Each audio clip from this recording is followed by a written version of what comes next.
Good afternoon, everyone, or evening, or morning, depending upon where you're coming in from. Good to see everybody here today. Y'all ready to start this trial? Lori Vallow Daybell. I never in my life thought I'd be streaming one of her trials. Ugh, my goodness. But I've been prepping for this one, you guys, because like I'd said in my past videos, I wasn't one of those that jumped on this trial and just constantly watched it, or jumped on the case and constantly, looked at what was going on or stayed on top of what was going on. I purposely ignored it because I had other things. We had Brooks, we had Sarah, we had other things going on.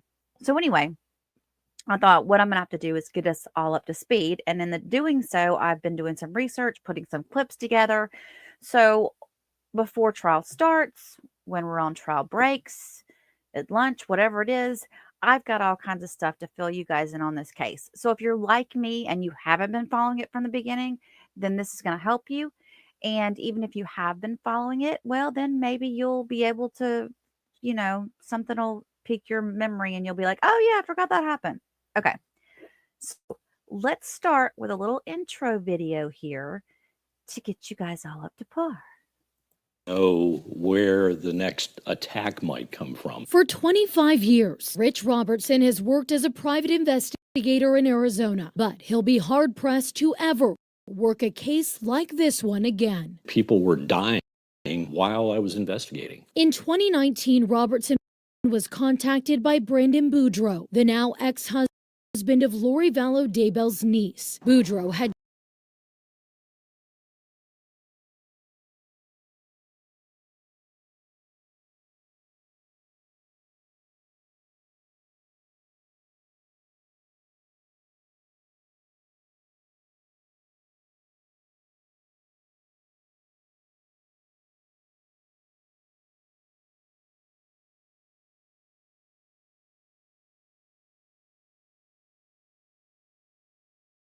Know where the next attack might come from. For 25 years, Rich Robertson has worked as a private investigator in Arizona, but he'll be hard-pressed to ever work a case like this one again. People were dying while I was investigating. In 2019, Robertson was contacted by Brandon Boudreaux, the now ex-husband of Lori Vallow Daybell's niece. Boudreaux had just been shot at, and from the beginning, he thought Lori Vallow Daybell had something to do with it. Her two children, JJ and Tylee, had recently disappeared. He felt that they were all related. He hired me to try to find where everybody went, because they all fled to Idaho. And months before Boudreaux's attempted murder, Lori Vallow Daybell's ex-husband, Charles Vallow, was shot and killed in Chandler. I got in a fight with my brother-in-law and I shot him in self-defense. This 911 call was made by Alex Cox, Lori Vallow Daybell's brother, admitting to shooting Charles Vallow, claiming it was self-defense. At the time, Richardson recalls it wasn't a high-profile case for police. They didn't really dig into it. I don't think it was until after all these other deaths that they went back into it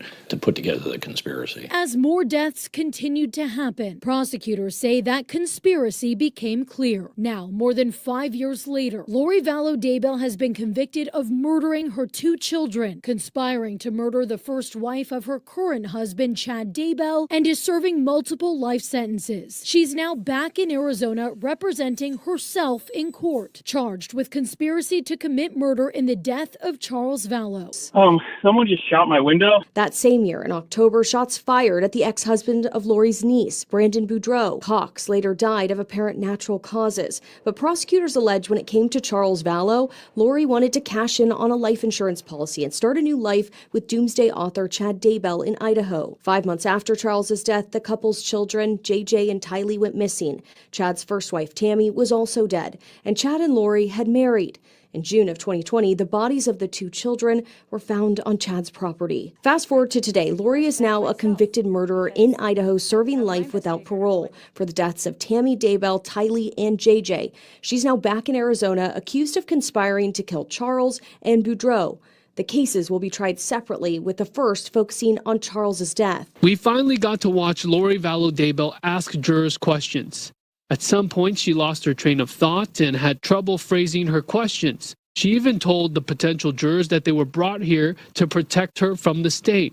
There were a couple of objections from the prosecution, and the judge even had to help clarify some of the questioning from Lori Vallow Daybell. 41 jurors left. The court focused on the jury box of 17 people. The state asked if they would give Vallow Daybell more leeway because she's not a lawyer and representing herself. There were no hands raised. Vallow Daybell got her chance and asked the jurors if they would have prejudice if she did not testify, and if her side of the story wasn't heard, would they deem her, quote, automatically guilty? There wasn't much response. Both the prosecutor and defense brought up the Church of Jesus Christ of Latter-day Saints to see if jurors had issues with religion.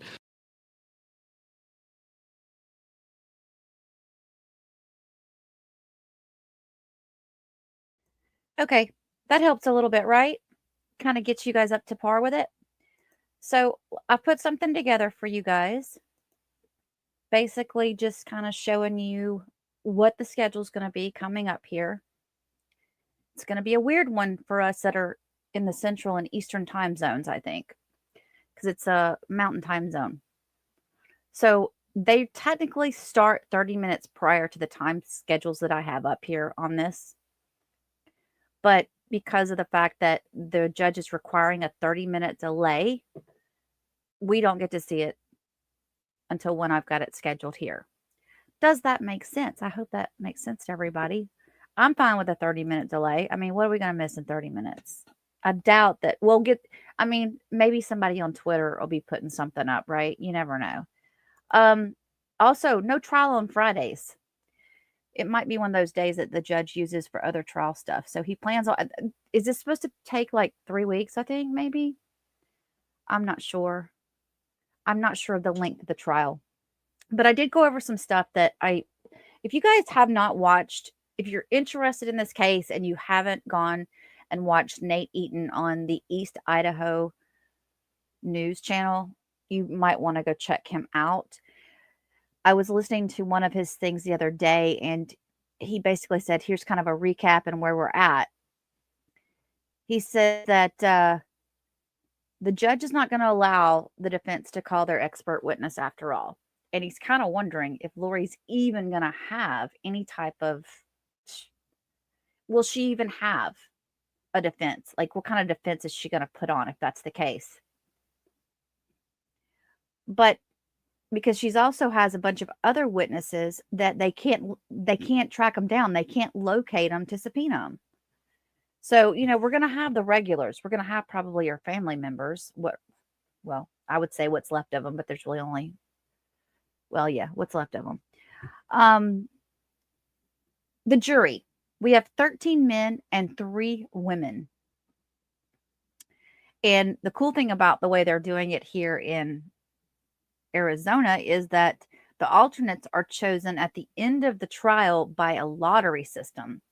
So that's kind of neat because everybody goes into it like they're on the jury. I like that better than sitting through a trial thinking that you're an alternate the whole time. Well, do you know though?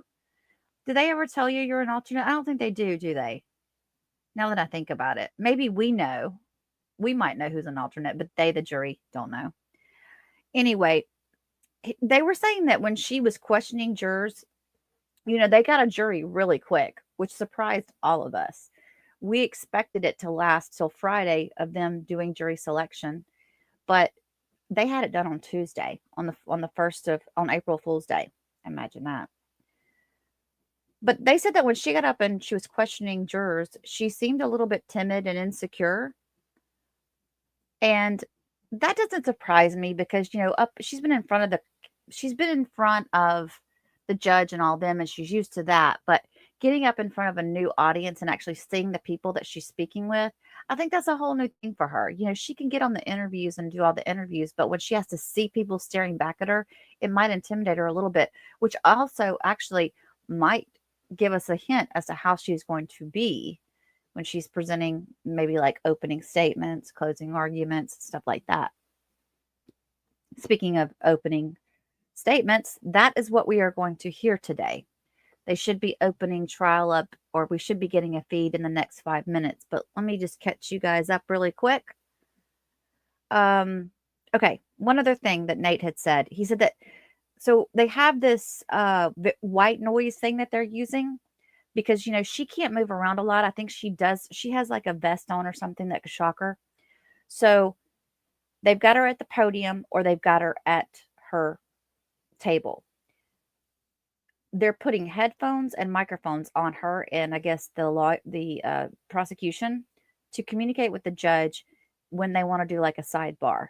And then they play this very loud white noise that you cannot hear over at all. And the other cool thing about this trial going into it is that the jurors will be able to submit questions while witnesses are on the stand. And we've seen that in the past, and I like that feature about this case. We've asked before, it's kind of neat when you get that because you kind of see what a jury's thinking a little bit, before they go into the deliberations. I know, Alex dying of natural causes. That is, yeah, I don't know. Okay, I've got court TV. Let me tell you guys, we're going to pick who we want to watch here because we've got court TV pulled up.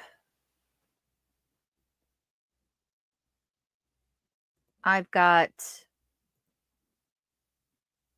East Idaho pulled up. And we'll just have to see who we prefer, I guess. I don't know. I mean, there might be a difference in the audio. You never know. That happens sometimes. So we'll just kind of stay tuned and see what goes on. Let me change my background really quick. We're going to get into also when it comes to like the stuff with Alex and his death and all that. Like I said, I've got clips going on that are going to talk a little bit about that. I also did just recently drop some body cam footage from back when Charles was still alive, like, when all of the stuff started going down of her leaving him or locking him out. Okay, we have a feed. Change my background a bit. And for you guys that have never been with me during a trial, I don't talk over them. I don't like talking over them. And unless it's absolutely necessary, I usually don't pause the video. I'll just wait till the end to make any kind of comments. Also, I'm not an attorney. In case you don't know, I don't give legal discussion here on this channel. So yeah, it's more like you're listening, you're watching from the perspective of I'm going into this just like you guys, unless you're an attorney. We just kind of put what we think out there. What do you think the jury's thinking? That's the kind of stuff that we think about. Oh, hang on, I gotta sneeze.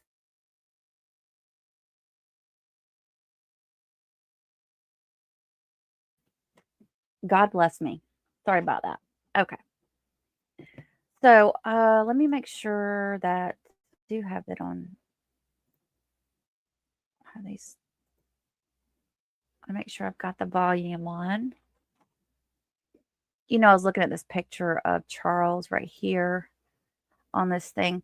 I think he looked better. He was sexier when he had like a bald head. I think he was a sexy man. And just watching that body cam footage of him when he was talking to the police and everything, he was so concerned about her. He loved her.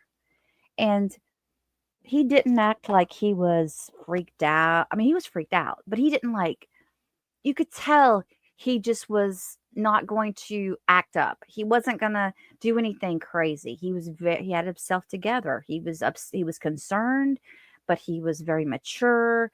And I think I'm hoping that they're going to end up showing all that because I think that it's going to help the jury see what kind of mentality he had, what kind of demeanor he had, because you could just tell he's not the type of person that's just going to go off and do something, crazy, like hit somebody up in the side of the head with a baseball bat, which is what the person who shot him claims he did.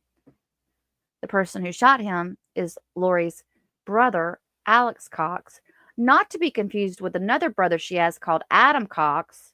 Oh yeah, I'm learning all these people now. Adam Cox was actually staying in touch with with Charles. He was on Charles's side. He knew something was up. And he's actually got his own podcast now.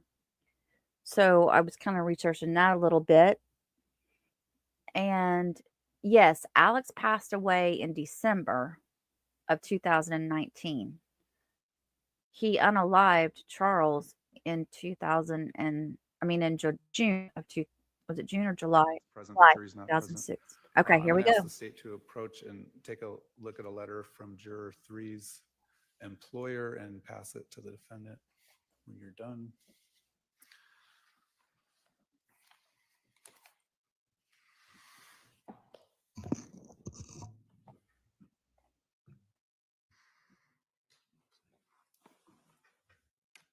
Oh, see, they've already got a juror trying to get out of everything.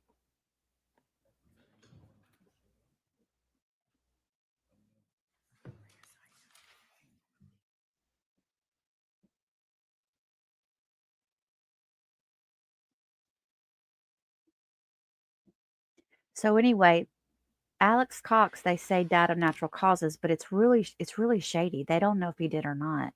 But Alex claims that Charles came at him with a bat. Reviewed the letter. Okay, I'm going on mute.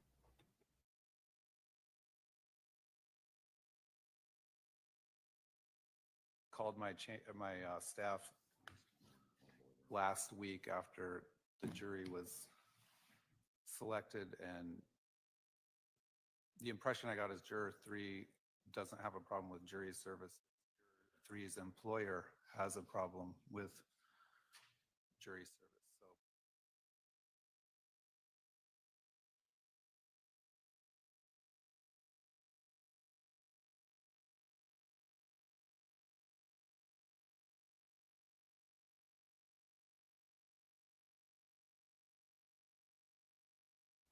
They muted us.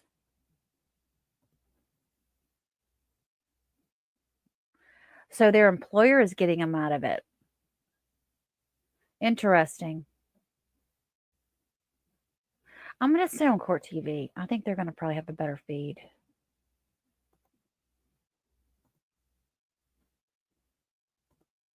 I say that, and then Idaho's seems to be quicker.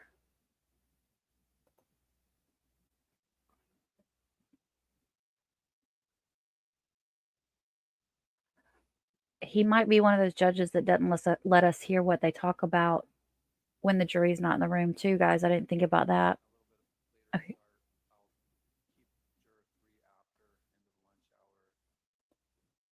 individually about whether it's really him versus his employer, and offer to write a letter if he needs one to his employer about the requirements of jury service, and just sort of feel out that situation a little further, but we'll keep them on for right now. Please silence all phones. As I said, we are still missing one juror. As soon as those jurors all get here, we will proceed into the opening statements. Judge, I did email the court staff about an individual, Brandon Boudreau, who would like to be present. He's in the courtroom currently. He has been noticed by the defendant back on March 6th as a potential witness. He has not been subpoenaed to date. He is here and would like to be present in the courtroom for the trial. I think that the court has previously allowed another witness that the defendant had also listed, reporter Nate Eaton, to be in this courtroom. The court had indicated that if these individuals were not subpoenaed, that the court would look at precluding them. It has been over a month since she has noticed him. He has not been subpoenaed. He is a victim in another case against this defendant. I'm asking that he be permitted to remain in the courtroom today.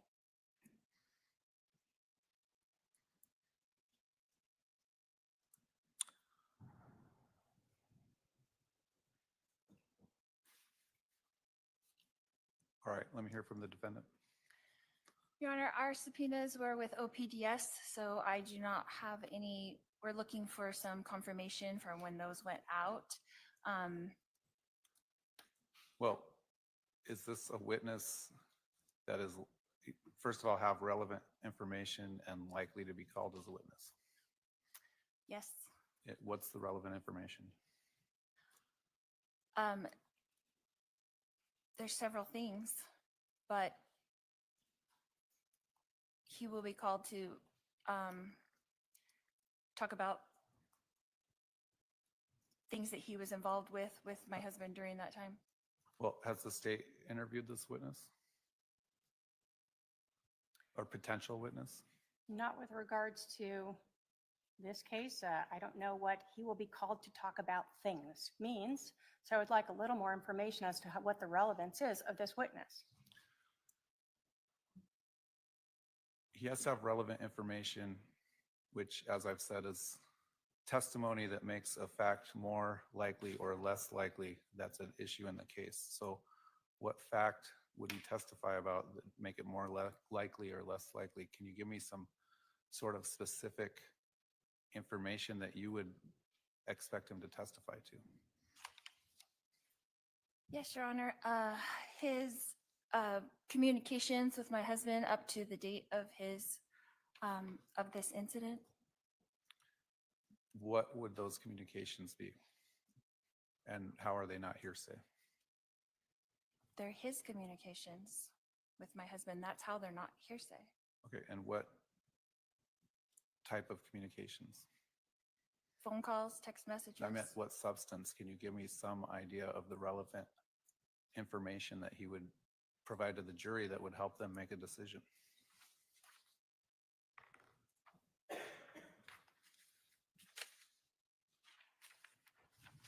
Without giving away my entire defense.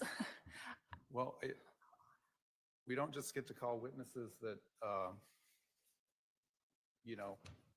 are going to testify about, we talked about the weather that day, so you do need to give me some sort of information about what his anticipated testimony would be. Well, his relevance in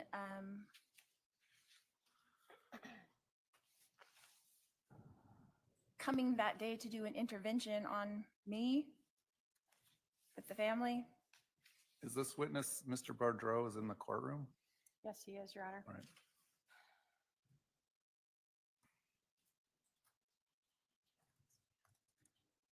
All right, let's go on sidebar.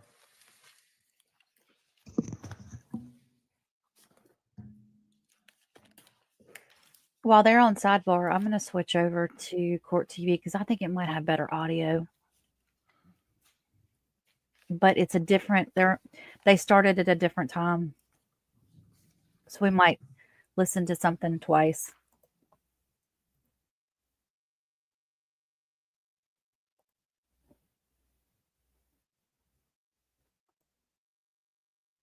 That day to do an intervention on me with the family. Is this witness, Mr. Bardreau, is in the courtroom? Yes, he is, Your Honor. All right.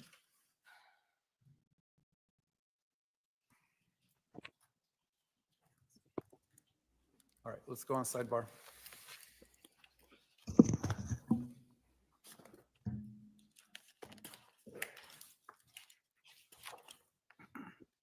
Yeah, Nate Eaton is not falling for anything, Barbara.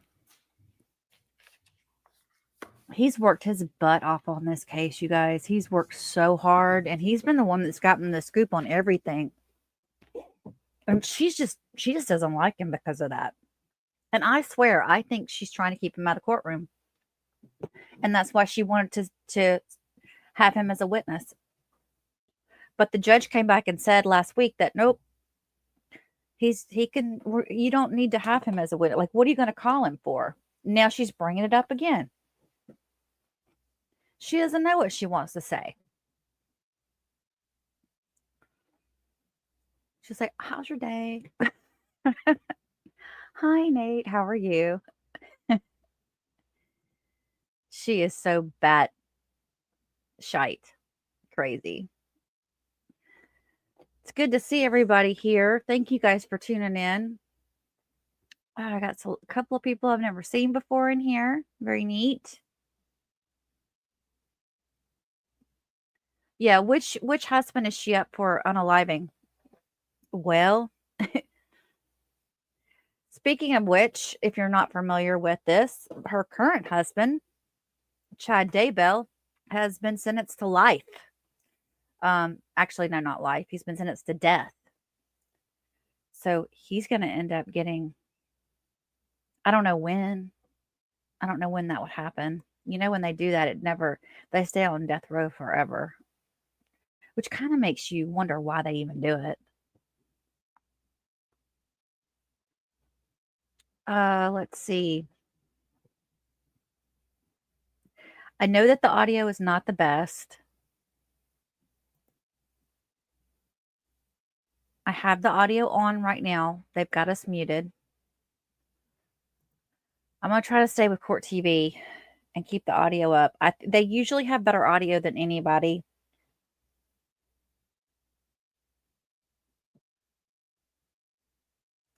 And then, I don't know. I was looking to see if there was anybody else that had it. Oh, Arizona Family's got it. But see, I think it's just the same feed, though, you guys. Let me try something. Listening to when they're talking, if it sounds any better. Oh, see, they're late getting in the courtroom. So I'll pull that up, but I doubt we'll do that one. So they're having a sidebar about Nate.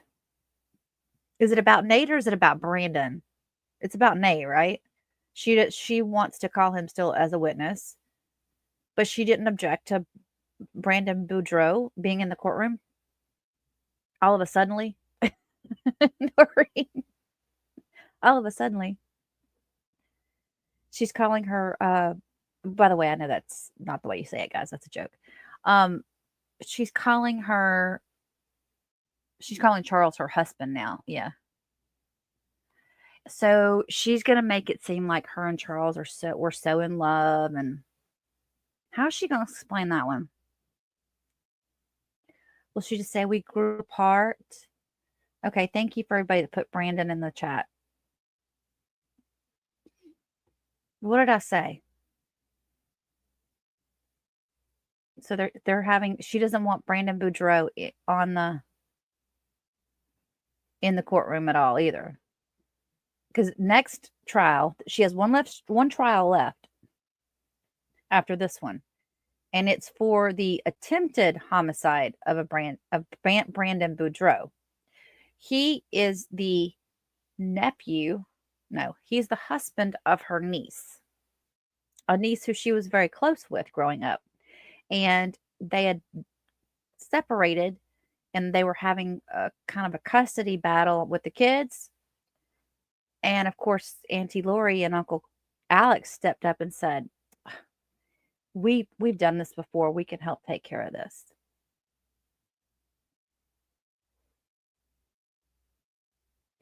Yeah, the whole religion thing. So here's my thought, guys.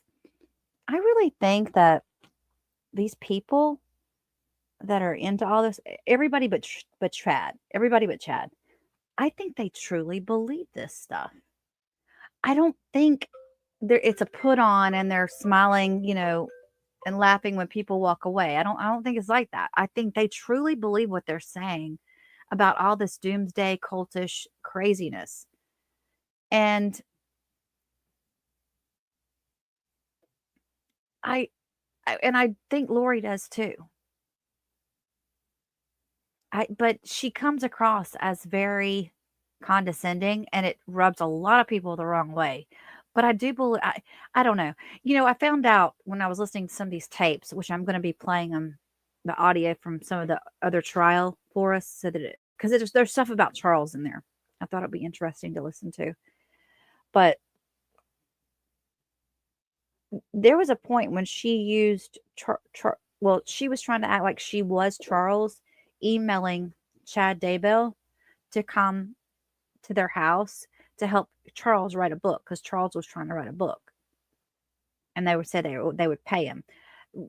Basically, Charles found the letter or found the email and called him out on it, but I guess they had done that so that if his wife had seen it, or he could show it to his wife and say, I need to go to where they were in Texas at the time, weren't they? I think. So he's like, yeah, I got to go to Texas. And of course he was just going and hanging out with, well, he was going more than hanging out, but he was going and meeting up with Lori. Chad found out they were having an affair, and he was confronting her on a lot of it. But he wasn't, I don't think he was stalking her. I think he was just, he wanted answers, and he wanted to make sure that JJ could be with him. He said that it concerned him that the way that she was acting, like it was totally not her. And it made it seem like he just felt like he wasn't sure about her state of mind. They tried to get her hospitalized. I don't know how she got out of that one. I've got the video and everything that I put up on my channel. So we're still waiting for them to do all this. You know, I know we're on delay, but since we're on delay, can't you guys cut through this crap? You know what? That's what I'm thinking. Why couldn't they have trimmed this already? Yes, I said all of a suddenly, because that's what Brooks used to say. I've been editing some of his stuff lately. I've got some more stuff coming out with that just for fun down the road. So I'm interested in the people in the chat. How many of you guys have been watching this from the very beginning? If you have, you're probably not in my chat. I think people that have been watching this from the very beginning probably have their own YouTuber that's been working on it from the very beginning. Curious as to how many of you guys are kind of just catching up with the trial like I am, with us moving into it over the last month. Noreen, you've been staying on top of it? Oh, and you chose me, Noreen, to watch the trial with. Thank you, honey. If I sound like, if I sneeze or sniffle, it's because I have allergy issues right now, you guys. I apologize. Darlin Valentine. Well, thank you so much for being here. Deb's at work. Don't get fired, Deb.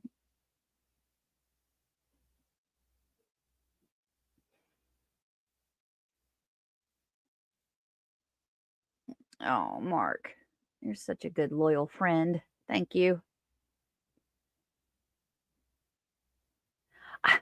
Louise is like, I'm at lunch and this is not good. Come on, hurry up. Yeah, I mean, it was bad enough we're already on a delay, and now they're going to make us sit through these pauses still.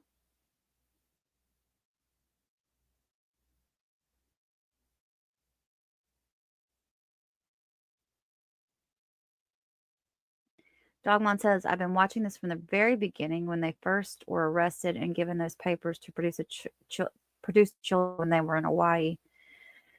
Well, you know, if you think about it, that wasn't the very beginning, Dog Mom. That's what I'm learning is like Charles's death happened before all that, right? And it didn't get that much attention. And it happened in Arizona, obviously. That's why we're here in Arizona. So it wasn't until all the stuff with the kids started happening that people started paying more attention to it. And I think what really caught people's attention was them going off to Hawaii. People are like, her children are missing and she's going to take off to go to Hawaii. No, something's not right. And that's when people started paying more attention. That's what I think anyway. See, I'm one of those that I can't stand it when these cults, when they use the Bible and all that to cover their crimes and justify their bad behavior, or say that it's the Bible, which is BS. Text the judge and tell him to move it along. I need to, right?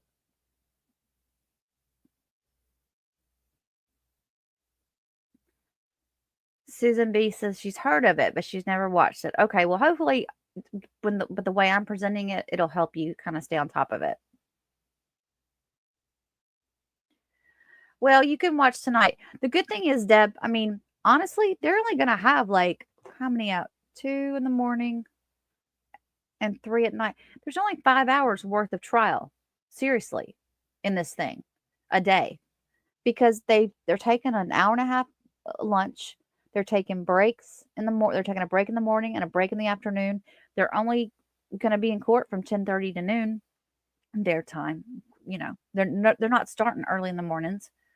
So they're only doing 2 hours in the morning, and then they're doing 3 hours after lunch with a break in between, you know, on one. So if you're having to watch it back at night, you might actually be able to get through it. Shoot, by the time you're off work, we're still going to be watching it if you're in Central or Eastern Standard Time. Because technically, we're not going to be done until, what is it, 6 or 7 o'clock tonight?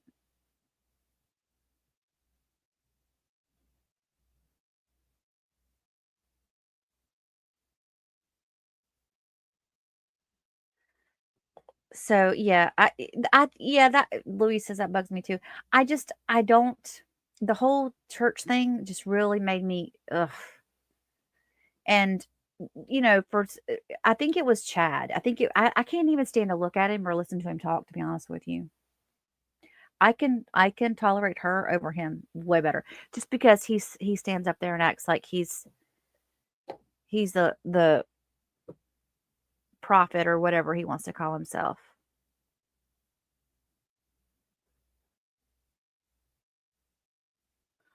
Oh, you're on Pacific time? Not specific, Pacific.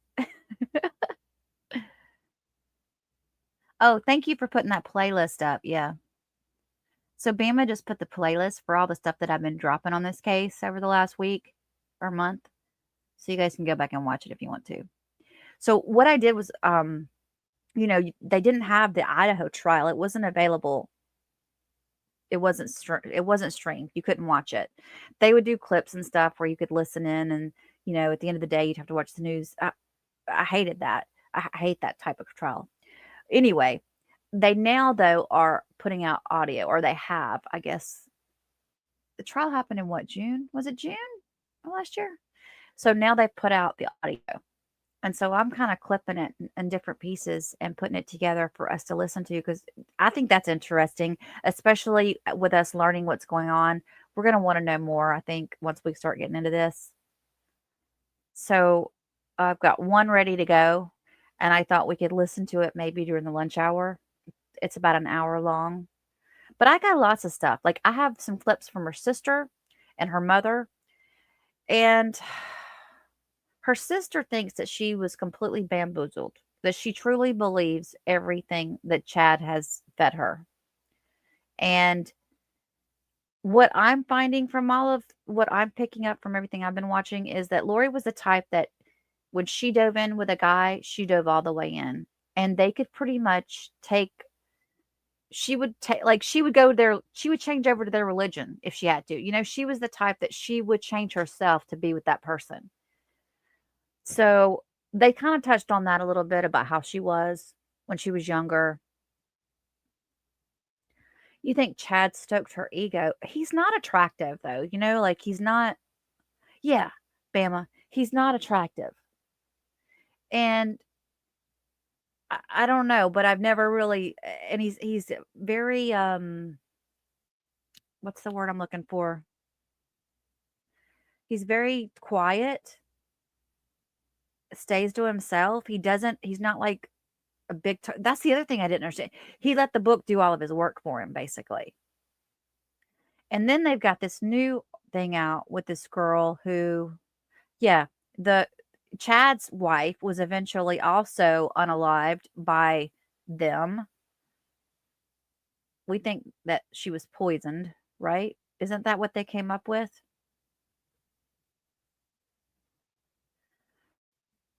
Yeah, 13 men on the jury. Look out. She loves the men's attention. I don't know. That would be something that she would do. She would get involved with a juror. I could totally see that. You know, she's going to end up, but apparently she's like, till this day, she's solid with Chad still, because she just did that interview with Fox. I think it was Phoenix Fox or something like that. And she still believes it all. And you guys, I think another thing that irritates me about this case is all the names, the craziness that they put on this. Like they give out all these weird names to these people.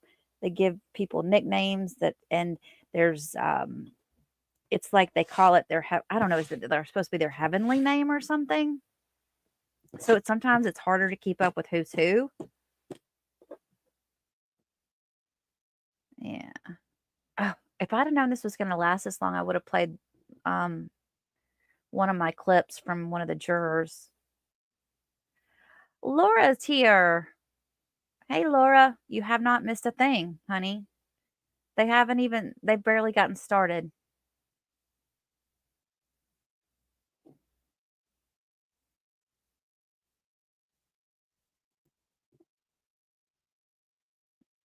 I can't believe that we don't have any sound.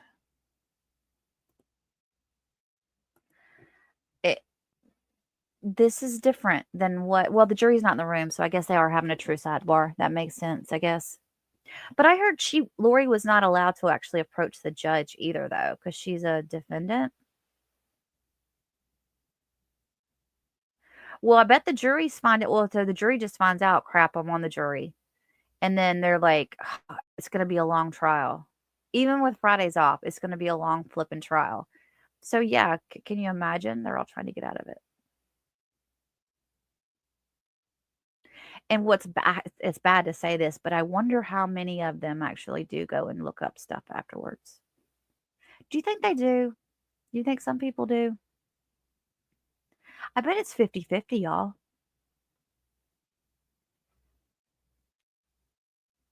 So I got this one's 6 minutes. Let's see, how long is this one?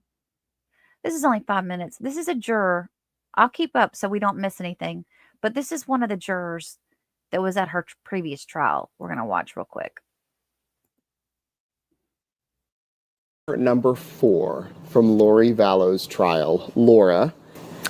The other question about her that people asked is, did you feel, a lot of people say they can feel it, and I don't want to say energy because energy's been brought up, but like, did you feel an evil presence, or did you feel just not right with her and then with Chad as you've been coming to Chad's trial a few days? Do you feel anything with them? Not for Lori, not in the beginning. I didn't feel that way because I didn't know. I didn't know, and she looks normal, you know? It's just like, it's, you know, the whole old thing of monsters and evil people don't have to look like monsters. Mm-hmm. They can be very normal and attractive people. And so I guess maybe I was a little naive going into it, you know, not thinking that anyone could do that sort of horrible crime to their own children. I just can't get over that. And then with Chad, he's a soulless man. That's what I see when I walk in there. Do you feel like one was leading the other now that you sat through all the Lori's, you've been to Chad's? Yeah, I think it was both of them. Both of them equal? I would say a little more Chad, because I don't think she would have done that to her kids if it was her on her own. Mm-hmm. But they were feeding off of each other, for sure. You know, like they're the perfect word of co-conspirators, you know, and then them bringing Alex into it was their way of saying, I didn't do it. That's my thought. I mean, we'll never know. Was there one witness that really stuck out to you? Sulema. Was that game changer? Mm-hmm. You believed her? I think that a witness can be believed even though they're not telling the whole story. Even though there's some questions. Yeah. Yeah. The way that her journal that they put up on screen, and the way it was very authentic, right? You could tell that it was real. Like she was jotting things down and circling and arrows. She took a lot of notes. Yeah. Yeah. That was real, and it explained to me in the clearest way possible with something so insane of why they did. It was the binding, it was the burning, it was, you know, the dark and light scale. It was all of that was a big win for me. And I thought she did really good this time. You know, no matter what you think, you can dislike her as a person. But I think she helped in this case. She seemed to me more at ease this time around. Yep. Much more confident in speaking, and I think she was on much longer this time. Yep. After the trial was over, did you read any of Chad's books or Visions of Glory? No. And you probably don't care to? No. Did you watch any of the media coverage from the case? Yes. Lots and lots and lots. You wanted to do a deep dive, like... I always wondered that if the jurors went back and watched everything afterwards. I think I would want to. If you were on the jury, wouldn't you want to know? Like, you might even want to go back and listen to some of the court again if you had, like, questions or something. You're invested in it at that point, so you're going to go do it. But I thought that was interesting. A reminder, guys, this is Nate Eaton with East Idaho News. And this is not we're just watching a few minutes of this clip. It does look like they did take a break, or they're still on the sidebar. But make sure you guys go over and watch this full interview because it was very interesting. We're just going to watch a few more minutes here. Had so many unanswered questions, and it was the only way that I could fill that void of figuring things out in my mind and making sense of everything that I couldn't get enough. And the biggest question, which I think it was really good that they brought out more about why Alex died, because it felt so secretive during our trial.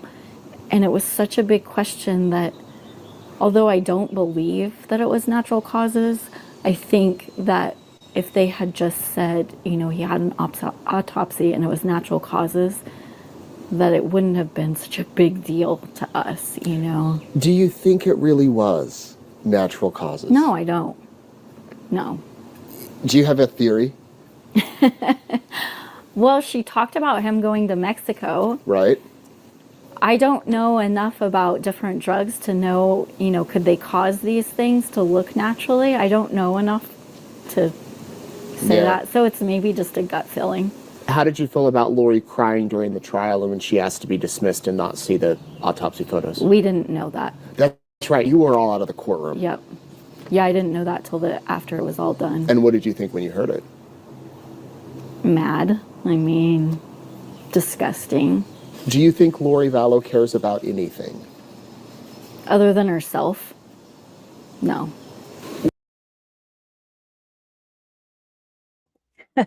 No. I like her. Yeah, so that's just a tidbit of what she talked about. A lot of it was about, you know, stuff that's not going to be involved with this case, but I did just a few clips of what she said about Lori specifically. Yep, I've already got the link set up for the trial the rest of the week. And like I said, they're not going to be in court on Friday. So, but once you are off this stream, it'll take you directly to tomorrow morning's stream. Or actually, if you're in my time zone, tomorrow afternoon.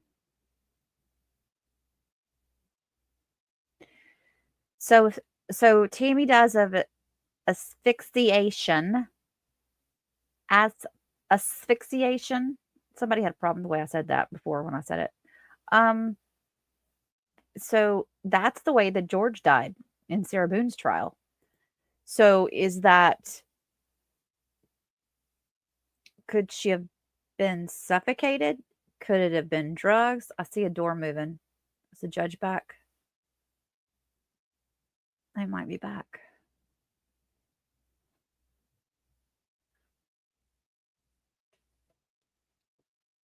Or was it a drug? Yes, they did that's true. They did let Lori leave. They got the audio in the court back on. They did let Lori leave during the kids' autopsy. I think, didn't they? She asked to leave, I think. But she said the jury didn't even know that she had done that.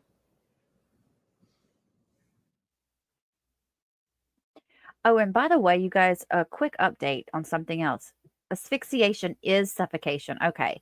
So he could have held a pillow over her head.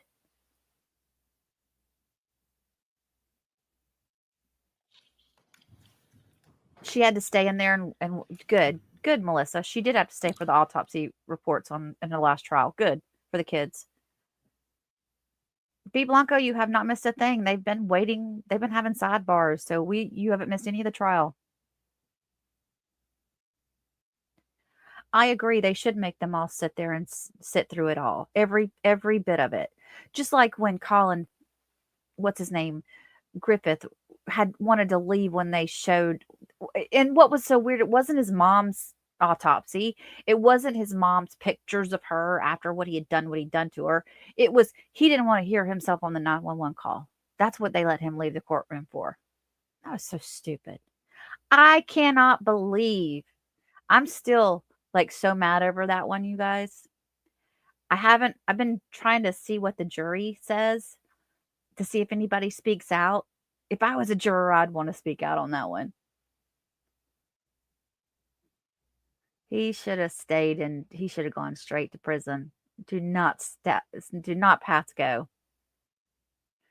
His judge was wimpy. His judge was too friendly with the prosecution or with the defense.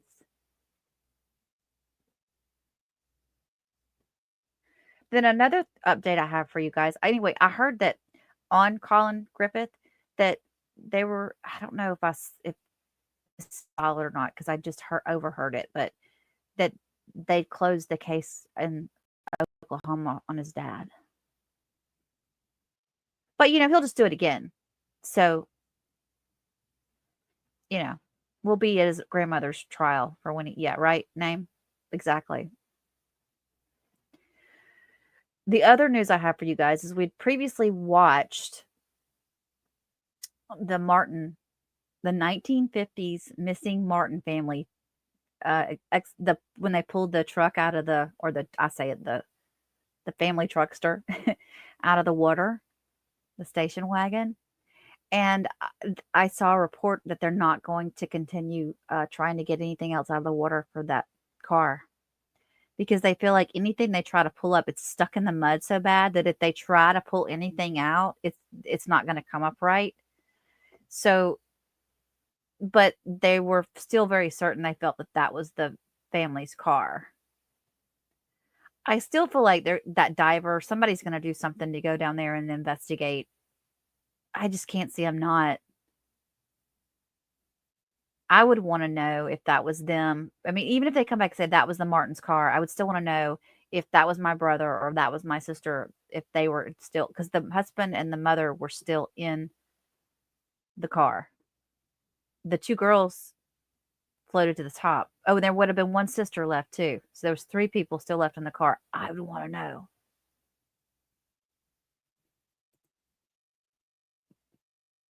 Thank you, Michelle, for being a member for 6 months. I appreciate you.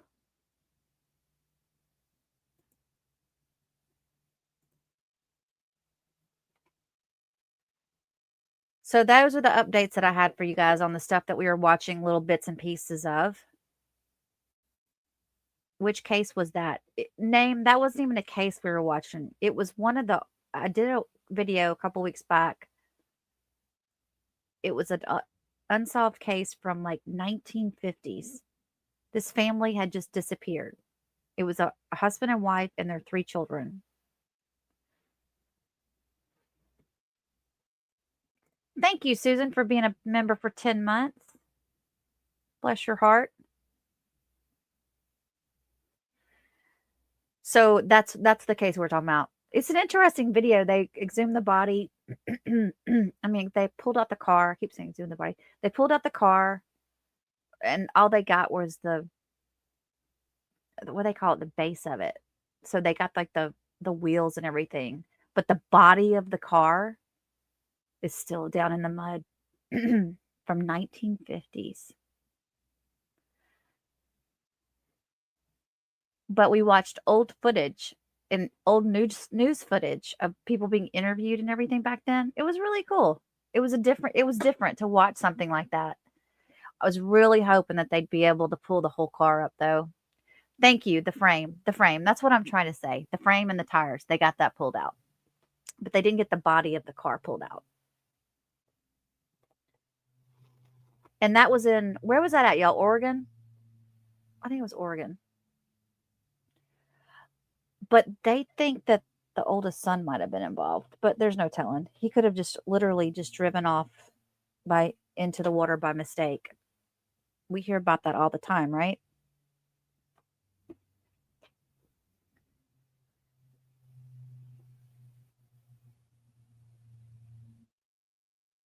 All right. Well, I had some clips put together for you guys. I would love to show you more. I just feel like as soon as I get into another one, we're going to have to take it down, but that's okay. Let's just go ahead and I've got the screen pulled up on my other TV. So if they come back into court, we can go right. I'll just interrupt whatever we're watching. Okay. But I've got a video here for you guys on Lori's sister. Now, this was her talking 10 months ago.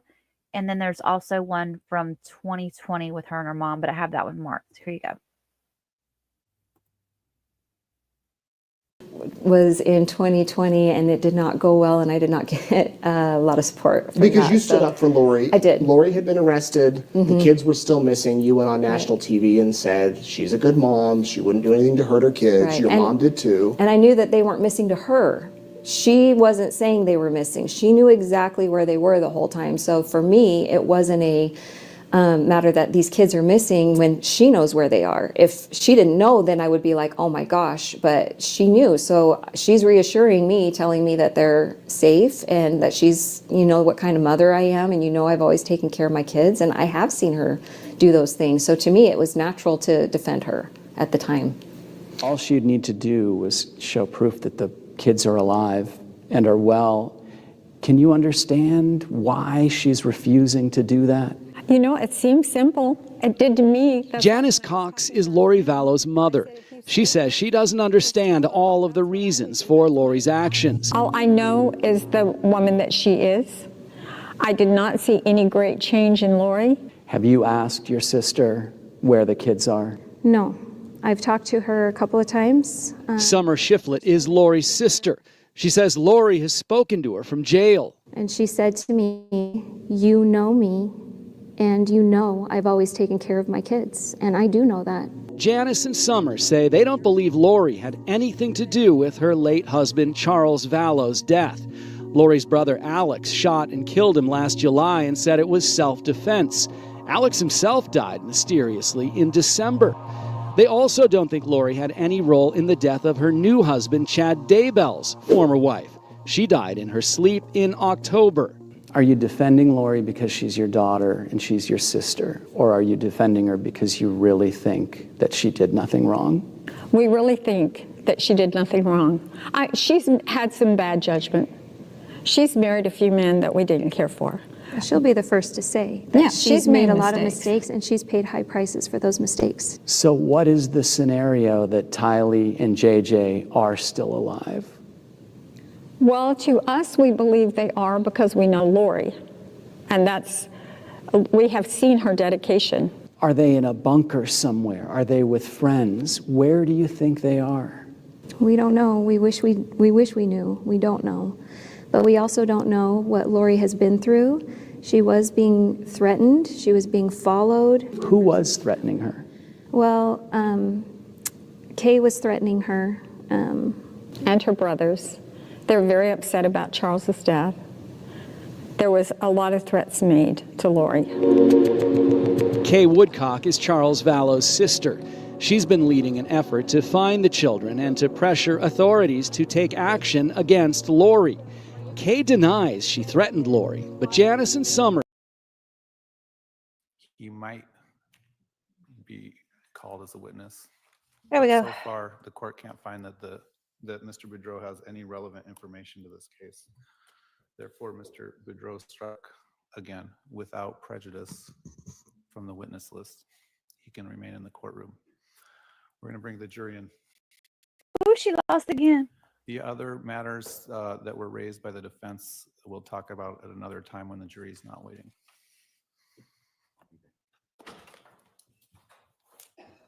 Okay, we will replay that video we were just watching at another break because it's not that long.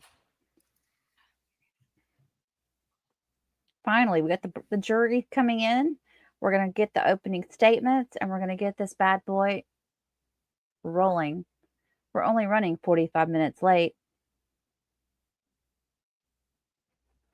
Yeah, so I guess because I was trying to talk to y'all and keep things going, I missed the whole thing about what she was. So she wanted to add Brandon now to the witness list so that she could keep him from being in the courtroom. It's so obvious what she was trying to do.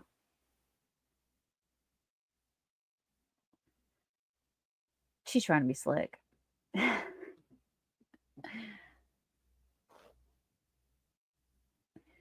Dog Mom says, I absolutely love it when she gets really animated, doesn't she? She's got her personality. She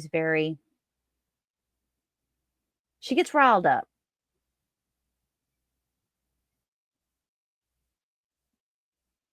You're welcome, Melissa. I'm trying to keep you guys entertained. No, Kranick is not the judge, Louise. Y'all got her excited. Lori got Kranicked, but it wasn't by Kranick. Oh, one thing that Nate Eaton did say also about this judge, he said he had the process for the jury going really quick. So it seemed like he was going to keep things rolling pretty quickly. But from the first of what's going on this morning, I don't know. You know, you can only control what Lori does so much.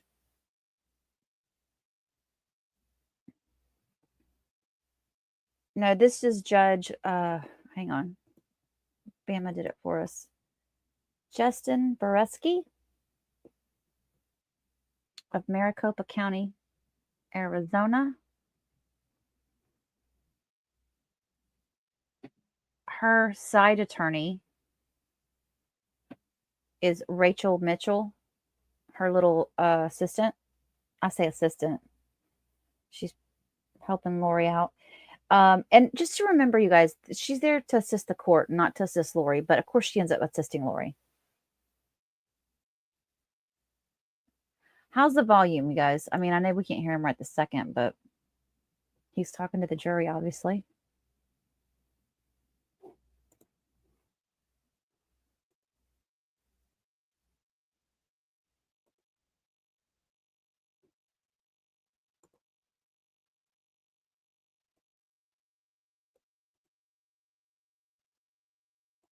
All right, Idaho's got the best feed, I think.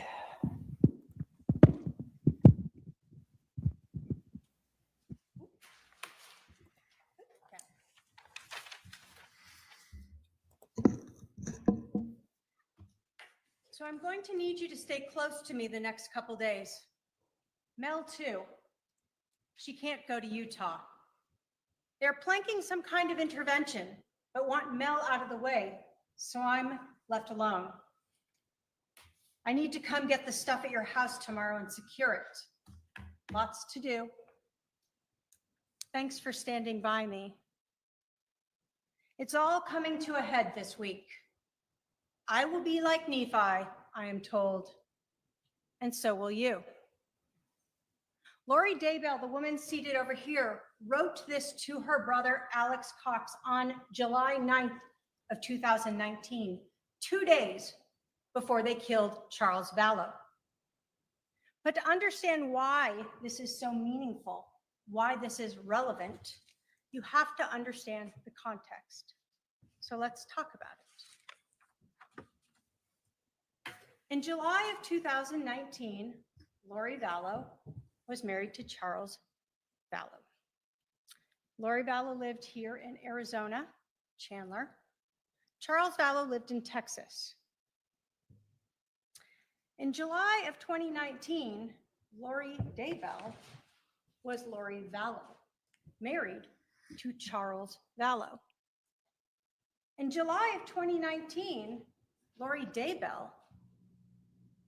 Vallow wanted to be Lori Daybell. wife of Chad Daybell. And in July of 2019, Lori Vallow wanted to keep the same lifestyle that she had with Charles. And she could get all of this if Charles was dead. She could marry Chad Daybell and become Lori Daybell. She would get a $1 million life insurance policy from Charles Vallow.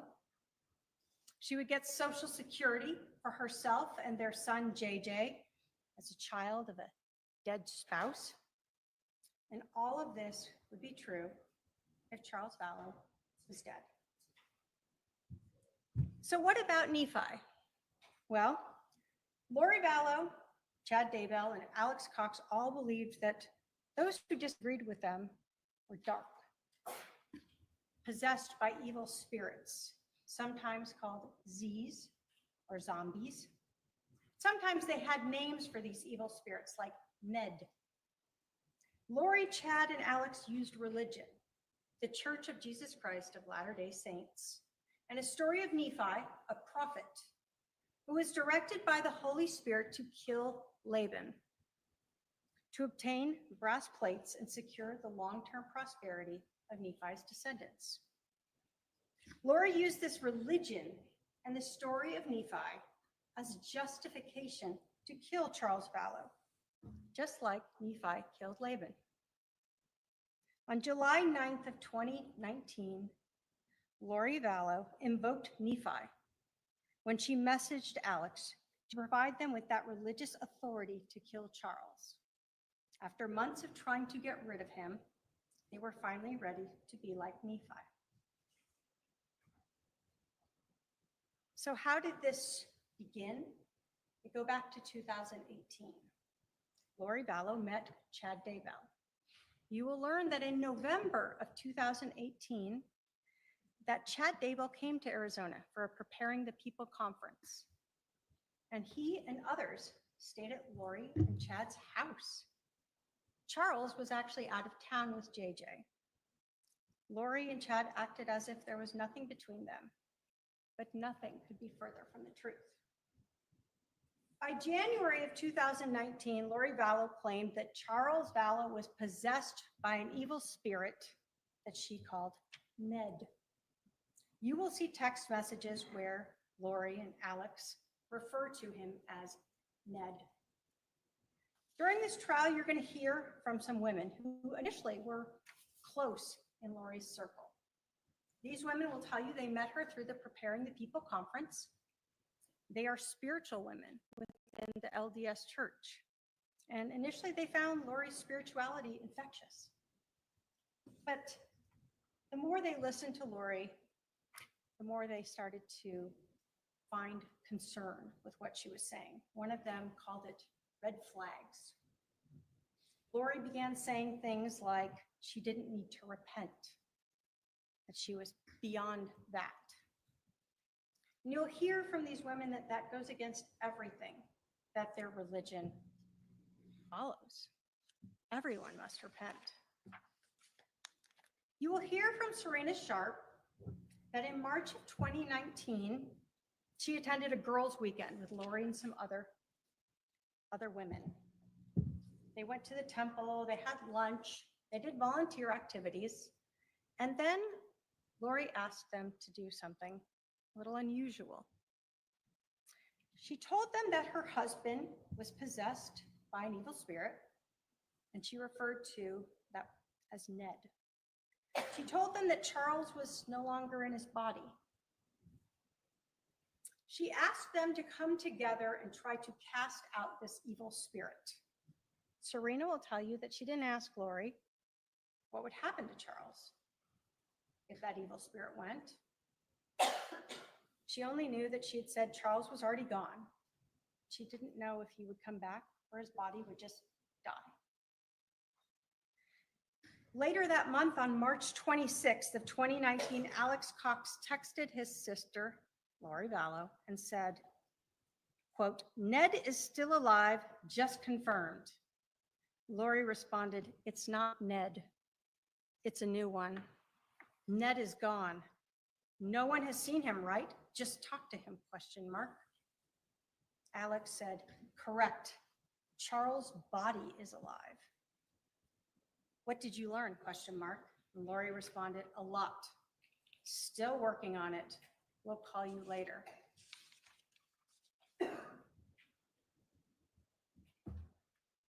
As the year went by, Lori and Alex became more determined to get rid of Charles Vallow's body, whatever they wanted to call him. You will hear from Christina Atwood that she attended a gathering on June 9th of 2019. Again with Lori and some close friends, but this time Alex Cox attended. This was the first time she had met him. Christina will tell you that she heard Alex say that he just wanted to kill Charles. In fact, she heard him say this a couple times. And she heard Lori say, in response, that she had been drugging Charles, crushing up JJ's pills and putting them in Charles's protein drinks. Christina will tell you she was so disturbed by this that she actually went and confronted Lori the next day and told her that if Charles ended up dead, she would have to go to the police. That's how disturbed she was. Now, Lori, of course, said it was all a joke. What else could she say? But 1 month later, Alex and Lori created that situation to be like Nephi and killed Charles. What about Charles? You're going to learn that Charles and Lori had been together for a long time. They had adopted one of Charles's family members' children, JJ. JJ was everything to Charles. JJ was the reason Charles and Lori were still together. You'll learn that Charles knew about Lori's beliefs, that he was called Nick or Ned or some name. You will learn that Charles told a lot of people about this. And on February 26th of 2019, Charles made a big decision. He had a $1 million life insurance policy, and his wife, Lori Vallow, had been the beneficiary. He changed it. He changed it to his sister, Kay Woodcock. You will learn he did not have to notify Lori about it, and she had no idea. You'll learn that Charles desperately wanted to bring Lori back to the Church of Jesus Christ of Latter-day Saints. You will learn that he was close with Lori's brother, Adam, and he was reaching out to him during this time period. You will hear from Adam. Adam will tell you that he himself had heard the defendant say things that were outside the LDS religion, that she was translated. Charles was possessed. He knew she was no longer following the LDS faith. Then, June 28th. Peace. That's how disturbed she was. Now, Lori, of course, said it was all a joke. What else could she say? But 1 month later, Alex and Lori created that situation. I apologize, you guys. I'm trying to find a better audio feed for us, and I think Law and Crime has it. I'm going to back up just a little bit because I don't know exactly where they are. Everybody's starting their stream at a different time. Later.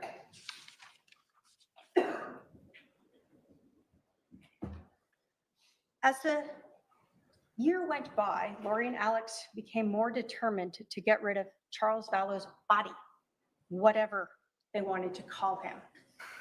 You will hear from Christina Atwood that she attended a gathering on June 9th of 2019. Again with Lori and some close friends, but this time Alex Cox attended. This was the first time she had met him. Christina will tell you that she heard Alex say that he just wanted to kill Charles. In fact, she heard him say this a couple times. And she heard Lori say, in response, that she had been drugging Charles, crushing up JJ's pills and putting them in Charles's protein drinks. Christina will tell you she was so disturbed by this that she actually went and confronted Lori the next day and told her that if Charles ended up dead, she would have to go to the police. That's how disturbed she was. Now, Lori, of course, said it was all a joke. What else could she say? But 1 month later, Alex and Lori created that situation to be like Nephi and killed Charles. What about Charles? You're going to learn that Charles and Lori had been together for a long time. They had adopted one of Charles's family members' children, JJ. JJ was everything to Charles. JJ was the reason Charles and Lori were still together. You'll learn that Charles knew about Lori's beliefs, that he was called Nick or Ned or some name. You will learn that Charles told a lot of people about this. And on February 26th of 2019, Charles made a big decision. He had a $1 million life insurance policy, and his wife, Lori Vallow, had been the beneficiary. He changed it. He changed it to his sister, Kay Woodcock. You will learn he did not have to notify Lori about it, and she had no idea. You'll learn that Charles desperately wanted to bring Lori back to the Church of Jesus Christ of Latter-day Saints. You will learn that he was close with Lori's brother, Adam, and he was reaching out to him during this time period. You will hear from Adam. Adam will tell you that he himself had heard the defendant say things that were outside the LDS religion, that she was translated. Charles was possessed. He knew she was no longer following the LDS faith. Then, June 28th,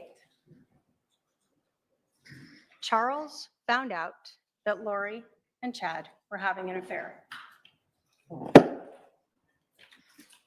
You will hear that he reached out to Lori about it, Chad's wife, and out to Adam Cox about it. Now, you're going to hear about a lot of these things because the police executed numerous search warrants. You're going to hear that they executed search warrants on cell phone records, cell tower records, and iCloud accounts. You're going to learn that an iCloud account is basically a service through Apple where you can store everything. Photos, emails, documents, whatever you want. This can be intentional, or sometimes it can be unintentional. Your phone or your computer may be saving items there without you even realizing it. You'll learn that for years, Lori Vallow had an iCloud account that was loriforstyle@icloud.com. But after Charles learned about Chad Daybell on that June 28th, she created a new iCloud account, lollytime@icloud account. Many of these text messages between Lori and others that you're going to hear about at trial were recovered from those two iCloud accounts. You're also going to learn about Charles's cell phone. The police eventually recovered it, and they were able to extract the data, look at the messages and things that had been in there. And you're going to learn about those text messages with Adam Cox from July 9th through the 11th. You're going to hear from Adam that they were talking about an intervention, about maybe recording Lori, saying these things and taking those recordings to the stake president, or just confronting the stake president about it. They didn't have an exact plan, but on July 9th, Adam agreed to fly to Phoenix to help try to talk to his sister, talk to the stake president, get her back into this faith. Ultimately, Adam flew to Phoenix on the 10th, as did Charles. Adam will tell you that he actually, when he got his reservation on the 9th, Charles reached out to his brother, Alex. He asked to stay with him. And Alex said, sure. You'll see phone records. They had a conversation about it. But when Adam flew into Phoenix on the 10th, remember, that's after that message by Lori that he needed to stay close to her. Adam tried texting his brother. Adam tried calling his brother, and Alex didn't respond. Adam didn't know that his brother Alex had been summoned to help his sister Lori be like Nephi, that it was time to kill Charles. The text messages from Lori to Alex about that intervention that she knew about and being like Nephi show that by the evening of July 9th of 2019, Lori knew that Charles was trying to have an intervention. An intervention. In that text message, remember, she said they are trying to have an intervention. She knew it was Charles and others. She also told her brother he had to stay close for the next couple days because she knew that she was going to be seeing Charles on the 11th when he came over to pick up their son, JJ, to take him to school. She told him, it's all coming to a head this week. I will be like Nephi, I am told, and so will you. A few minutes after Lori had texted Alex that message on July 9th that they were going to be like Nephi, Alex called his sister Lori, and they talked for over 56 minutes, planning how they were going to get rid of Charles. Alex would stay close with his gun, and he and Lori would be like Nephi. July 10th of 2019 is a day before Charles was killed. We know from text messages that by 7:18 p.m., Alex was already at Lori's house. He brought a garbage bag with some clothes and an orange duffel bag with his .45 caliber handgun and 2 extra magazines of ammunition. He was prepared. We also know that the evening of July 10th, Charles sent a message to Lori letting her know that he would be over at 7:30 a.m. the next day to pick up JJ, to take him to school. Lori and Alex knew exactly when this murder would happen and where it would happen. They just had to make sure that Charles stayed in the house. You'll hear that on the evening of July 10th, Charles spent his last night alive on a date. He had been on several dating apps and appeared to be moving on. You will hear from his date, Nancy Jo, that she and Charles had met on an LDS dating site a few days before. You will hear that she had talked to him and texted him for hours. Sometimes they would talk for 3 hours on the phone. Nancy Jo will tell you that Charles told her about everything of his relationship, his wife's beliefs, everything that was going on. And he had told her about this change to the beneficiary of his life insurance. She will tell you it sounded like a lot of drama, but she still was interested and wanted to meet this person, and so they met that evening for dinner. She'll tell you that she understood on the 11th that Charles would be picking up his son, that he was actually going to meet a realtor about finding a place to rent here so he could be closer to JJ, and that he was going to try to get in touch with Adam to meet up. And then they were supposed to meet later in the day. She will also tell you that she actually told Charles, kind of joking, but in a way to end the drama, why don't you just tell Lori that you changed the life insurance policy so she knows it's not her? Nancy Jo will tell you the next day, she texted Charles, she called him, and she actually thought he had ghosted her.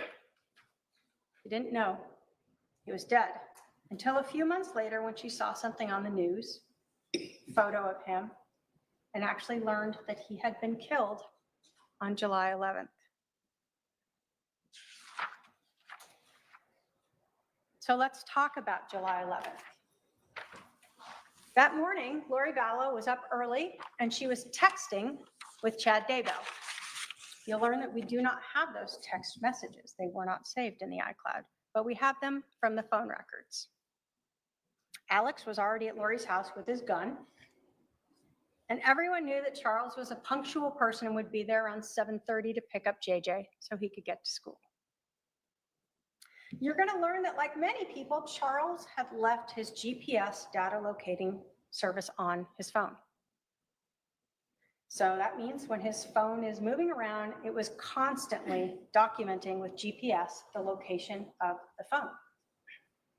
During this trial, you're actually going to see this data mapped out.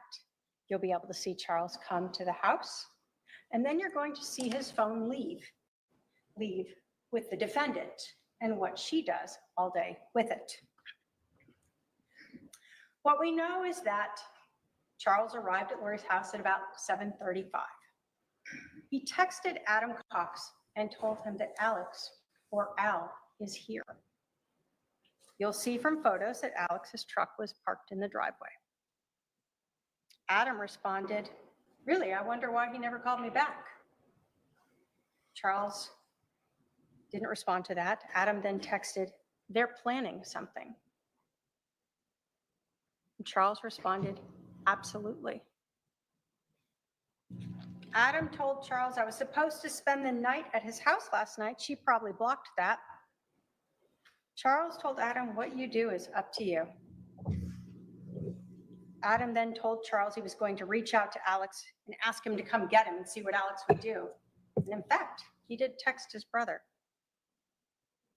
You'll learn that Charles read that text message from Adam, but he didn't respond.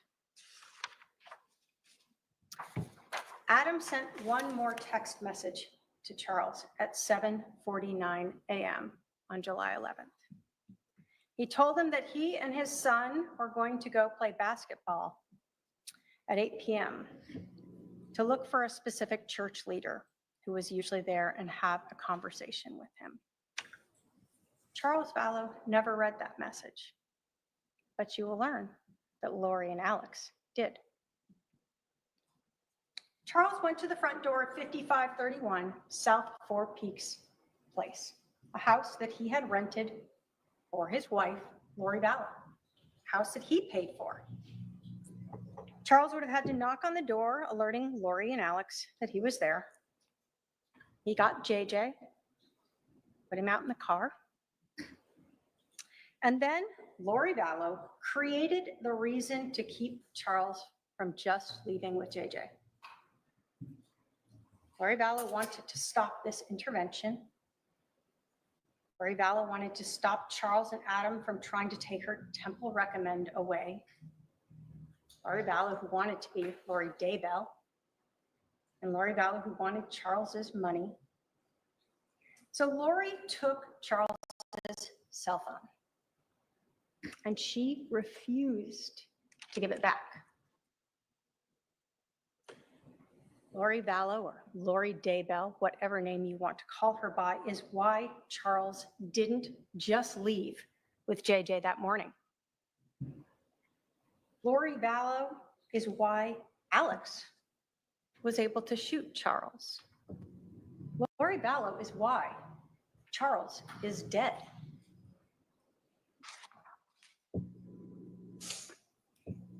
I want to tell you a little bit about the scene, this house, so you can understand what's happening here. When you walk in the front door, there's a big room. It was empty, no furniture.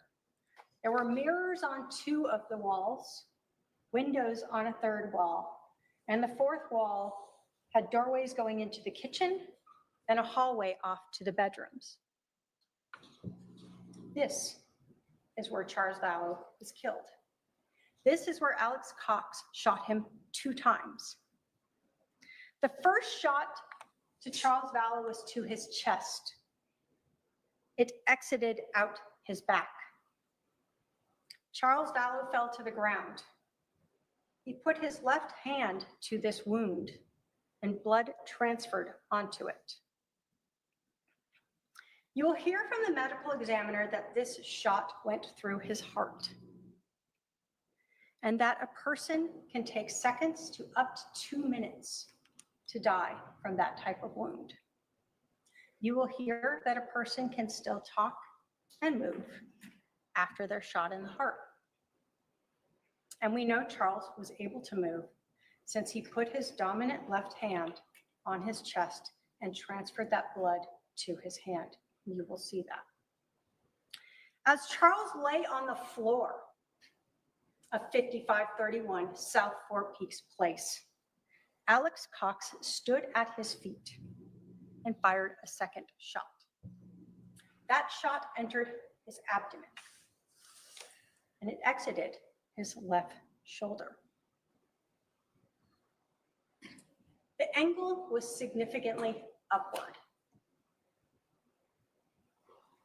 Dr. Baumgartner, who is the medical examiner, will tell you that this wound was shored. You will learn that shored means that there was something hard behind that wound. So when the bullet exited it, it caused a different tearing pattern than the other wound that exited Charles's back.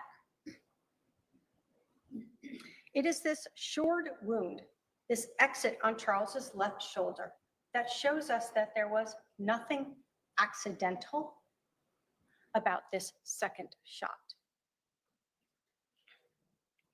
You will learn from the cell phone that at 7:49, Lori left Charles's house, or left her house with Charles's cell phone, his wallet, his rental car, and JJ and Tylee.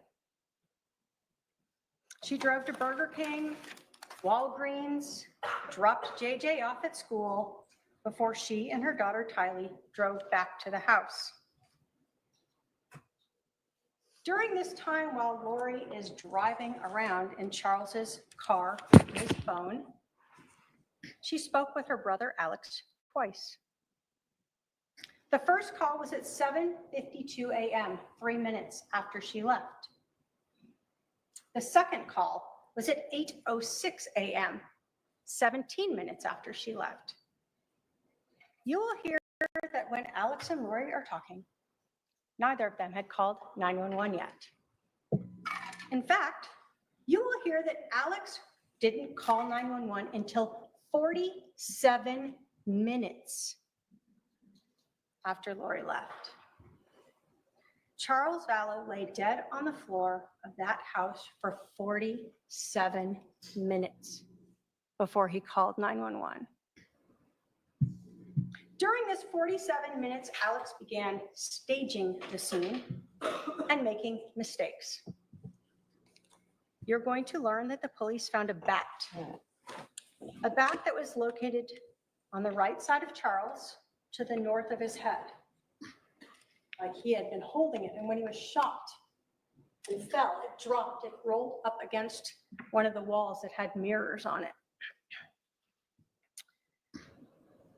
What you're going to learn that is Alex forgot that Charles was left-handed. In fact, you're going to learn that Charles was a semi-professional baseball player. He pitched and he batted left-handed. So that bat was on the wrong side. Next, you're going to hear about an injury to Alex himself. Lori had told police that Charles hit Alex in the head with this bat before Alex shot Charles. Classic self-defense.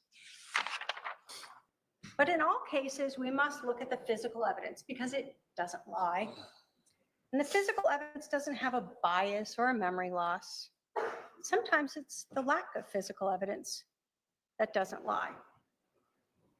So again, we know that this room where Charles was shot had no furniture, mirrors, 2 walls. You learn that although Lori claimed that Charles hit Alex with that bat and then Alex shot him in self-defense, that Alex's gun had no blood transferred on it. Alex was allegedly struck in the head with a bat by a semi-professional baseball player. Doesn't go unconscious, and he never touches that injury. Pulls out a gun, is able to shoot this man twice, and then he takes the gun down a hallway and puts it into a room. Never apparently touching his head or this wound. And again, Lori says that Alex was hit with the bat in this room by Charles. But again, what we don't see is any blood on the floor. Charles strikes Alex in the head with a bat. They're grappling on the ground. There's not a single drop of blood on the ground in that room. There's pooling of blood around Charles as he lay there on the ground. There's not a drop of blood going down the hallway to where Alex put the gun. There's not a drop of blood in the room where Alex put that gun. There's not a drop of blood on the floor in the kitchen where Alex went to go wash his hands. There are no towels, sheets, clothing, napkins with blood on them, where Alex was holding his head and trying to stop this bleeding from this injury. You will see on body-worn camera, Alex Cox, who's on with 911, come out of the house.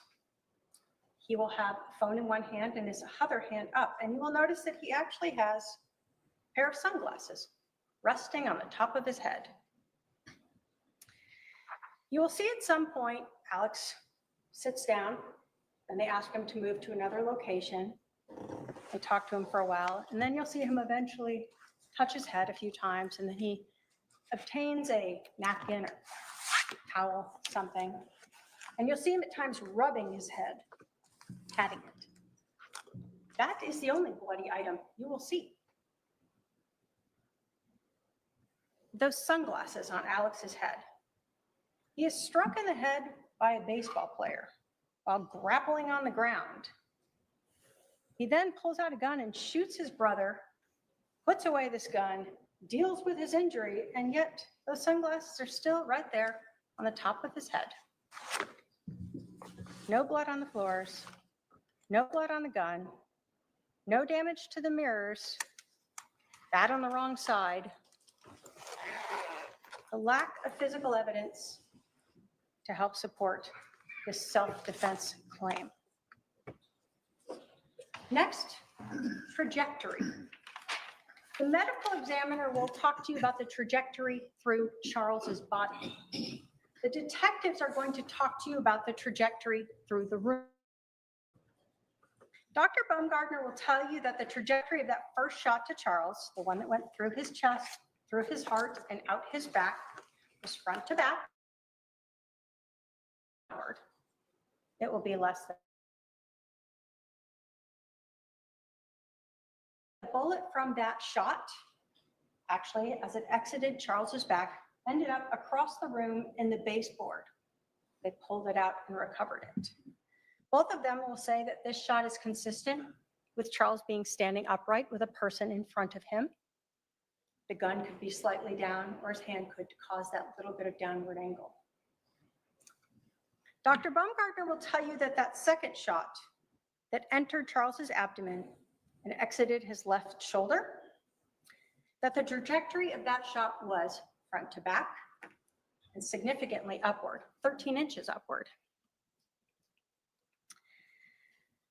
Dr. Baumgartner is also the one who will tell you about that shored wound. What you will hear from the detectives, though, is that when they found Charles on the ground, off to the side of his left shoulder was the other bullet on the ground, not embedded. They'll also tell you that when they finally moved Charles, they took his body away, they cleaned up the blood on the ground, and they noticed a defect in the flooring, in the wood, consistent with a bullet striking the ground. That defect was located where Charles's left shoulder had been. You will hear that both Dr. Baumgartner and the detectives found the trajectory. The wounds were consistent with Charles laying on the ground, Alex being at his feet when that second shot was fired. The physical evidence does not lie. Charles was on the ground when Alex Cox fired that second shot. The injuries to Charles, the location of the bullet strikes, the trajectory of the injuries both in Charles and in the house all show this was not self-defense. This was a staged murder scene. I told you that Lori Vallow left the house at 7:49 a.m., and we know this because of Charles Vallow's cell phone. The 911 call was placed at 8:36 a.m., 47 minutes later. The police arrived at 5531 South Four Peaks Place at about 8:41 a.m. Lori Vallow and her daughter Tylee returned to the house at 8:48 a.m. When the police first contacted Lori Vallow, they thought she had no idea that her husband was dead, that he'd been shot and killed. Initially, you will see body cam footage of an officer going up and just getting her information. Lori doesn't ask, why are all these police here? Why is there a fire truck here? Why is my brother sitting on the ground over there? Or is he okay? Instead, she comments about her neighbors. You'll learn that the police then pulled her aside to do what they call a death notification, to let her know that her husband was dead. Only to their surprise, she told them she knew, she was there. So at this point, the police knew they needed to take her to the police station and question her. You'll learn that Lori Vallow was interviewed by the police. She was treated very kindly. The police asked her what happened. Lori Vallow told the police that she took Charles's cell phone. She admitted that she was the reason that Charles didn't just leave and take JJ to school. She told police in no uncertain terms that Charles was demanding his phone back, and she refused to give it back. She told the police that even as Charles screamed at her for his phone, she walked away from him, wouldn't give it to him.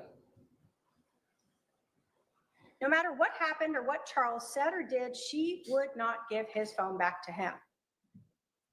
Lori told police that her daughter Tylee came out of the room during this screaming with a bat, that Charles took it away from Tylee and Tylee fell on the ground, and she told Tylee to go out to the car with JJ.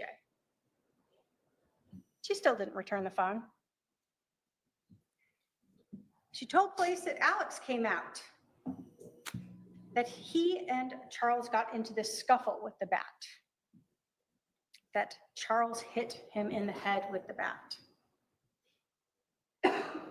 She still didn't give Charles back the phone. What she did instead was take his phone and go around that wall into the kitchen. Left the situation. Time to let brother Alex be Nephi. While she's in the kitchen, she said she heard the gunshot, came out, saw Charles on the ground, and her brother standing at Charles's feet. Then she told the police she left.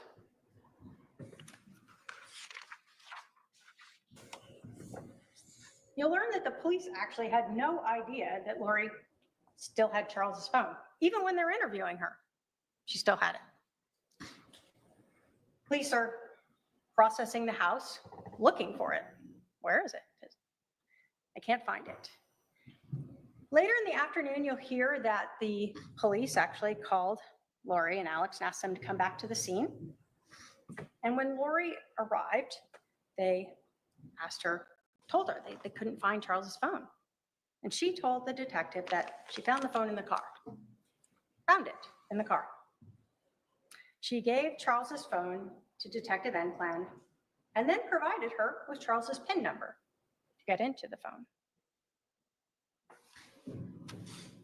You'll learn that after those interviews in the morning, Lori and Alex went back to Alex's house in Santan.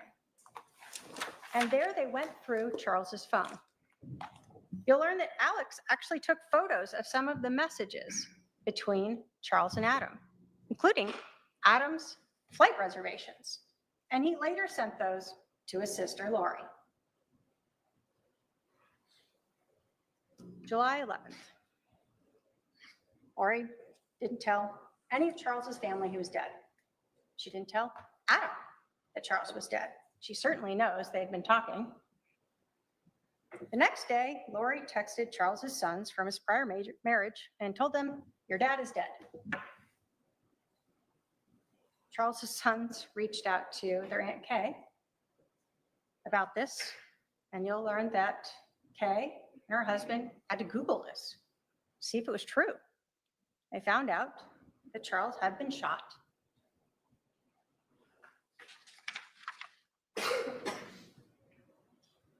So what about the money? That life insurance policy.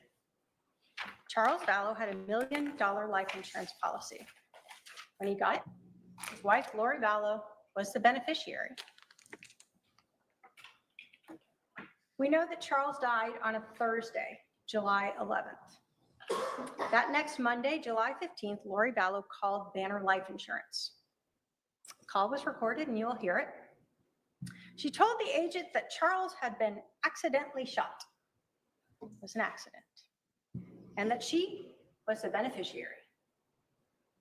Both of those statements are not correct. There was nothing accidental about that shooting, and she was not the beneficiary. 3 days later, on July 18th, Lori Vallow learned that she was not the beneficiary. Banner Life Insurance could not and would not tell her who Charles had changed it to. But Lori was angry about it. And you're going to learn that on July 18th of 2019, there's another very important text message in this case. The first one on July 9th between Lori and Alex when they discussed being like Nephi.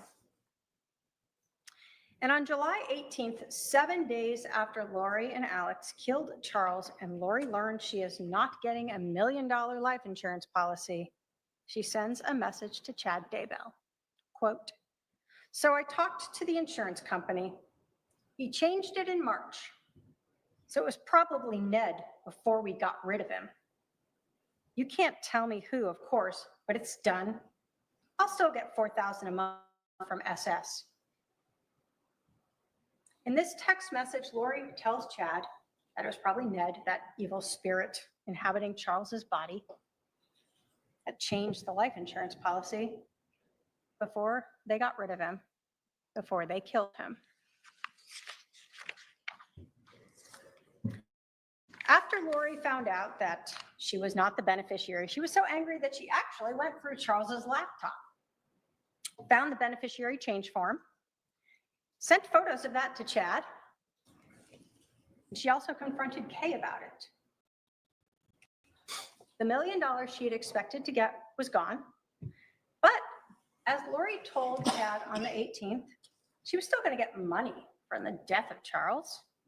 Lori knew already that a month before going to see Social Security, how much money she would get for JJ and for herself as a caregiver as a result of Charles being killed.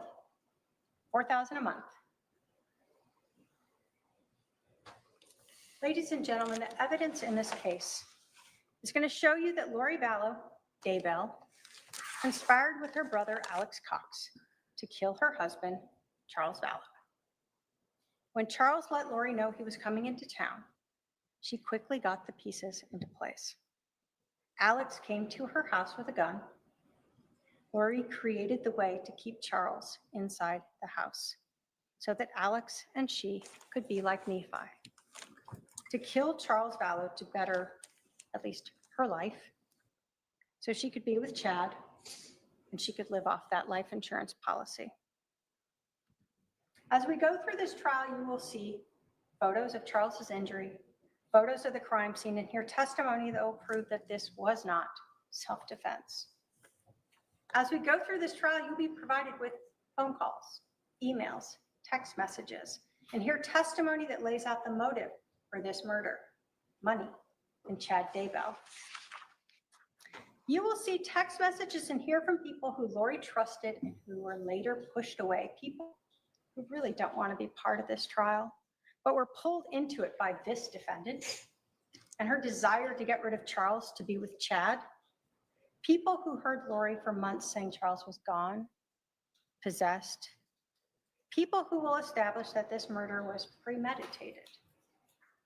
You will hear text messages from July 9th by Lori to her brother, Alex Cox, that he had to stay near her, that it was all coming to a head, and she would be like 25, and so would he. A justified killing, just like the prophet. And later, the text message to Chad where she told him that Charles changed the life insurance policy before they got rid of Ned. A confession by Lori of how religion and money were twisted to justify Charles's murder. At the end of this trial, the state will come to you and ask you to hold the defendant responsible for the death of Charles Vallow and find her guilty of conspiracy to commit first-degree murder. Thank you. Well done. Very well done. Thank you, All Ralph, right. for your Will super the chat. defendant be giving an opening statement? Okay, because of the lunch hour, your opening statement will start after lunch. I'm going to excuse the jury for lunch. I'm going to ask juror 3 to stay back. I need to talk to you about something. Please remember the admonition, jurors. We'll see you. Let's start. Everyone be back in the jury room about 1:20 p.m. and we'll resume at 1:30. Thank you. All rise for the jury.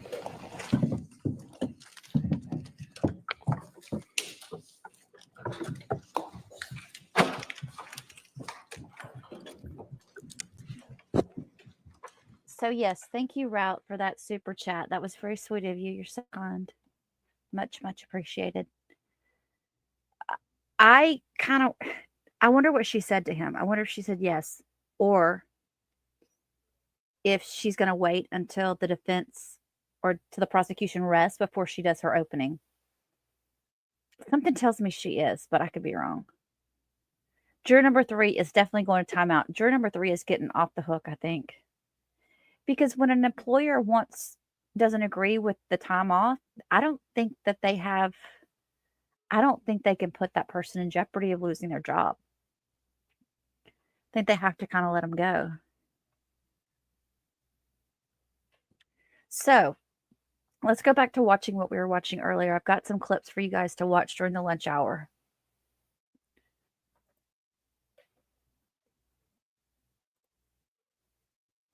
We'll finish watching this one with Lori's sister. Again, take note that the first part and the last part of this interview is from more recently, over the last 10 months. And then there's a piece in the middle that was in May of 2020. Also want to tell you that if you want to watch the entire interview, because it was pretty long, go over to East Idaho News. Nate Eaton is the one that did the interview.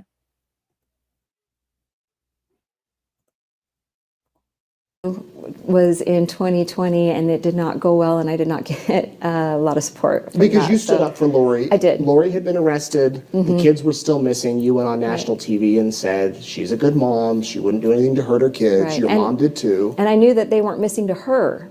She wasn't saying they were missing. She knew exactly where they were the whole time. So for me, it wasn't a matter that these kids are missing when she knows where they are. If she didn't know, then I would be like, oh my gosh, but she knew. So she's reassuring me, telling me that they're safe and that she's, you know, what kind of mother I am. And you know, I've always taken care of my kids and I have seen her do those things. So to me, it was natural to defend her at the time. All she'd need to do was show proof that the kids are alive and are well. Can you understand why she's refusing to do that? You know, it seems simple. It did to me. Janice Cox is Lori Vallow's mother. She says she doesn't understand all of the reasons for Lori's actions. All I know is the woman that she is. I did not see any great change in Lori. Have you asked your sister where the kids are? No, I've talked to her a couple of times. Summer Shiflett is Lori's sister. She says Lori has spoken to her from jail. And she said to me, you know me. And you know I've always taken care of my kids, and I do know that. Janice and Summer say they don't believe Lori had anything to do with her late husband Charles Vallow's death. Lori's brother Alex shot and killed him last July and said it was self-defense. Alex himself died mysteriously in December. They also don't think Lori had any role in the death of her new husband, Chad Daybell's former wife. She died in her sleep in October. Are you defending Lori because she's your daughter and she's your sister? Or are you defending her because you really think that she did nothing wrong? We really think that she did nothing wrong. She's had some bad judgment. She's married a few men that we didn't care for. She'll be the first to say that Yeah, she's made a lot of mistakes and she's paid high prices for those mistakes. So what is the scenario that Tylee and JJ are still alive? Well, to us, we believe they are because we know Lori. And we have seen her dedication. Are they in a bunker somewhere? Are they with friends? Where do you think they are? We don't know. We wish we knew. We don't know. But we also don't know what Lori has been through. She was being threatened. She was being followed. Who was threatening her? Well, Kay was threatening her. And her brothers. They're very upset about Charles's death. There was a lot of threats made to Lori. Kay Woodcock is Charles Vallow's sister. She's been leading an effort to find the children and to pressure authorities to take action against Lori. Kay denies she threatened Lori, but Janice and Summers say that is the basis for why Lori moved to Idaho, then, according to them, hid the children somewhere and has refused to produce them. Do you think she's in a cult? No. No, we don't. I've spoken to people who live near Chad, and they say we follow Chad. They look at Chad like he's some sort of messiah. I don't know Chad very well. I've only met him one time. I've never heard anything about him self-proclaiming to be a prophet or anything else of that nature or trying to get people to follow him. We can't see Lori blindly following anybody. Can you? No, we can't see it. You don't think that Chad brainwashed her? No, he couldn't do it. It's not possible.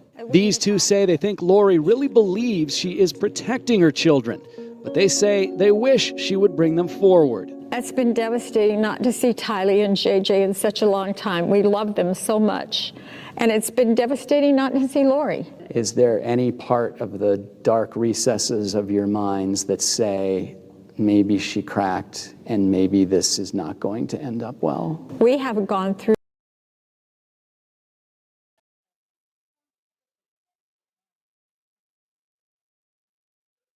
They were moving around in the courtrooms. I'm sorry.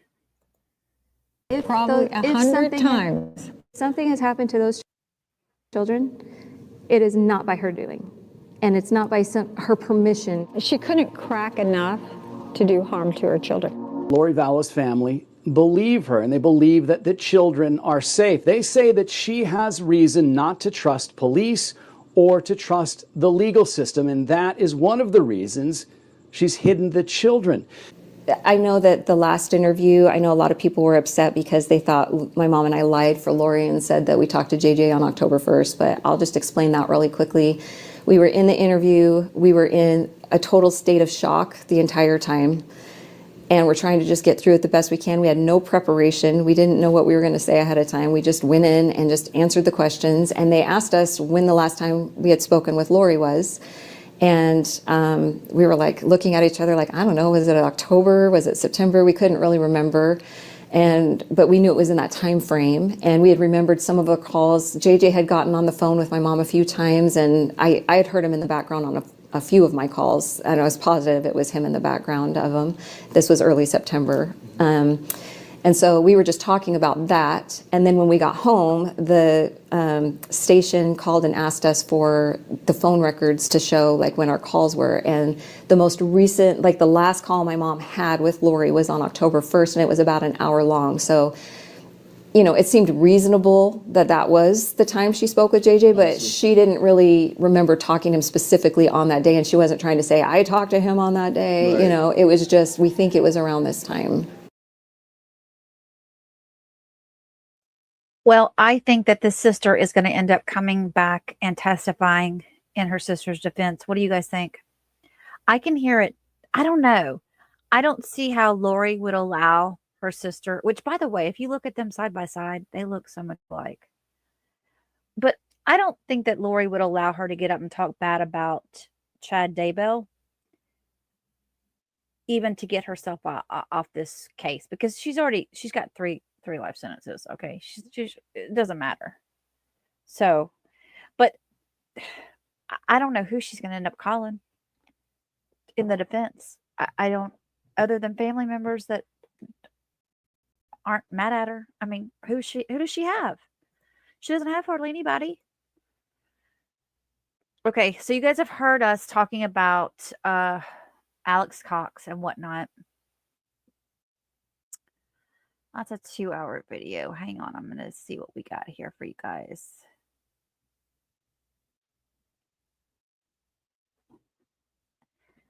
Let's look at this thing from Alex's death, because as you guys know, Alex is the one who pulled the trigger. And according to what the prosecutor just said, it sounds as if they have proof that not only did he pull the trigger, he pretty much came back and made sure he had done the deed. So let's watch this real quick. 12th, 2019, 15 hours, 20 minutes, 19 seconds. 911, where is your emergency? Hi, I need an ambulance to...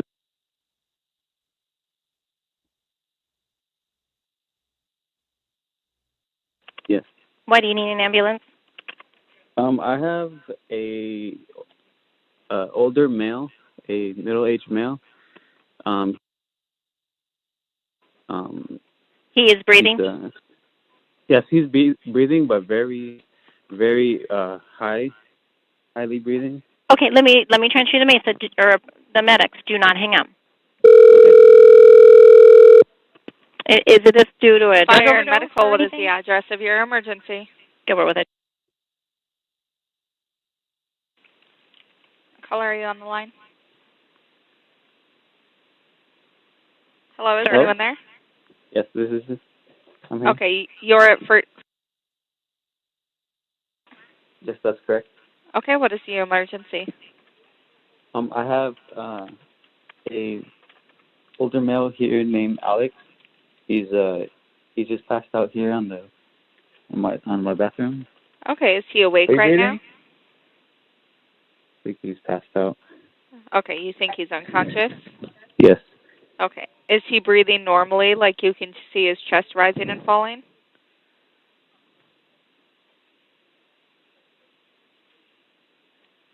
Hello? I hope so. I have the paramedics on the way, but I need you to try to help me with some information while they're driving there to help him. Okay? Okay. How old is he? He seems to be in his 40s. Okay. Do you know him?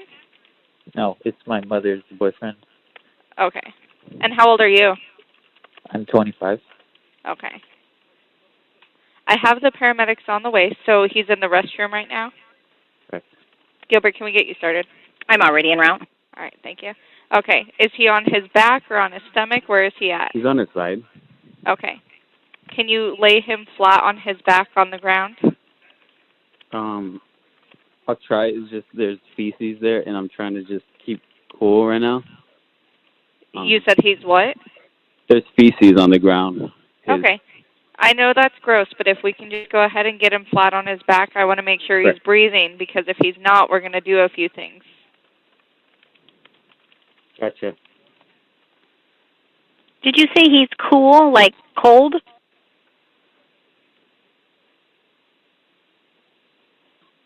Alex. Alex. Alex, we got to get you on your back.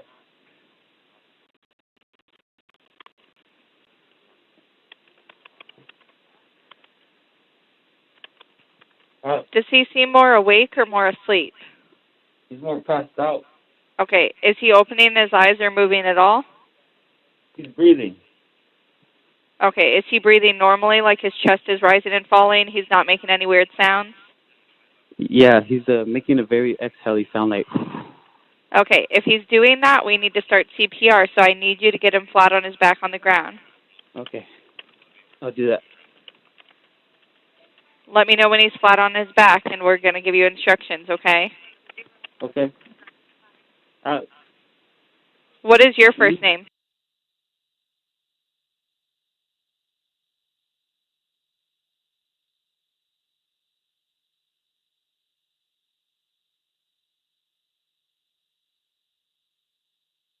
I don't think Okay. I could do that, man.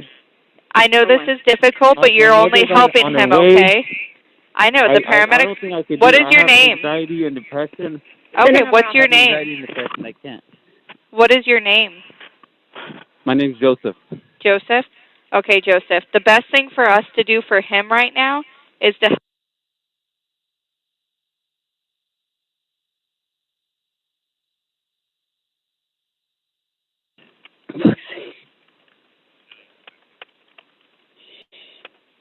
So if you'll just take...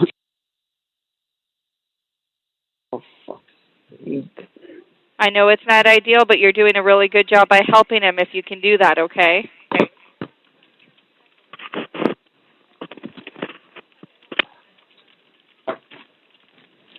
Oh.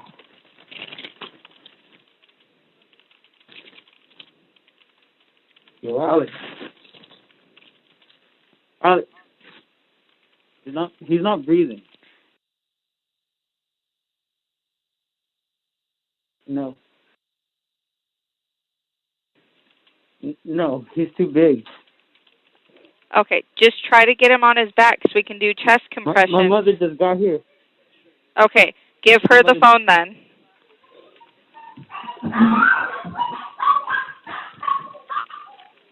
So, did she say the mother just got there? Yeah. Come here. Come here. And we're coming on Mineral right now. Really We're bad. almost there. It's really bad. Come upstairs in the bathroom. We need to get him on his back. Can you put your mom on the phone? She's right here. You're on speaker. Okay, ma'am, the paramedics are pulling up, but in the meantime, we need him to get flat on his back, and we need to give him chest compressions, okay? Chest compression. Wait. But Does she know how to do CPR? yes. She knows how.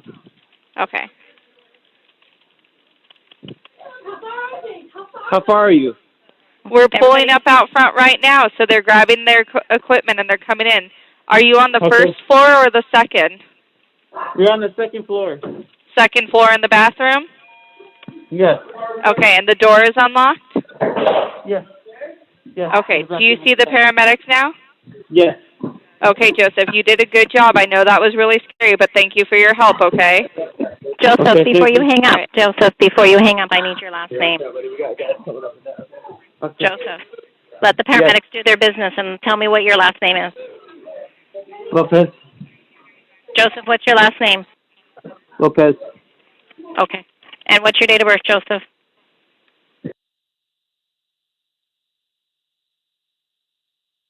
Alex's last name. I don't know. You don't know his name? No.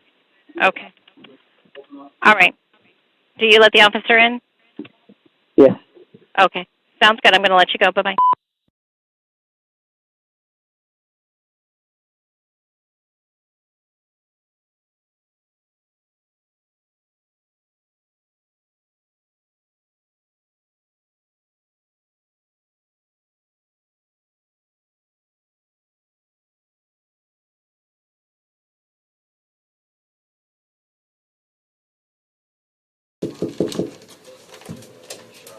Here, please.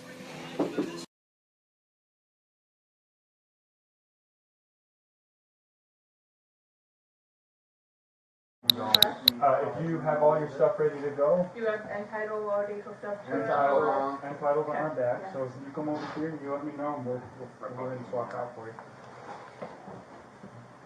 Hey Chief, did I have a suction downstairs? I don't know. Dave, do you see the suction unit there? Would you mind bringing? Yeah, I got it, Jim. I'm gonna go ahead and back up a little bit while we get our stuff on. Yep. No, hold on. Okay, perfect. Thank you. Here you go, Jeff. Did you guys have, you said you got more info? Now you come with me. Stop somewhere. I don't know. That's what Mike is probably one of our best paramedics. He was blue when I walked in. What's that? He was blue when I walked in until I started doing compressions. He was blue on the face. I'm just wondering, is it possible for you guys to wait outside? My kids are already going through enough trauma as it is without you guys standing right next to them. So we're definitely not trying to make things worse, ma'am. We're not trying to have anybody feel bad or be anxious, but someone died in your house today, and we're not going to leave your house until we finish that investigation. So let me ask you this.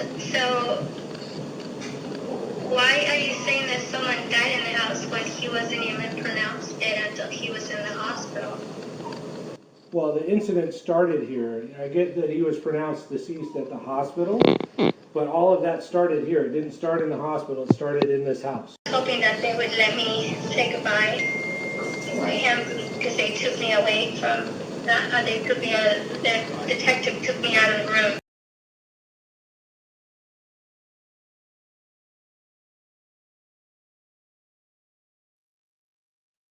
She was acting really suspicious. I'm sure that she was on their list of suspects, and they thought maybe she was working with Chad and Lori, and I don't know, maybe she was. I don't think she was, though. But she looked really suspicious in all of this, and they have the interview of her as well. We can watch that later. I was thinking what I'd like to watch is the stuff with Charles. Since we're on day one, I think it's a good day for us to watch what I had put up previously about Charles. So let me go to that really quickly and put that up. This was, when he was found at the scene, first on scene, all that good stuff. Let's see. Hang on.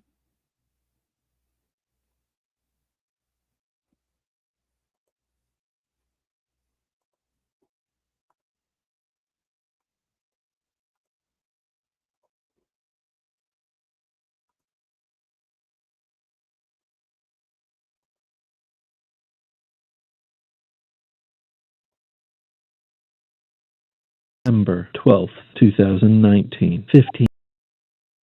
On tonight.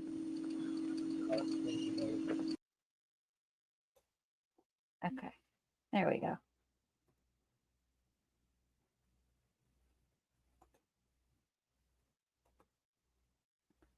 I don't know if he returned from a business trip or he just returned from out of town, but when he came back, she had locked him out of the house.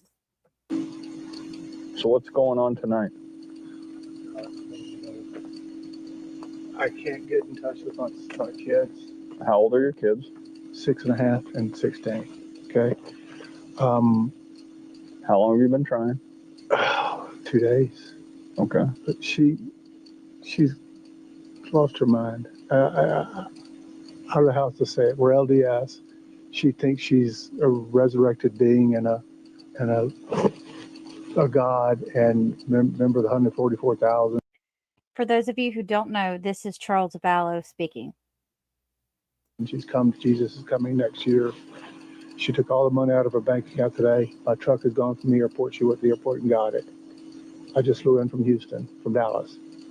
Houston and Dallas. So where's your truck? I don't know. Okay. A friend of mine's truck picked me up. I went to the CSI to file a report, which is the community bridges or something. File a report.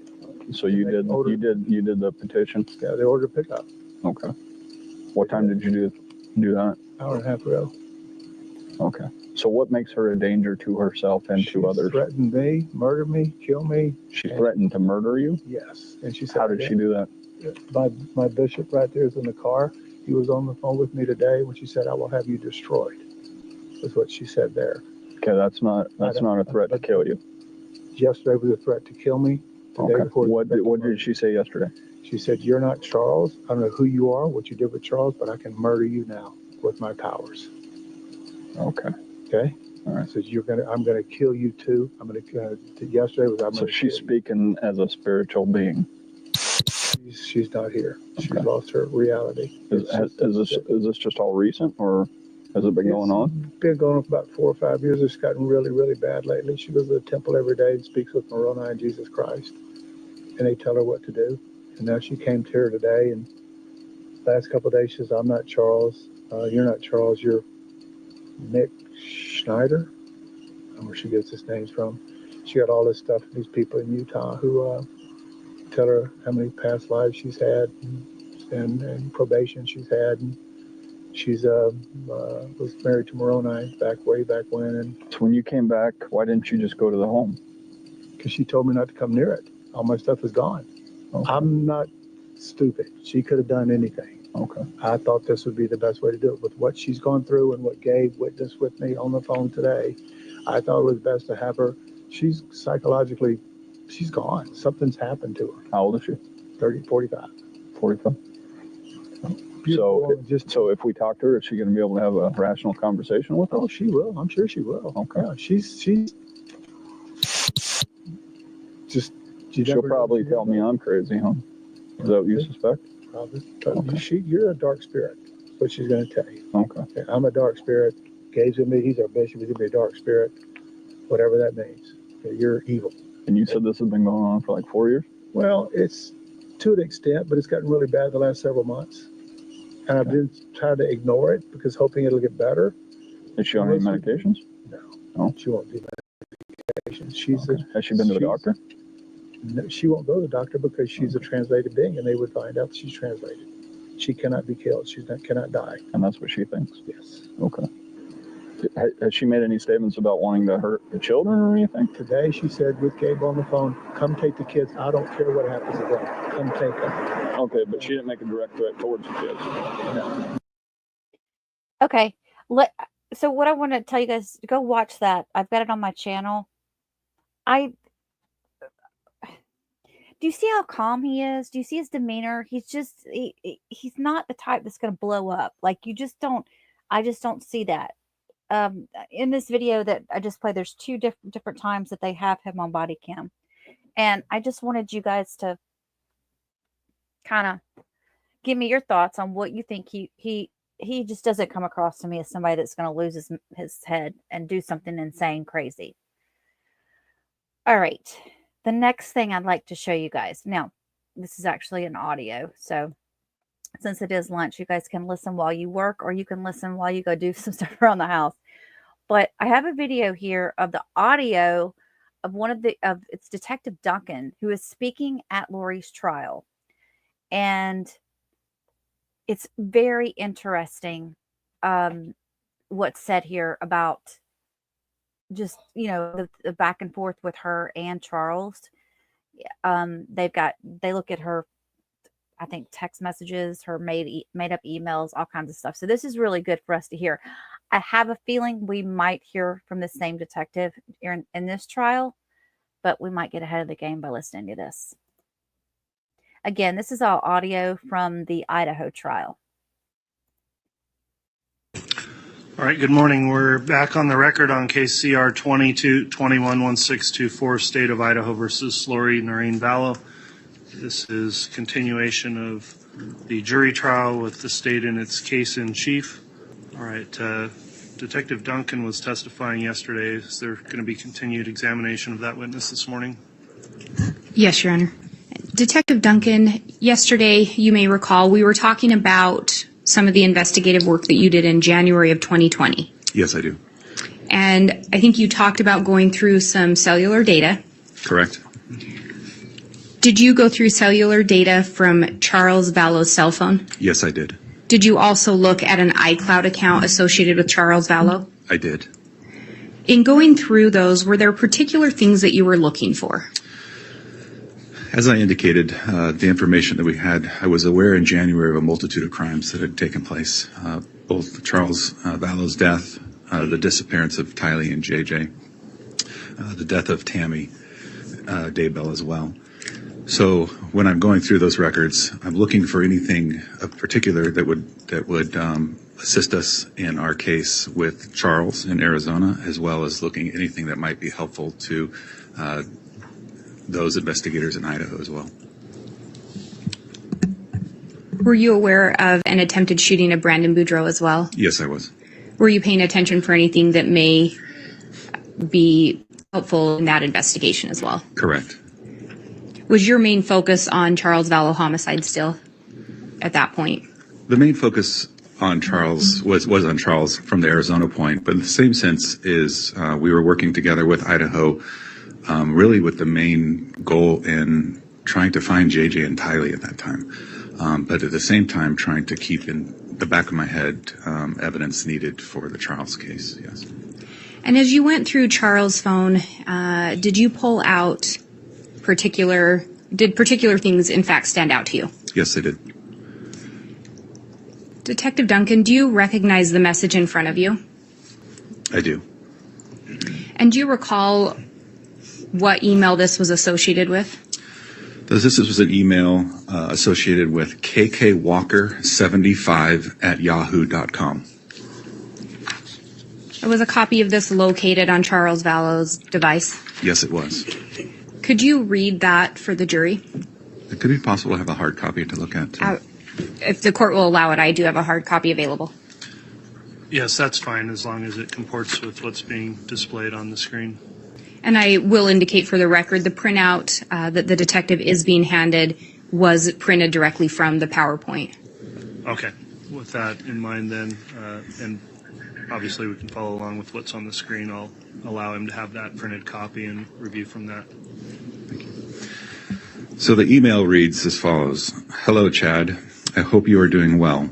This is Charles Vallow from Arizona. We really enjoyed having you stay with us back in November when you came to the Preparing a People conference. I appreciated you taking the time to talk to me about the book I've been working on. Well, more than 6 months later, I still haven't made much progress on it, but I feel an urgency to get it done. As the managing partner of Wright Planning Group, I'm going to have the opportunity to speak at various conventions beginning in the fall.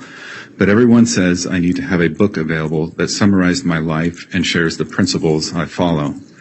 So I will cut to the chase. I am willing to pay you well to help me get this book into shape as a ghostwriter. I really liked your autobiography and the tone you took in sharing experiences without preaching. Is there any way you could come here for a couple of days and help me get the book underway? I feel talking in person would be much more valuable than a phone call or video chat, mainly because I would like you to read through some of my journals and explain to me how the publishing industry works. It would help me know whether I truly have a book in me and whether you want to team up on it. I played minor league baseball and have had plenty of stories that my audience could relate to, along with the knowledge I've gained running my own company. So I do feel the book would contain valuable information even beyond the convention circuit. I'm out of town until Sunday, but I would gladly fly you down here early next week before the holiday and cover your expenses. You can stay at our guest room like before, or in a hotel if you prefer. I hate to take you away from your family, but I know this book is vital to my speaking success. I understand if you don't want to take part in the project, but I would definitely make it worth your time. With admiration, Charles. And you indicate this came from an email, kkwalker75@yahoo.com? That is correct. Did you do any kind of investigation to try to determine who the owner of that account was? So I authored a search warrant to Yahoo.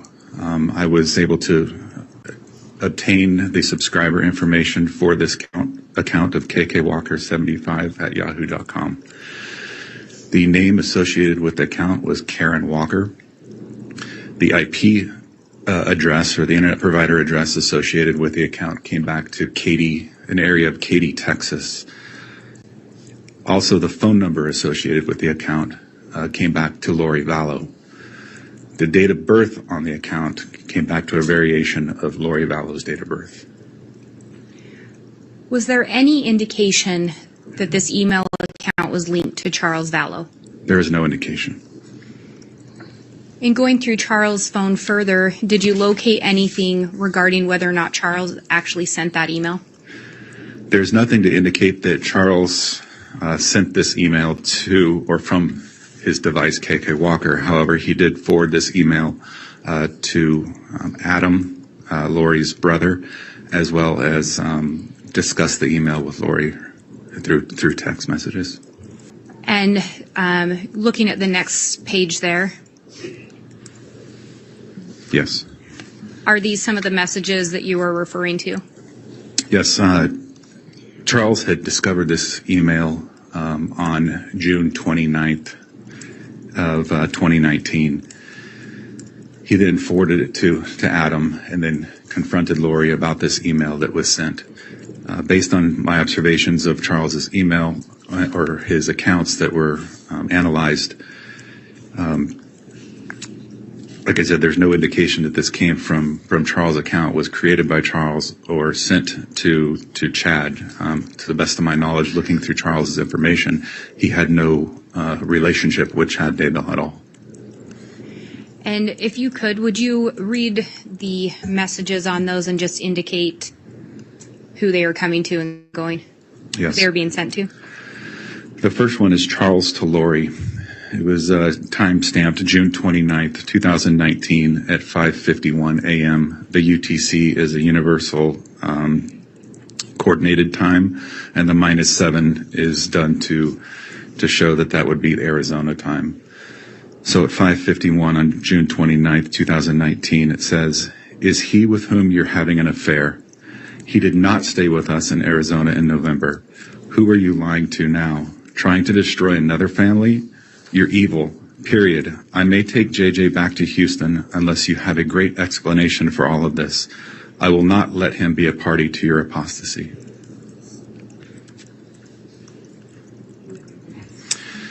Charles to Lori again at 6:04 a.m. "Just so you know, I have Tammy's, Chad's wife's, email address. I will send a copy of my email you sent to KK Walker. Tammy will know what you're up to. You better explain." Charles to Lori at 6:10. "I now have Tammy Daybell's cell number. I'll text her a copy of the letter and an explanation of what you're up to. You have till noon, your time, to explain, or I'm sending via text and email to her." At 6:55, Charles sends Lori a message. "I'm sure you are up by now. You have until 10 a.m. your time to respond, or I send the emails and texts to Tammy." Charles to Lori at 12:23 p.m. "Just so you and Chad know, I am going to talk to Tammy. In person if I have to. I've already emailed and texted her. Your game is up." Charles to Lori at 5:04 p.m. "Please stop spending money on the credit cards. I appreciate it." I was, in looking at Charles' phone extractions, was able to determine that 2 emails were sent to Tammy Daybell, one to her personal email and also one to her work email.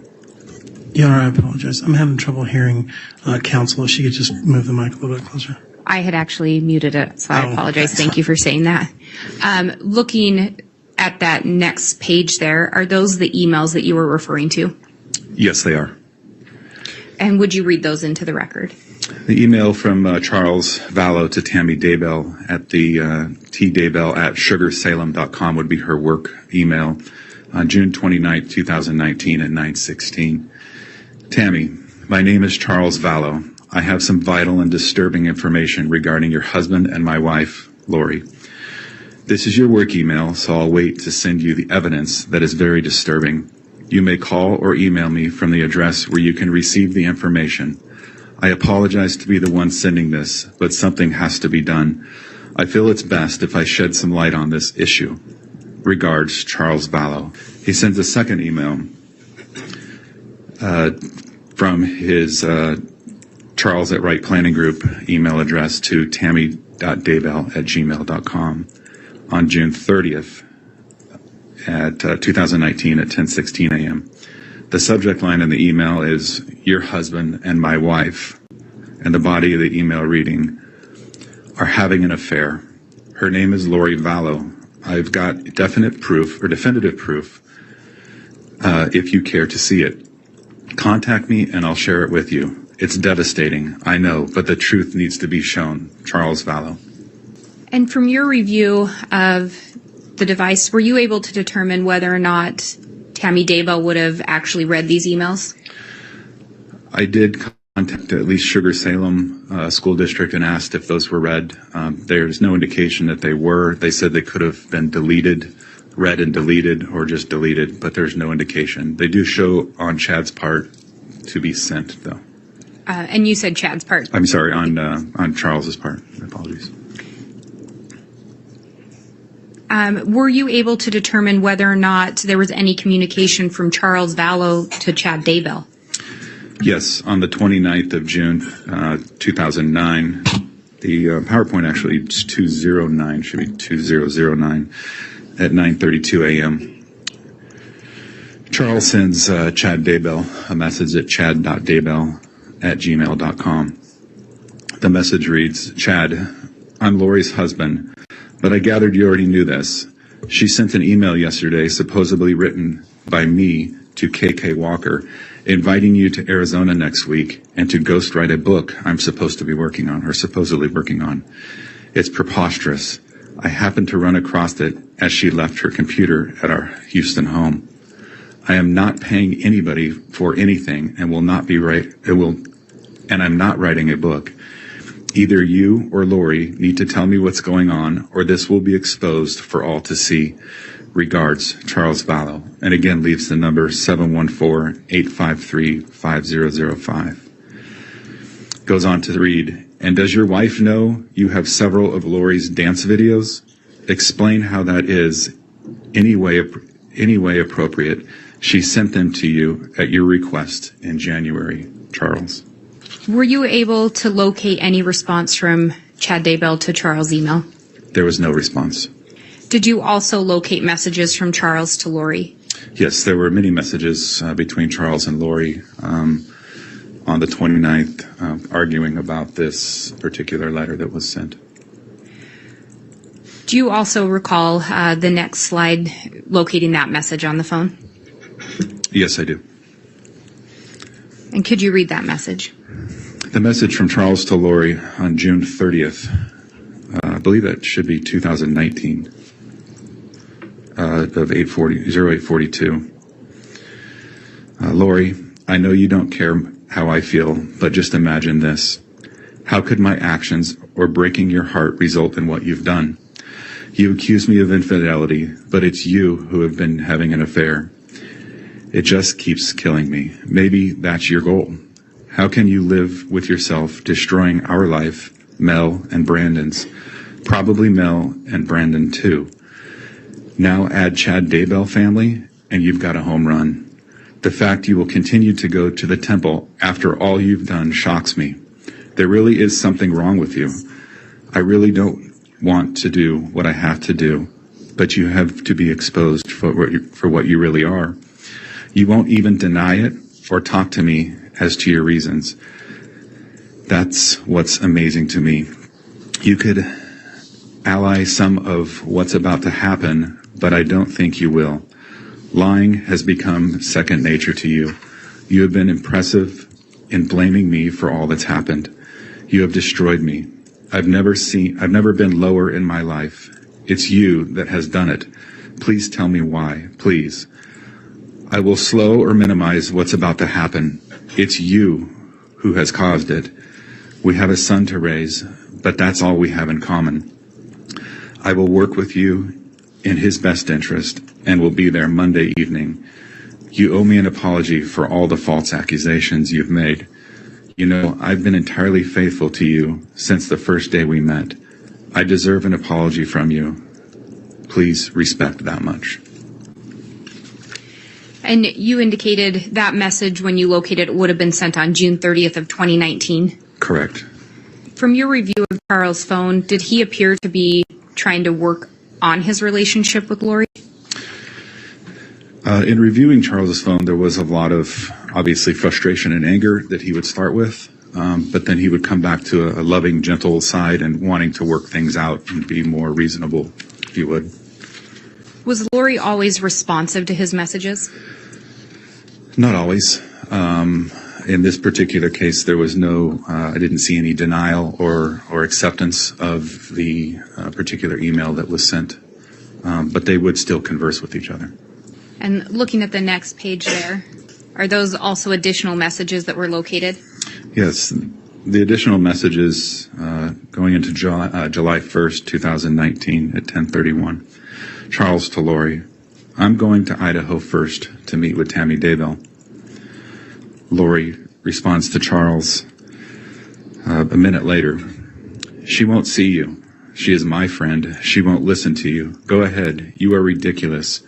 Are you coming to JJ for the 4th or not? Charles responded to Lori July 1st, 2019 at 10:37. Then you tell me why you used my name and fictitious email to send a BS email about a book I am having him ghostwrite for me. It's fraud and a lie. There's no reason for it other than to get him in Arizona and have an excuse for his wife. Charles to Lori, July 1st at 10:38. You did this. I had nothing to do with it, and you know it. Also, he did not stay with us in November. I will find out. And those messages are sent on July 1st of 2019? That is correct. And when did you respond to the report of a shooting? We responded to the report of the shooting on July 11th of 2019. And just to remind the jury from yesterday, when you arrived, Charles Vallow was in fact deceased? Yes, he was. Looking at that next page, did you also locate those messages on Charles' device? We did, yes. And can you read those messages? This would be the July 11, 2019, shortly before the murder of Charles Vallow. At between 7:35 and 7:37 in the morning, Charles sent Adam Cox a message that says, Al is here. Adam responded, at Lori's. Adam then states, really? I wonder why he never called me back. Adam said, they are planning something. Charles responded, absolutely. Adam then responds, I was supposed to spend the night at his house last night. She probably blocked that. And then Charles responded, what you do is up to you. After that message, are there any other messages from Charles to anyone? After that message, there are no other messages. There are messages sent to the phone, but nothing was read by Charles after that point. And those messages took place on July 11th, 2019, between 7:35 a.m. and 7:37 a.m.? Correct. And in addition, Charles' phone had his location services on, and the location... Your Honor, I'm going to object. This is non-responsive to the question. He's adding. Thank you. Were you able to determine anything else from Charles Vallow's phone? Yes. And what was that? Charles had his location services on, and the location of that device at the time those messages were sent, it was at the 5531 South Four Peaks Place in Chandler, where the homicide took place. Your Honor, I would next go to what has been marked as State's Exhibit 48. And I believe both counsel and the court have a copy. And Detective, I believe you've been handed that exhibit. Yes, ma'am. I believe it should be Exhibit 48. Is that what it says on the back? That is correct. Making sure we got you the right one. In looking at that, do you recognize what is on that? Yes, the front is the address of loriforstyle@icloud.com, and then 4 phone numbers that are associated with that account. And if you can flip through that. I just wanted to make sure. So the first 4 pages are the Lori for Style, and then or 5 pages, and then it breaks into a different iCloud account. Do you want those separated or all together? We'll keep them together for now. Okay. Do you recognize the information located within those papers? I do. Do you recognize that as information that was located from a search that you did? I do. And what accounts were you looking at? So as indicated before, the first count I was looking at is Lori for Style at iCloud.com. When looking through the Lori for Style iCloud and examining the data from that iCloud account, I uncovered the iCloud account of lollytime at iCloud.com. Did you also look through phone records for Ms. Vallow? Yes, I did. And is some of the information in that slide indicative of, in looking at the 8th page in there? That is correct. And would that be information that you had found through a search of the phone records? Yes. Your Honor, the state, well, let me ask this. In looking at these, and did you assist in preparing these? Yes, I did. And are these helpful as a summary for your testimony here today? Based on the amount of data in the iCloud accounts, they are very helpful, yes. Given that, Your Honor, I would ask for the admission of State's Exhibit 48. Any objection from the defense? Your Honor, we would just like to state for the record that we have objected to all of this information under 404B, and the state has overruled that objection. Okay. But we don't have any objection to this particular one. We just want it on the record that we had previously objected to this. All right. The court would note that there has previously been determinations made on the state's request for evidence under 404B. The court did make a ruling on that at a hearing on February 22nd of this year, and for the reasons incorporated in that decision, it was determined this could be submitted under 404B. In terms of the summary that's been offered as Exhibit 48, without further objection, then the court will admit Exhibit 48.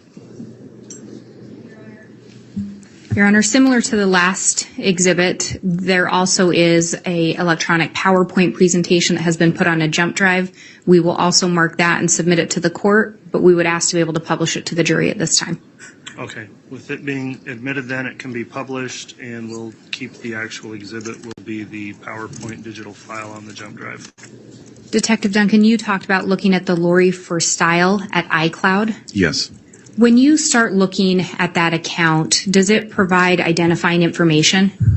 So the account information provided by Apple would include information such as the IME number, which is the device ID. Basically, it's a fingerprint for the device associated with that iCloud account. It provides phone numbers associated with the account, and it could also include recovery email addresses. And with regard to the Lori for Style, did you locate phone numbers associated with that account? Yes, I did. Were you able to determine who the Lori for Style at iCloud.com account was linked to? What Yes. individual? Yes. And who was that? The account is linked to Lori Vallow. The number of 480-489-4652 I recognize as a number that is linked back to her. And on that iCloud account, were you able to recover some messages that had been sent? I was. Were you able to recover some messages sent between Lori Vallow and Alex Cox? Yes. And looking at that second page, do you recognize those messages? I do. And could you read those, including the dates, into the record? On 3/9 of 2019, Lori sent Alex a message that says, apparently it is tied to Ned being gone. Hopefully today or tomorrow. The following day, 3/10/2019, Alex sent Lori a message. Love you too. Have fun and get rid of Ned already. 3/26/2019, Alex sends Lori a message. Ned is still alive. Just confirmed. Lori responded on the same day to Alex. It's not Ned, and it's a new one. Through your investigation, were you able to determine who Ned was that they were referring to? So at the beginning of this investigation, or in the following weeks, the following weeks, we were informed that Charles was possibly murdered as a result of being a dark spirit or a zombie. We did receive information that through Charles's contacts, and he mentioned that she would refer to him as Ned or Garrett. So those were names. Through the investigation, we found out that Charles was being referred to, or the spirit in Charles was being referred to. Did you also locate some messages between Lori and some other women on the date of Tammy's death? I did. And looking at that next slide, do you recognize those messages? Yes, I do. And could you indicate who those messages were between and when they were sent and the content of them for the record? So the messages are between Nicole Earl and Lori Vallow, and they are on 10/19 of 2019. Nicole sends Lori a message at 9:18, says, "I'm not sure if you heard, but Chad's wife died last night." Lori responded at 9:33 to Nicole, "Oh my gosh, I did not hear that. I'm in Hawaii and it's 6 a.m. Lori then responded to Nicole at 9:34, "Do you know what happened?" Nicole sent Lori a message at 9:37, "Yes, she awoke in the night coughing, threw up, collapsed, and passed away." And looking at that next page, do you recognize those messages? Yes, I do. And could you indicate who those messages were between, the date they were sent, and the content of those messages? These messages were between Lori Vallow and Melanie Gibb and dated October 19th of 2019. Melanie sent Lori a message at 13:16 hours. "I heard what happened to Chad's wife. Oh my gosh." Lori responded to Melanie at 13:18. "Hello, what?" And looking at the time on that slide compared to the prior slide, was that later in the day? Yes, it was. Did you find any indication in those messages where Lori tells Melanie she's already been informed of Tammy's passing? I did not. Did you also locate messages between or messages sent from Lori to Colby Ryan? Yes, I did. And looking at that next page, do you recognize those messages? I do. Could you indicate the date they were sent, the sender and receiver, and read the text of that message? On 11/22 of 2019, there's text messages from Lori Vallow and Colby Ryan. And, or from Lori Vallow to Colby Ryan. Lori states, "I text Ty to send it, but I haven't heard back yet. She will probably just do it before she tells me." And she then states, Hope you got the Venmo. Ty said she sent it late. I'll call you when I get a break. Hope you're having a great day. I love you so much." Do you know who the Ty is that they were referring to? That would Objection calls for speculation, Judge. We'd need more foundation for that to be answered, so I'll sustain that for now. Based on your review of the phone and the iCloud account and the contents of it, or other iCloud accounts, would you be able to determine or know who the Ty is they were referring to? I would. And who is that? Tylee Ryan. Then we talked about that you went through another iCloud account. I did. Through searching the Lori for style, like I stated, I was able to uncover a lollytime at iCloud.com. Were you able to determine when that lollytime account was created? Yes, I was. When was that? That account was created on July 1st of 2019. And on Charles' phone, when you located the messages regarding the affair, do you recall the date that Charles was sending those messages to Lori? I believe that was June 29th of 2019. Similar to the Lori for style, were you able to determine any identifying information as to who the account holder was? Yes, this account was actually linked to a different IMEI number, so a different device. But the number of 480-692-9562 was shared between both accounts. And were you able to determine who the owner of this account was? Yeah, based on the examination of this account, photographs, correspondence, videos, audio information, the account belonged to Lori Vallow.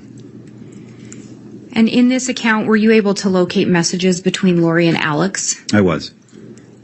And I guess to be specific, would that have been Alex Cox? Yes. Going to the next page of this, do you recognize those messages? I do. Could you indicate who they were sent to and from, the date, and read them into the record? Yes. The text messages, or the messages, are from Lori Vallow to Alex Cox, and dated 7/9/2019, the first one at 13:49 hours. Lori sends Alex a message. So the plot thickens. Call me when you can. Lori then sends Alex a message later that night at 21:50 or 9:50 p.m. Getting sleepy, so I'm going to need you to stay close to me the next couple days. Mel too. She can't go to Utah. They are planking some kind of intervention, but want Mel out of the way. So come get the stuff at your house tomorrow and secure it. Lots to do. Thank you for standing by me. It's all coming to a head this week. I will be like Nephi, I am told, and so will you. When you're looking at different accounts and different devices, are you sometimes looking for the lack of information? Yes, absolutely. Do you compare different information found from one device to another or one account to another? Yes. And did you in fact do that in this case? I did. And looking at the next page, were there messages? Let me back up. Was there evidence of messages located in Lori's phone that did not appear in the iClouds? Yes, there was. And looking at this and at this page, were there any that drew your attention? Yes, there are. And could you indicate what those are? So I'm creating a timeline for the death of Charles Vallow, specifically the red messages that were read earlier regarding Al being at the house and when Charles' phone stopped responding, or Charles stopped responding to Al. We just created a time frame, or kind of a timeline, if you would, of events that happened.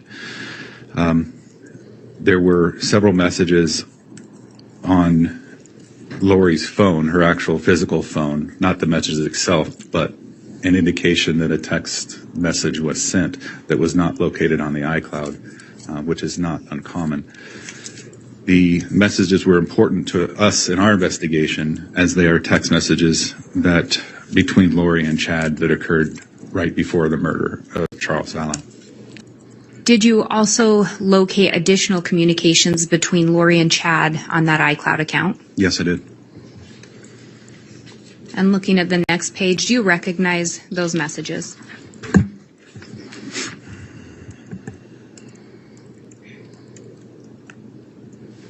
I do. And could you indicate who was the sender, the receiver, the date, and read the message into the record? Yes. The following are text messages between Lori Vallow and Chad Daybell on 7/18. That should be 2019, not 2018. Lori to Chad. I just got the letter from the insurance company saying that I am not the beneficiary. It's a spear through my heart. Who do you think he changed it to? Brandon? Or probably Kay. He left nothing for JJ. Chad responded to Lori, wow, that's terrible. There's no way to find out? Lori responded to Chad, I might be able to see when I get his computer on Sunday. I could check. The emails sent to the insurance company. It will show change in beneficiary. He must have done it recently. Chad responds to Lori, it seemed you would have had to agree to the change. Maybe your name was forged. You should have a good paper trail to prove it. And again, these messages would have actually been sent on July 18th of 2019? Correct. So these messages were exchanged 7 days after the death of Charles Vallow? That is correct. Did these messages indicate anything to you as to whether or not Lori seemed to know she was not the beneficiary? Yes. Did it appear that she had just found out she was not the beneficiary? Yes. Did you find any indication that Lori knew she was not the beneficiary of a life insurance prior to Charles' death? Prior to Charles' death, no, nothing. Did the information you found lead you to believe she did not learn she was not the beneficiary until after Charles was deceased? That is correct. And looking at that next page, and again, I think it says July 18th of 2018. That should be 2019. Yes, ma'am. Is that correct? Yes. And are those additional messages that were located? They are. And could you indicate for the record who sent them, who received them, the date, and read them into the record? So on 7/18 of 2019, Chad sent Lori a message. I love you. This is terrible, but it is probably another step in bringing down the Gadiantons, especially Brandon. Lori responded to Chad, nope, he can change it anytime he wants. He's the agent, and anyone can change the beneficiary anytime with their own signature. I'm thinking it must be K. Chad sent Lori a message. It will be interesting if he got it changed after he had 2 bullets in his chest. Was there an additional message located? Yes.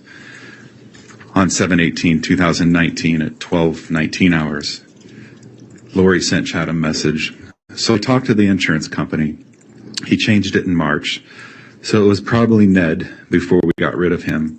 They can't tell me to who, of course, but it's done. I'll still get the $4,000 a month from SS.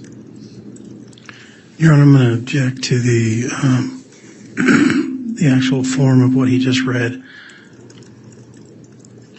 Let me review the record briefly here. And Your Honor, I think I know where counsel's going with this, and we could maybe just have him reread the last line. That'd be fine. Okay. I think a word was added. Let's have him reread that, please, so it's accurate. I'm sorry. I'll still get the $4,000 a month from SS. Thank you. Does that? That does comport. Thank you. Thank you. Looking at the next page, do you recognize that message? I do. And can you indicate who had sent that message? This is a message found on Lori's device, the lolly time from Chad to Lori, dated 7/26/2019 at 8:13 p.m. And could you read it into the record? Tonight I figured out who I feel like. I'm a grown-up version of Harry Potter, who has to live with the Dudleys in his little space under the stairs. Every few weeks I get to escape and have amazing adventures with my goddess lover, but then I have to return to my place under the stairs, feeling trapped. But I sense permanent freedom is coming. And going to the next page, do you recognize that message? Yes, I do. And could you indicate the date that was sent, to whom it was sent, and by whom, and read the text into the record? Yes, so on 7/30 or July 30th, 2019, Chad sent Lori an SMS message that read, I got the inspiration to go back to my original death percentages that helped us track Charles, Ned, etc. Tammy is very close. Her percentage has fallen steadily since Hiplos left. It is encouraging. And we see in there the mention of Ned, who you've already indicated you were able to determine who that was. Does that additional name Hiplos or Hiplos, were you able to determine who that references to? Yes, I was. And who was that? That was one of the first names that was associated with an evil or dark spirit associated with Charles Vallow was Hiplos. Did you also locate messages between Alex and Lori on that device? Yes, I did. And do you recognize the messages on that screen or the page in front of you? Yes. Could you indicate who sent those, to whom they were sent, the date, and read the content into the record? On September 3rd, 2019 at 10:02 a.m., Alex sent Lori a message. Network name is anti-layman. Password is the number 2, too many kids. Lori responded to Alex, funny. And this was sent on September 3rd of 2019? Yes. To the best of your knowledge, were Tylee and JJ missing at that point? Yes, they were. On September 3rd, were they missing? September 3rd, I'm not sure the exact date when we started looking for them. I'm not sure You became involved in the investigation a little later? Yes.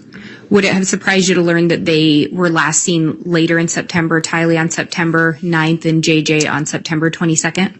Your Honor, I object to the form of the question. I believe that,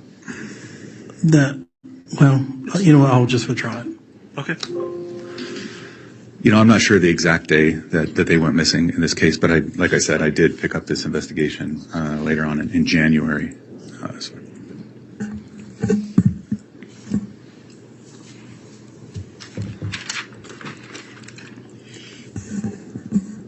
And you had indicated you were aware of the attempted shooting of Brandon at the time you were looking at these accounts. Yes. Do you know the date of the attempted shooting of Brandon Boudreaux? I believe it was October of 2019. Do you recall locating any searches or deleted searches on either of these accounts? I do. And were they around the time of the shooting of the attempted shooting of Brandon Boudreaux? Yes, they were. Do you recall what they were searches for?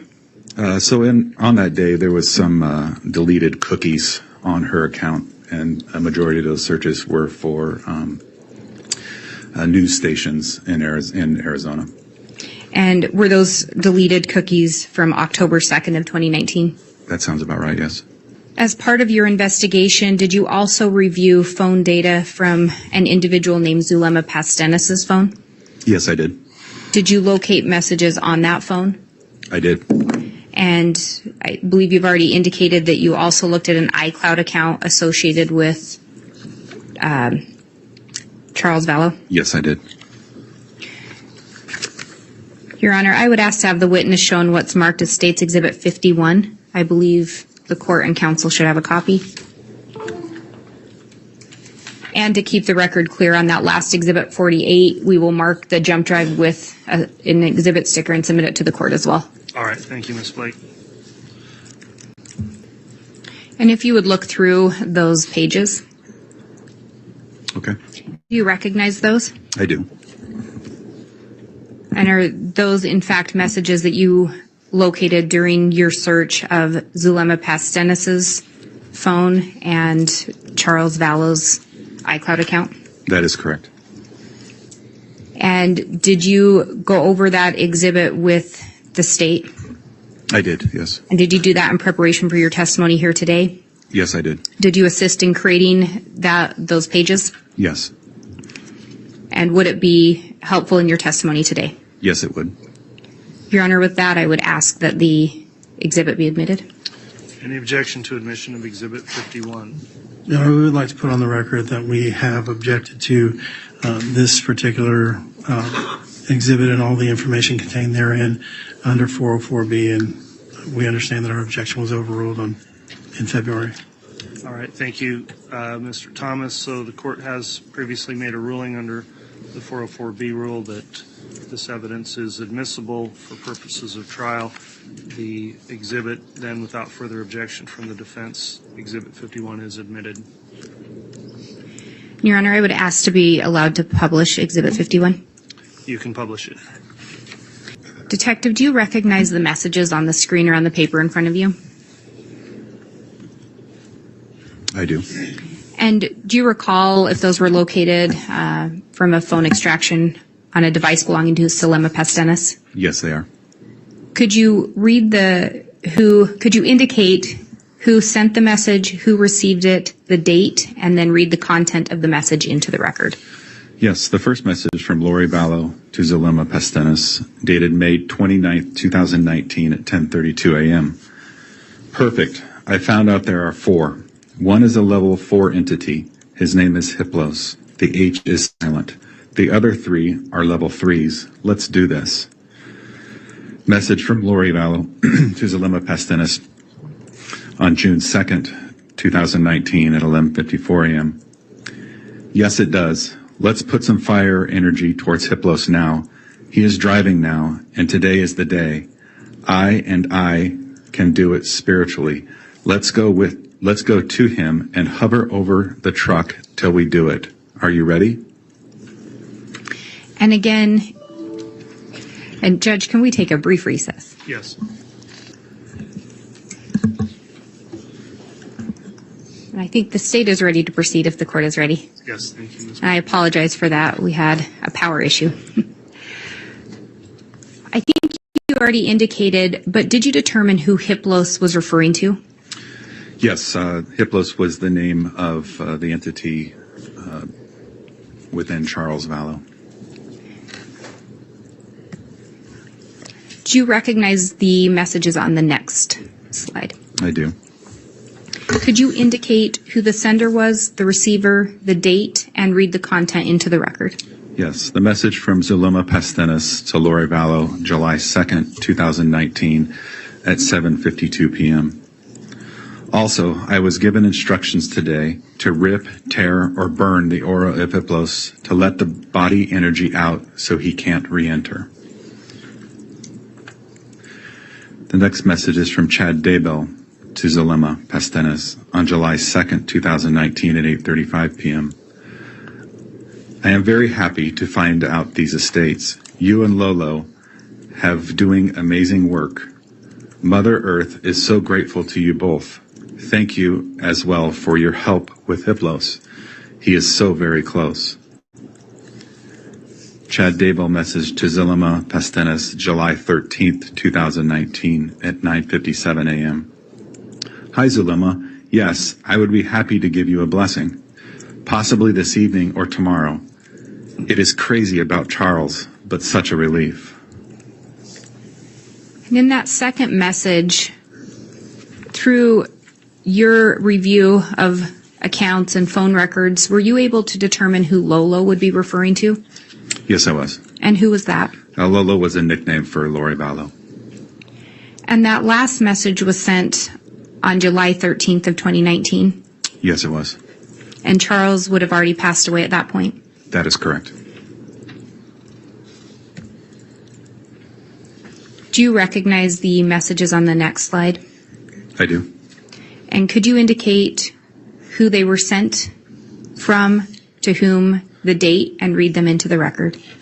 Yeah, the following messages were between Lori Vallow and Zulema Pastenis on June 2nd, 2019. The messages range from 11:55 a.m. to 12:42 p.m., and they read as follows. Zulema to Lori. I'm ready. Lori to Zulema. Let's go now. Zulema to Lori. That is powerful. I'm still sending fire. Lori to Zulema. Yes, it is. I am blinding him with light. Zulema to Lori. Ooh, that's awesome. Lori to Zulema. I'm feeling it big time. Raphael is with us. Zulema to Lori. I feel him. Lori to Zulema. Did he leave? Zulema to Lori. I can't see him. I felt like I was chasing him because I saw me running after someone. Lori to Zulema. Get him. Zulema to Lori. Oh, I'm chasing. Lori to Zulema. You are amazing, lady. I love you. Zulema to Lori. I'm tired now. LOL. Lori to Zulema. Me too. I'll keep the light, abs, fire, gong till he's gone. Zulema to Lori. Me too. I'm still sending it. And with these messages that we've gone over today, including this one, are there sometimes emojis attached to those messages? Yes, they are. And these slides did not contain the emojis that were present in the originals, is that correct? That is correct.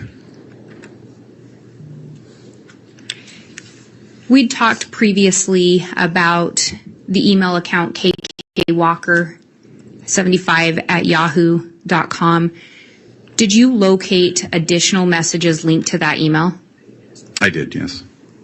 And do you recognize the message on the next slide? Yes, I do. Can you read that into the record? The message was sent April 21st, 2019 at 6:20. Dear Brother Daybell, hi, this is Karen from Vallow. I contacted you a couple weeks ago to see if you would be willing to come speak to our youth here in Houston, Texas. You said you probably could if there was a way to cover your expenses. Since then, I can't shake the feeling that you need to come share your story. particularly about chasing paradise. We are near the Houston Temple, and this summer our stake is focusing on family history work. My reason for contacting you again is that we have a stake youth conference planned for all day on Saturday, April 27th. The focus is on the temple, and I know you would energize the kids with your stories. We expect about 400 kids to attend, including some parents. I know it is extremely short notice, but is there any chance you could come? A high councilman is currently the main speaker, but he said he would be happy to let you speak instead. My husband and I have been financially blessed, and we would pay for your flight. We also have a casita attached to our house where you could stay and not be bothered. Also, my daughter mentioned the young single adults would love to put together a fireside on Sunday evening. I realize your main goal is to sell books, and that wouldn't be possible at these events, but I know that the interest in your novels would skyrocket here. I'm sorry it's so late. If possible, please let me know as early as possible in the morning so we can include it in the Sunday announcements. Also, we'd want to get your flights booked. If you were able to do both events, we could fly you in Friday, then depart on Monday. Please let me know if this is possible. We would love it. Karen Walker. And did Chad respond to that email? He did. And on the following slide, do you recognize that, the content of that slide? Yes, I do. And could you indicate who that was from and read the content into the record? The response to that previous email that I read reads, "Hello, Karen. Yes, I will be able to come, so let the wards know. I can talk to you later about arranging the flight. Chad." Do you know where Lori Vallow was living on April 21st of 2019? Lori was in Houston, Texas. When you did your review of these messages, or of these devices and these accounts, did you pass your findings on to other law enforcement? I did, yes. Did you share the phone extractions with other law enforcement? I did, yes. The state has no further questions. I will indicate for the record that similar to the others, we will mark this jump drive and submit it as exhibit, I believe it's exhibit 51. All right, thank you, Ms. Blake. Thomas, are you going to be conducting cross-examination? I will, Your Honor. If I could have just a second. You may. Your Honor. Yes. Based on our prior objections to the 404B evidence, we believe that it would be that the evidence being inadmissible. We're not going to have any questions for this witness. All right. With that, then, that would conclude the testimony. See, I think that they're going to have either that same guy come up and do that testimony, or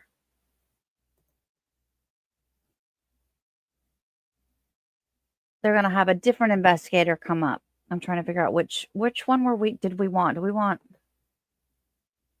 We were having a better feed on law and crime, I think. Yeah.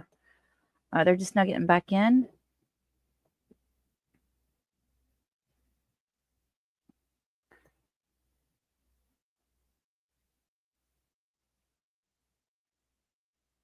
That was good timing. It's like the judge came in and said something and he left again. Just to remind you guys, we are on a 30-minute delay. So if you are bouncing around looking at this trial in different places, you might have different timing. Not like normally when they stream it.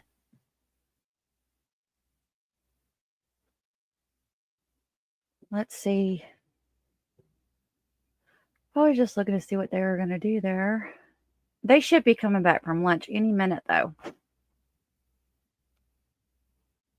Because 1:30 would be 2 o'clock their time. That we would be allowed to start streaming it, which is 4 o'clock my time, which is now. Okay. I'm just going to go back to the live. All rise for the jury. Oh, look at that. Great timing.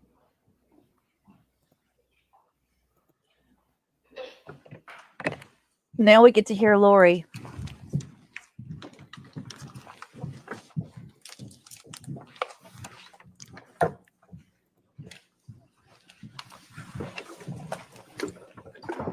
I bet she doesn't do a good job on her opening, you guys.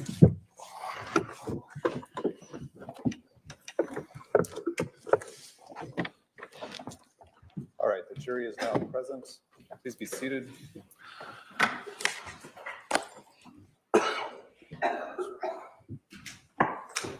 All right, the defendant can proceed with her opening statement.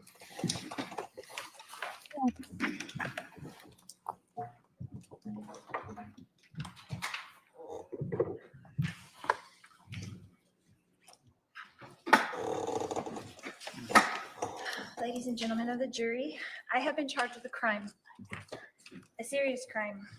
And the only question here is, did I commit this crime? Conspiracy. Conspiracy is an agreement between two or more people to commit a crime. Okay, so you see here. Okay. There has to be an agreement. There has to be a plan. The evidence in this case will show that Charles Vallow and I got married in February 2006. It will show that it was my fourth marriage and Charles' third marriage. At that time, we each had 2 children. I had Colby, who was 9, and Tylee, who was 3. Charles had Cole, who was also 9, and Zach, who was 7.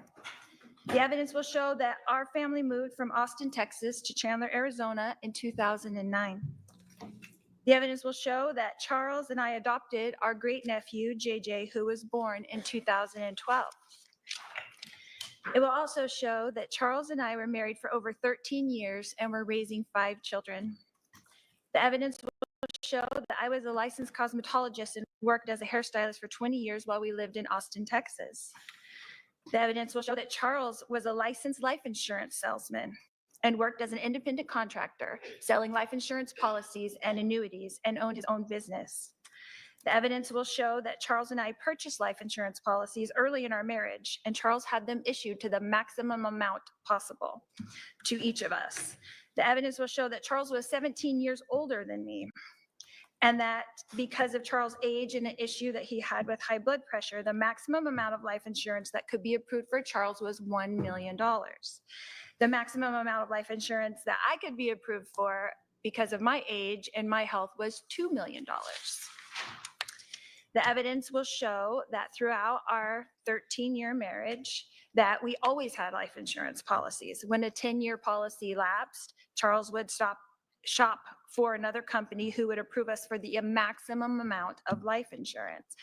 The evidence will show that this was Charles' job. This is what he did. I helped him in this business, and this is what he did. The evidence will show that in 2016, Charles repurchased a new $2 million life insurance policy on me, and he was the sole beneficiary. The evidence will show that Charles and I had a happy marriage for 13 years, that he was, in fact, a baseball player, and that he played high school, college ball, and AAA ball, and that he was, in fact, a left-handed pitcher, a southpaw, they call him, but he was a right-handed batter, as could be attested to by anybody who knew Charles well and his high school baseball coach, Greg Davis. The evidence will show that Tylee was, and in 2014, our family moved from Chandler, Arizona to Kauai, Hawaii. We lived there for 3.5 years and returned to Chandler in 2017. The evidence will show that Tylee was 3 years old when Charles and I got married, and that when she became a teenager, the relationship between Tylee and her stepfather, Charles, became so difficult that Tylee and Charles had to seek a therapist, a family therapist, to stop them from fighting. The evidence will show that together, Charles and Tylee met with this therapist after we moved back to the mainland in 2017. The evidence will show that in April of 2018, Tylee's biological father passed away from a heart attack. And at that time, Charles called Social Security and made an appointment at the Social Security office. Object to hearsay. Sustained. It will show that we did get Social Security for Tylee for her deceased father until she was 18 years old, and she was 15 years old at the time. The evidence will show that Charles and Tylee's fighting increased greatly in January of 2019 when Charles and I temporarily separated. The evidence will show that several people witnessed these terrible arguments between Tylee and Charles that increased to physical in 2019. Charles and Tylee had major increasing arguments, two in February of 2019, one of March in 2019, which was captured on video, one in May of 2019, one in June of 2019, and then the worst of all in July 2019. The evidence will show that in March of 2019, Charles pulled JJ out of his special school and moved him to Houston, Texas, while we were temporarily separated. Tylee and I then joined Charles and JJ in Texas in April 2019 to reconcile. The evidence will show that JJ was diagnosed with severe autism when he was 3 years old while we lived in Hawaii. The evidence will show that for 2 years, JJ was attending a school in Gilbert, Arizona, a special school for children with autism. It's called Lauren's Life Academy. The evidence will show that in June of 2019, in JJ's best interest, Tylee, JJ, and I moved back to Chandler, Arizona to re-enroll JJ back in Lauren's Life Academy since he had a difficult time with the Houston, Texas schools with no services for his autism. The evidence will show that Charles and I agreed it was in JJ's best interest to be in school where more services were available to him, so Charles and I rented a house here in Chandler. On the day in question, July 11th, 2019, Charles and I were renting 2 houses, one in Houston, Texas, where he mainly resided, and one in Chandler, Arizona, where I resided with our 2 minor children, Tylee and JJ. By this time, our 3 older boys, Colby, Cole, and Zach, were adults and not living at home any longer. The evidence will show that during the months of June and July, that my husband, Charles Vallow, began to send me threatening text messages. These messages were seen by my sister Summer, and that worried her. The evidence will show that Charles insisted on flying into Phoenix on July 10th, as we've heard from the state. The evidence will show that I advised Charles that he could not stay with us at the Chandler house because he could not get along with Tylee, and I did not want them to get into another fight like they had 3 weeks prior. The evidence will show that it was ultimately decided between Charles and I on text messages that he would stay in a hotel because he traveled for business all the time and stayed in hotels all the time, and that I would book it for him since I worked for him and booked all of his travel. The evidence will show that Charles did in fact fly into Phoenix on Wednesday, July 10th, and stayed in the hotel that I booked for him. The evidence will show that Charles paid to fly my brother Adam Cox into Phoenix from Kansas on the same day, Wednesday, July 10th, 2019.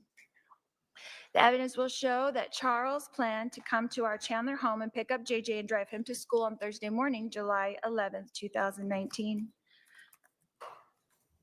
The evidence will also show you that Lauren's Life Academy opens its gates at 8:25 a.m. in the morning. And the evidence will show that Charles showed up at our Chandler residence around 7:30 in the rental car I booked for him on the morning of Thursday, July 11th, 2019.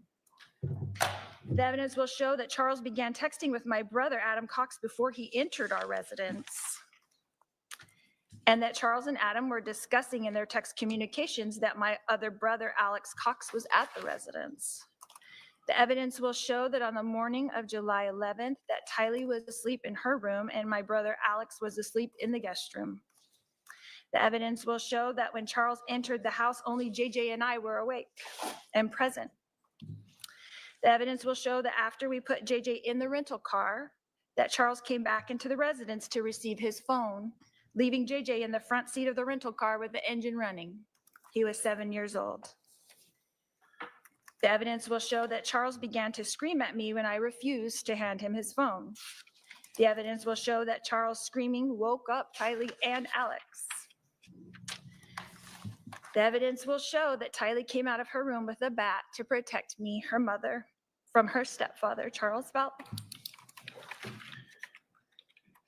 The evidence will show that Tylee and Charles fought over the bat, and that after a struggle over the bat, Tylee fell onto the ground, and Charles lifted up the bat to hit Tylee with the bat. The evidence will show that Alex then intervened to protect Tylee from being hit with the bat. He did not have a gun. He was not wearing a shirt. He was pulling up his jeans because he just woke up and came into the room where he heard the screaming.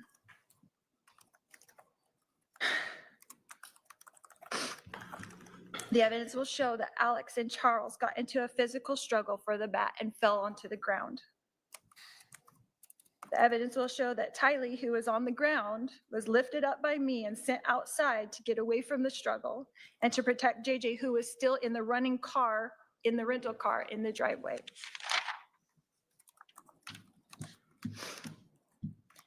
The evidence will show that after the struggle on the ground between Charles and Alex, that Charles prevailed with the bat and began to come towards me with the bat as I ran away from him into the kitchen.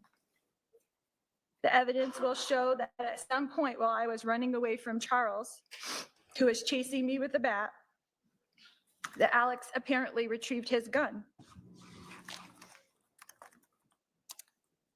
The evidence will show that I ran outside to the children and that Alex shot Charles in self-defense. The evidence will show that Tylee and I had both run outside without shoes. The evidence will show that JJ was still in the front seat of the rental car with the engine running and struggling to get out of the car. Tylee was trying to keep him in.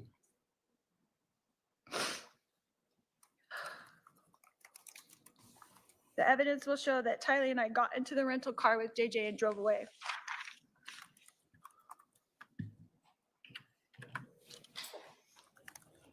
The evidence will show you that I drove the children away from the residence towards JJ's school. Can I grab a tissue? Yes.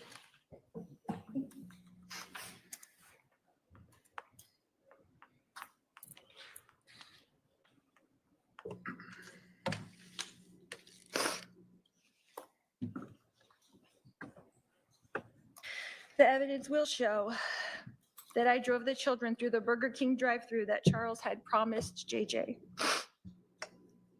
The evidence will show that we continued to drive towards JJ's school and that the gate was not yet open at JJ's school. So we drove a block west of the school to a Walgreens where I ran in to purchase flip-flops for Tylee and myself so that we could walk JJ into school on the hot pavement.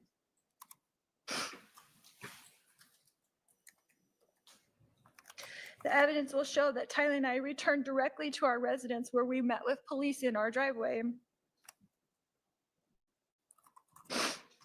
The evidence will show that we were spoken to by the Chandler police officers. And the evidence will show that Tylee and I were told by the Chandler police detectives that Charles had passed away.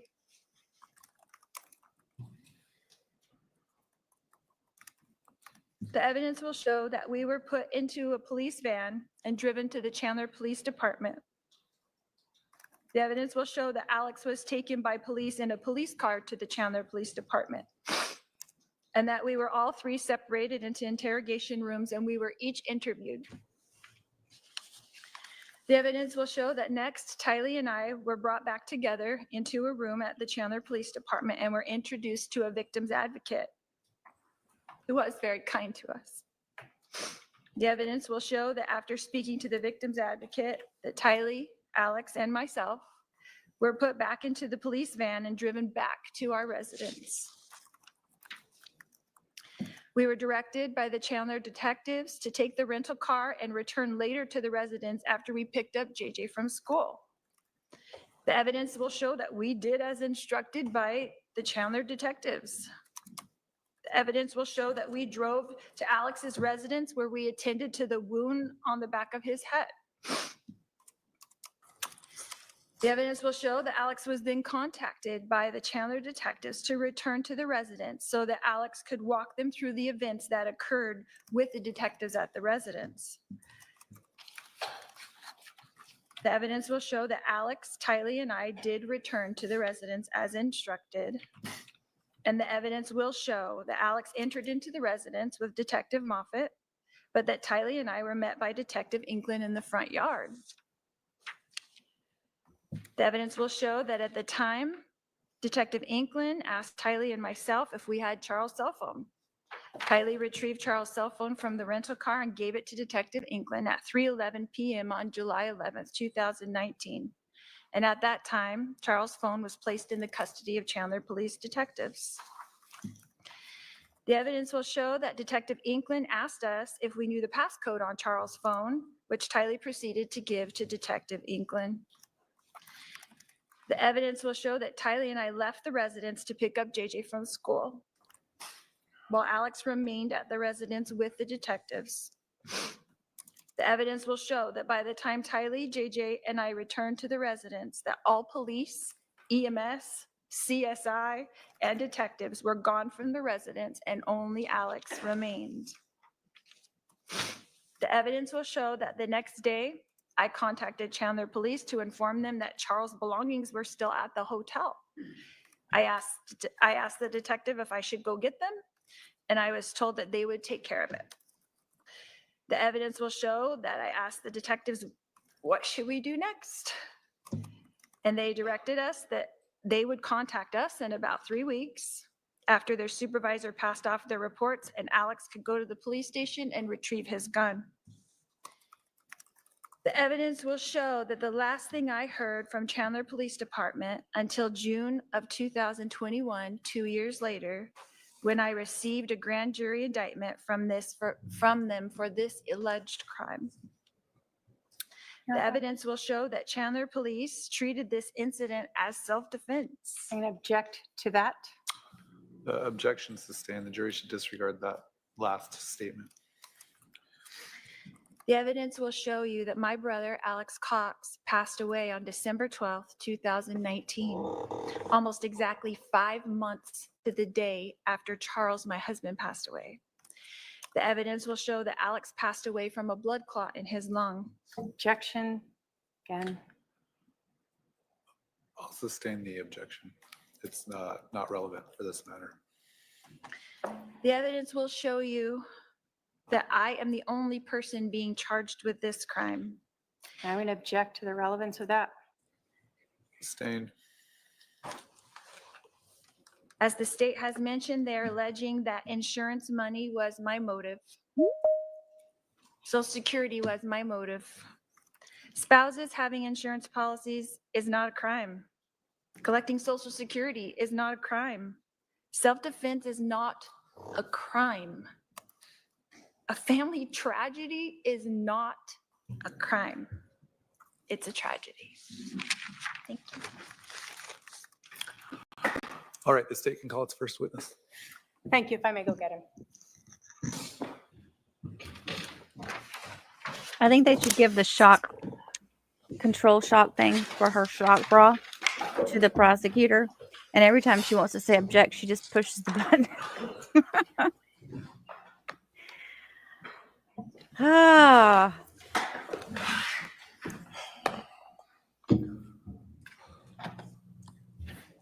That was horrible opening. I'm so glad it was not good. But she's obviously very nervous, so she's reading way too fast. And even though she's trying to place emotion there, it just doesn't. It looks so put on. So fake.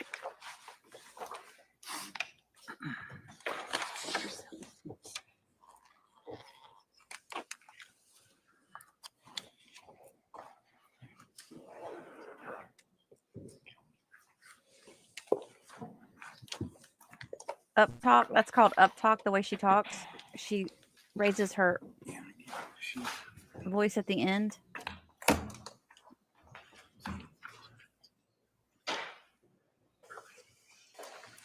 We're sorry, Your Honor. We weren't expecting her opening to be that short. Let me go get the witness.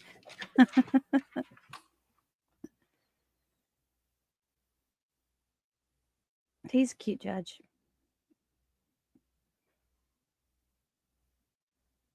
Did anyone else cry?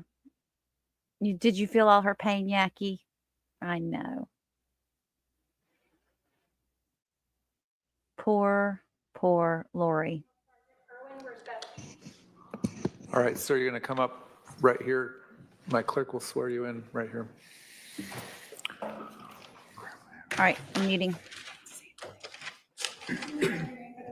W-I-E-R-Z-B-I-C-K-I. And your first name? I-R-W-I. Thank you. Do you solemnly swear the testimony you're about to give will be the truth, the whole truth, and nothing but the truth, so help you God? Yes, sir. All right, you're going to have a seat up here.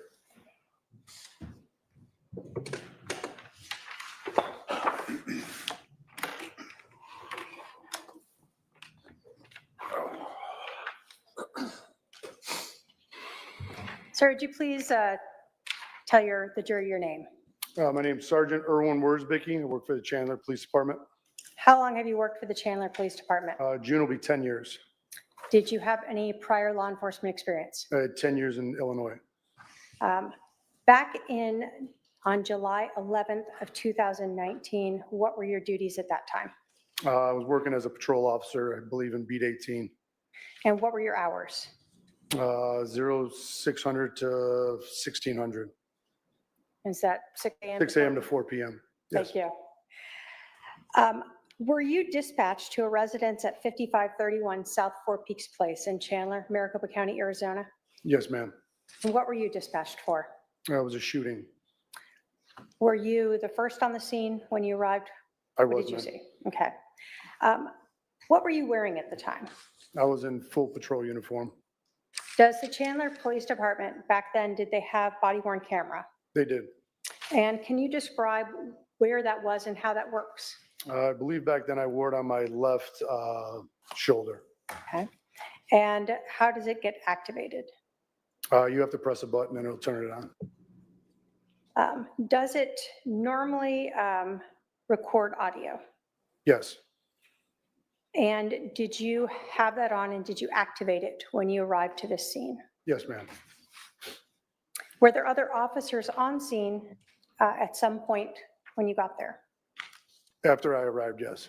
You're saying it was 760, so I pulled the printer to see if I could get. Sorry about that. What other officers arrived on scene? Right after I arrived, Officer Krautheim arrived. Can you describe to us sort of what happened as you get to the scene? How did you guys, you and Officer Krautheim, handle the situation?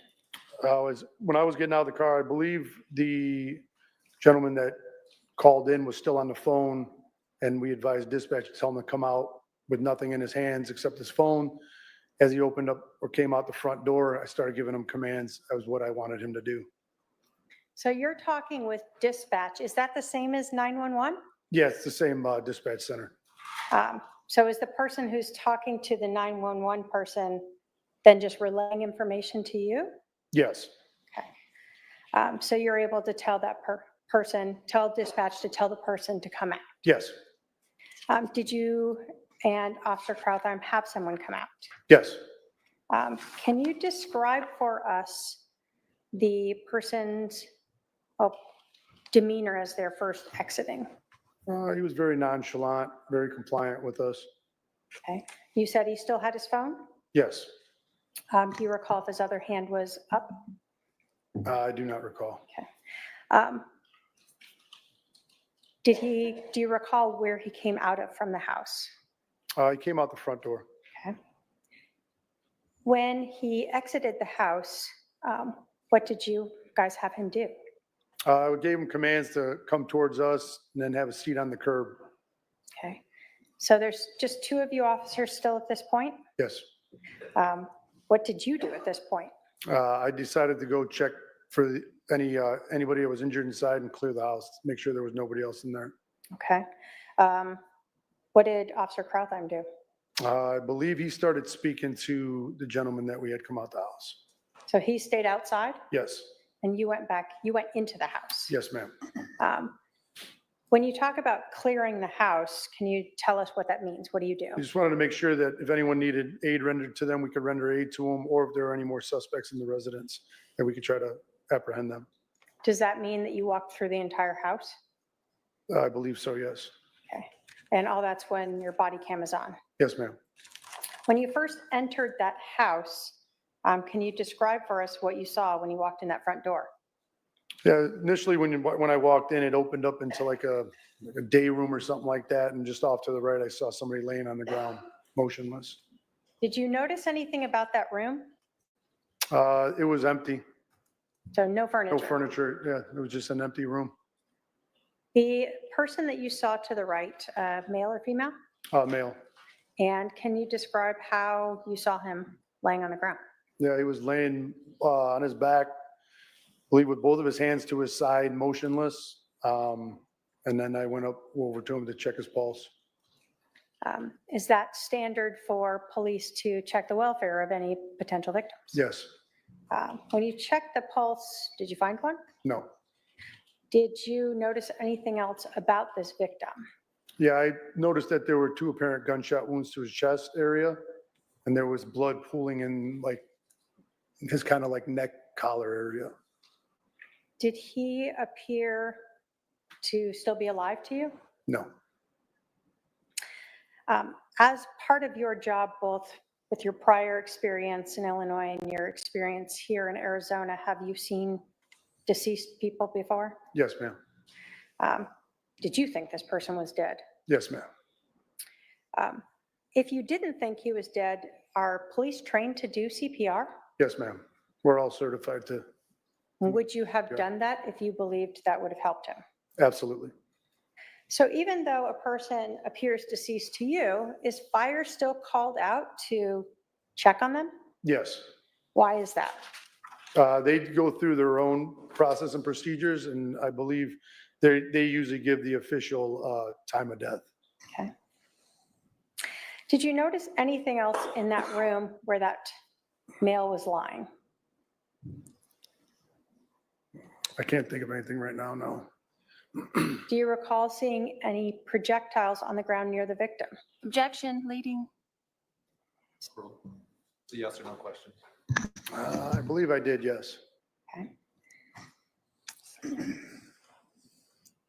When you walked in the house after you saw this male on the ground, did you continue through the house? Yes, ma'am. And was that to clear it? Yes. And will paramedics or fire come in if you haven't cleared the house yet? Usually no. So they want to make sure it's okay as well? Yes. After you cleared the house,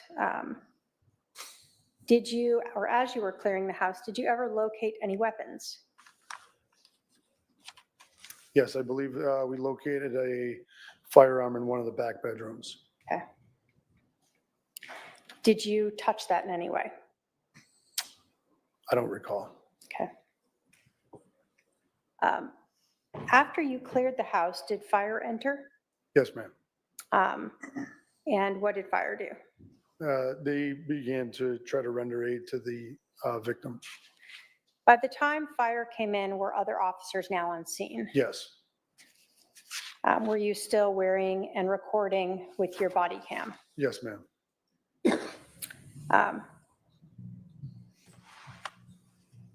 Does the body cam, you told us that it's on your shoulder. Does it always show where you're looking? No. So your eyes or your head can be turned to a different direction than what the camera is actually Yeah, showing? if I was turning talking to the judge, my camera would be facing the crowd. I want to show you a video.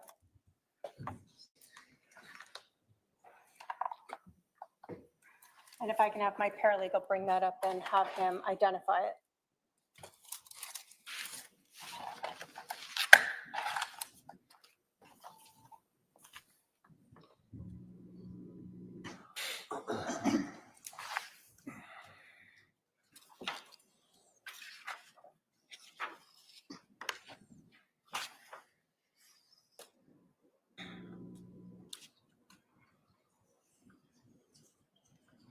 Did y'all catch that earlier? She said, leading.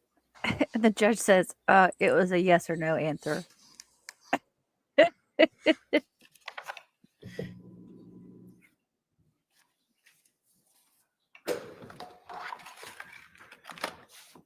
And sir, if you can just look at that and let me know if you recognize that as your body cam minus the audio of it.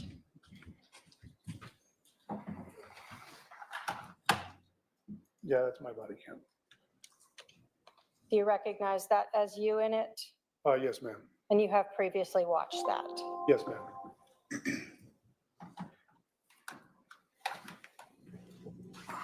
Your Honor, the state will move to admit exhibit number 2, I believe. I hope they show us everything, like Exhibit number 2 into evidence. Any objection? No when they're objection. showing the Two's jury admitted. stuff. And Your Honor, if we may publish it. You may.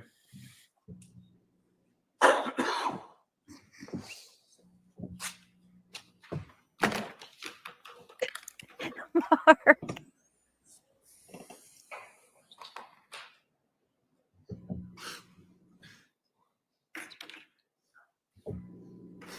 It's also right there.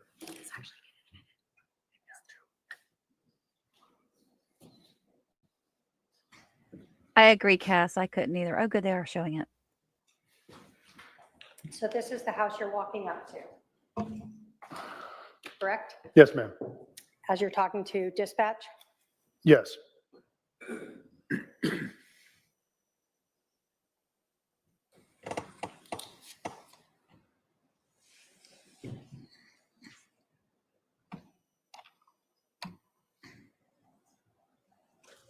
And this is the individual that is coming out that you asked dispatch to have come out? Yes, ma'am.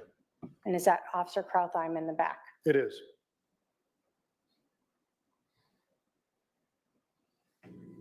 That's Alex Cox that you just saw in the jeans. This is the house that Lori was moving into. They hadn't yet moved in. They're not showing it because they're showing the body. Yes, ma'am. That's standard. Yes. That where you checked to see if this male had a pulse? Yes, ma'am.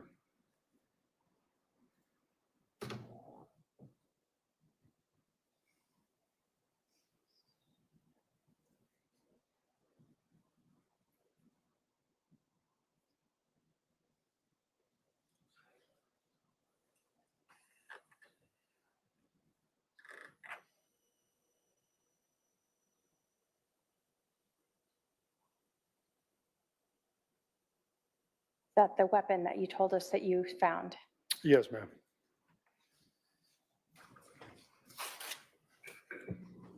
Are you letting people know on your radio that you found a weapon? I believe so, yes.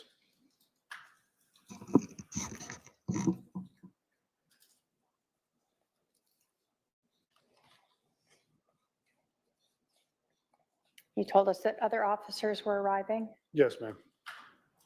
Is that what we see here happening? Yes. And is fire also starting to come in? I believe they were right behind him, yes. But you continued to clear the rest of the house? Yes, ma'am.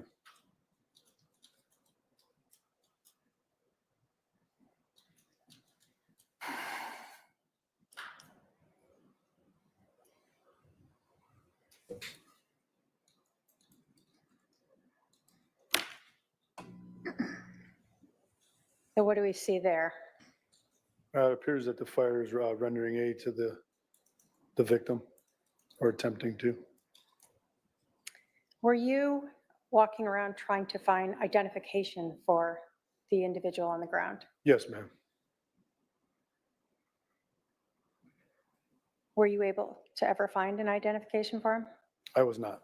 So no wallet laying around? No. No ID in his pocket?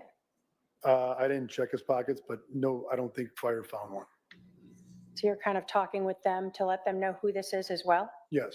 Because they're documenting it. Yes.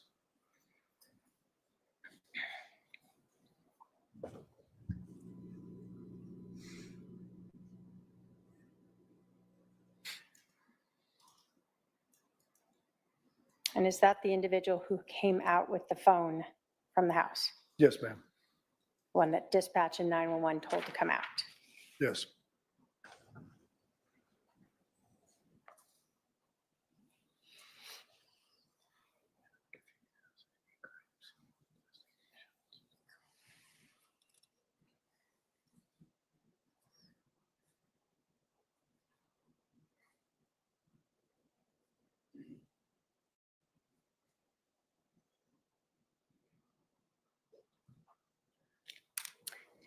When you were interacting with him there, what was his demeanor like? He was extremely calm.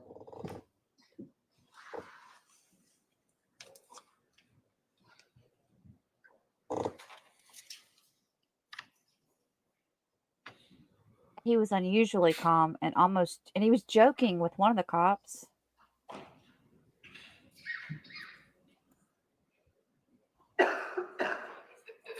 Are they not allowed to have the sound on for the jury? You told us that you were looking for the wallet for this individual.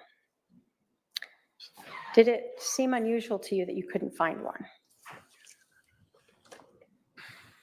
I wouldn't say it was unusual. I didn't know if he lived there or not, so I just kind of looked around to see if there was anything laying around.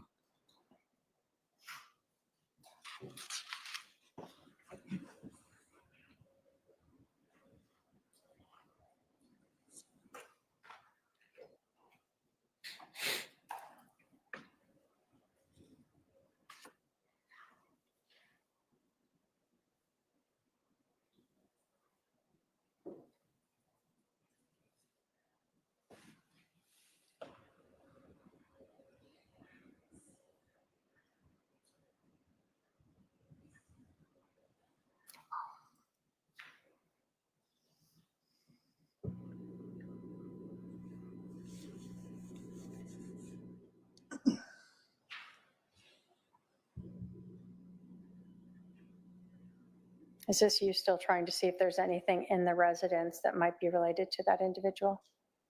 I think I was just giving Officer Cohen a recap of what I already went and looked through.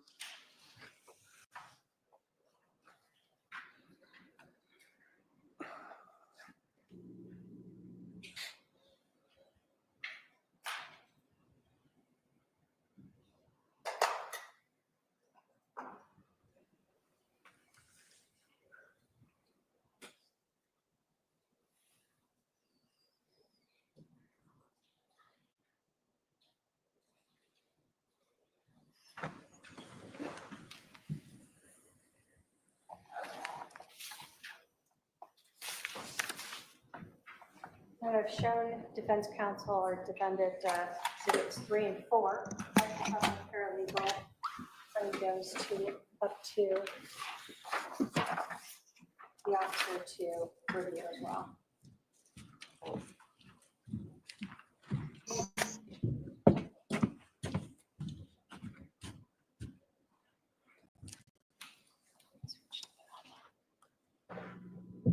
Do you recognize those as sort of screenshots of 2 different views during your body cam footage? Yes. State will move to admit exhibits 3 and 4. Any objection?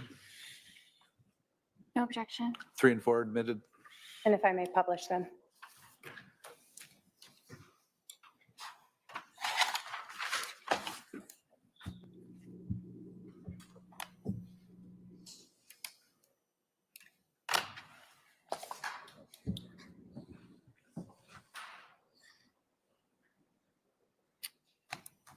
So in this photo, when you were looking at it, were you able to see here's where you are checking to see the pulse of this individual? Yes, ma'am. And did this also reflect what you had talked about of the blood pooling that had run towards his neck area? Yes.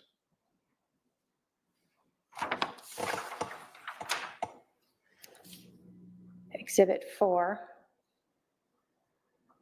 Is this sort of when we first see you walk back in and we see fire working on the individual? Yes.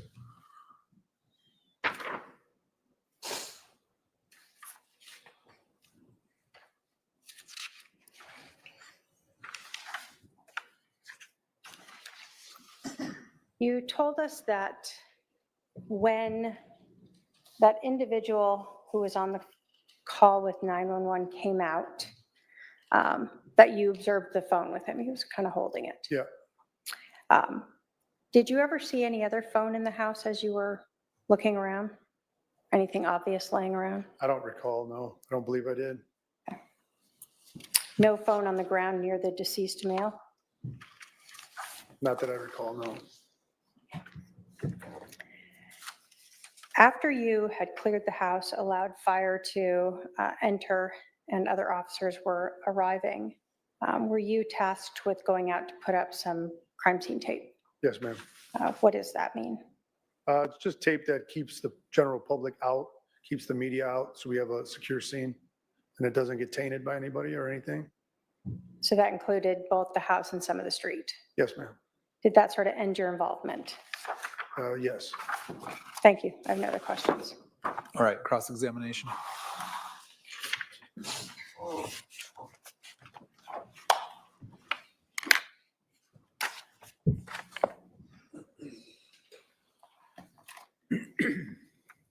It's Sergeant. Where's Vicky? Is that correct? Yes, ma'am. I like to get that right. Okay. You said that the individual exiting the house was nonchalant. Is that correct? I don't know if I use those words, but he seemed very calm, yes. Very calm. Yes. Is that the same thing to you as nonchalant? I wouldn't use that word, so I would say he looked very calm and unbothered. But you said nonchalant a minute ago. I don't recall saying that. Okay. Does everyone act the same in a stressful situation that you've experienced? No? Are you qualified to give someone a psychological evaluation? No. No. You put your hand on my husband's neck for checking for a pulse, is that correct? Yes, ma'am. That's what you did when you first came in? Yes. Did you perform CPR? No, No. Why not? because it was apparent to me that he was deceased. And that's not your protocol To what? to perform CPR until fire comes in? Not if it's going to make it even worse because they had apparent gunshot wounds to the chest. What do you mean by that? Well, if I start pumping on his chest, it's going to start spewing blood out of his chest even at a more rapid pace.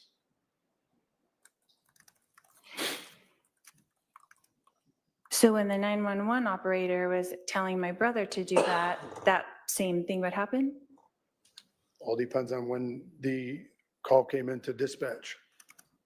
But I'm saying if you're doing CPR on someone with a gunshot wound in the chest, on the chest.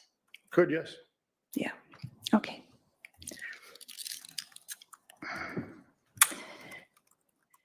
And you said something else. You said fire gives official time of death. Is that correct? Yes. Okay. And what was that time of death? Do you know? I do not recall. And you cleared the house before fire came in. Is that correct? Yes, ma'am. Okay. And you were looking for some kind of identification? When Yes. I cleared the house, Yes. I was looking for other potential victims and or suspects. Okay. But you were told on the phone that no one else was in the house but Alex. Is that correct? I don't recall if I was told that or not. Okay. Do you have any crime scene investigation experience? Just my 20 years of experience as a police officer.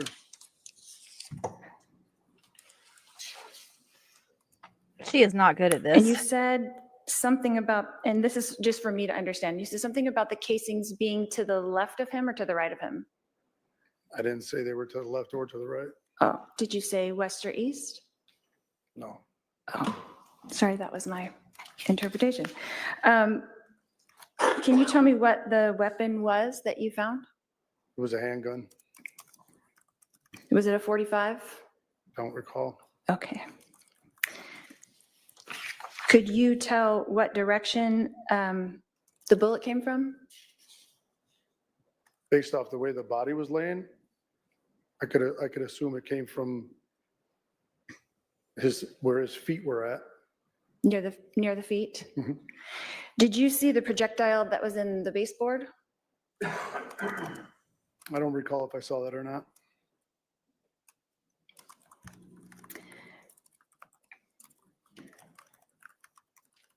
You said he did not appear alive, that you already thought that he was deceased. Is that correct, when you entered into the house? Yes. And what time was that? I believe I was dispatched to the call at 8:41. So I mean, if I was going to make a guess on what time I walked into the house, I would say I was probably at the residence within 10 minutes, So around 8:51 perhaps? possibly, yes. Okay. And then when fire took over, is that the normal protocol for fire to take over and do the CPR? Yes, And so you didn't do CPR, but they did do the CPR. Is that correct? yes, On top of the gunshot wound. yes. Is that normal protocol? I don't know what their protocol is. Okay. I'm just asking because I wouldn't think to do that either. And then you said that you went outside to put up the crime scene tape. Is that correct? Yes, ma'am. So you were, after you cleared the house, you left and went to the front yard? Yes, And then you were there for how long at the residence before you left? I couldn't give you a time. Did you stay for a while, or was that the end of your job there? I don't recall. It was a long time ago. I have no idea how long I was actually on scene for. And who is your direct supervisor? I believe that day was Sergeant Nocella. I'm sorry, what was the last name? Nocella? Okay. And what contact did you have with Detective Moffett that day?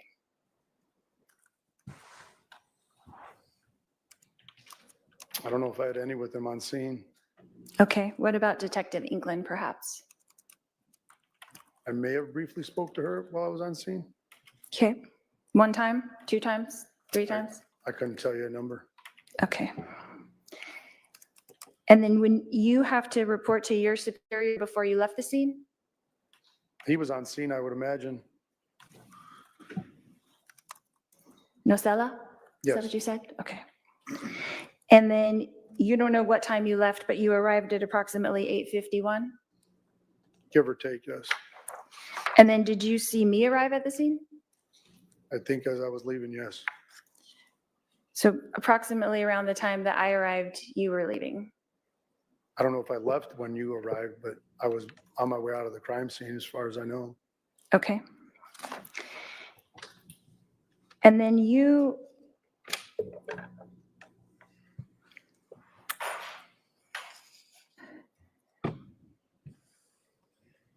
said something about 2 wounds. Is that correct? Yes. And how did you see the 2 wounds through the shirt? Just was an observation that I made when I saw him laying on the ground. So did you see 2 holes in the shirt? I'm not sure exactly what I saw when I was there, but I could see that there were 2 apparent gunshot wounds to his chest. And then I'm sure, well, I won't speak for you. So when they began CPR, they did open his shirt. Is that correct? I have no idea. Because when you walked by, his shirt was open. Objection to question. Yeah, please ask questions only. Did you discuss this case with Sergeant Nocella? I don't believe so. I would imagine he was on scene and he got briefed by the detectives. He got briefed by the detectives? Is that what you In said? fact, I would imagine, yes. Okay. And then have you spoken to the case agent on this case? How many times would you say? Who's the case agent? Oh, Detective Duncan. That's my Detective understanding. Duncan? I mean, I've spoken to him many times in my career. Regarding this case, how many times do you think you've spoken to Detective Duncan? I couldn't even put a number on it. I would say very few. Very few? Like, how many would you guess? I would say maybe 5 times. 5 times. Thank you. And would that be in-person kind of discussions, or? Yeah, I wouldn't even say they were discussions, probably just in passing. Okay. So how many times have you emailed with Detective Duncan concerning this case? Objection to relevance. Overruled, you can answer if you know. I have no idea. What about text messages? No idea. Phone calls? Ma'am, I have no idea. Okay. And your report that you wrote about this, about how long after the incident did you make your report? It was done by the end of my work shift at 4 o'clock. And then did you ever make any revisions to that report? I don't believe so.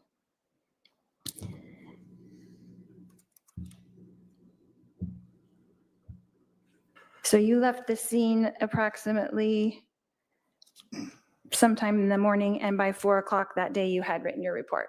Is Yes. that correct? And you've never changed anything on your report? Not that I recall, ma'am. And the report is exactly as you left it did you review it for this testimony today? Yes. And it was exactly the same as when you wrote it at 4 PM on July 11th? I don't know if I wrote it at 4 PM. It was Or done by 4 PM? It appears to be, yes. Okay. Thank you, that's all I have. All right, redirect. Oh, I'm so glad that Lori cleared all that up. I'm just kidding. Sergeant, you were asked about the shooter's demeanor. Were you just telling us what you observed? Yes. What did you observe? I just observed him very calm and collected after just shooting somebody. And that's both seeing him come out as well as having some interaction with him on the curb? Yes, ma'am. When a person is been shot and you check for a pulse and you believe they are deceased, as a police officer, are you supposed to touch the body? No. Is the body basically a crime scene? Yes. Based upon your training and experience, did you believe that the victim was deceased? Yes, ma'am. Do fire have EKG heart monitors and things that they use to determine if maybe you missed a pulse? Yes, ma'am. When you talked about giving CPR, if an individual is now a crime scene, would giving CPR to that deceased person change the crime scene? Yes. And so as someone who believed the person was deceased, you did not want to modify or change the crime scene? Correct. You were asked about the gun. Is the gun part of the crime scene? Yes. Were you responsible for processing the crime scene? No, Why didn't you go in there and pick it up and start handling it? because I didn't want to alter where it was laying when he got done using it. You were asked a lot about when 911 was called, when you were dispatched. This was a few years ago, Several, yes. 2019. Yes, ma'am. Is there something called a CAD report that documents when 911 was called, when you were dispatched, when you arrived, and even when you left? Yes, ma'am. Would looking at the CAD report help refresh your recollection as to when those events occurred? Yes. If I may have my paralegal provide him with a copy of the CAD report.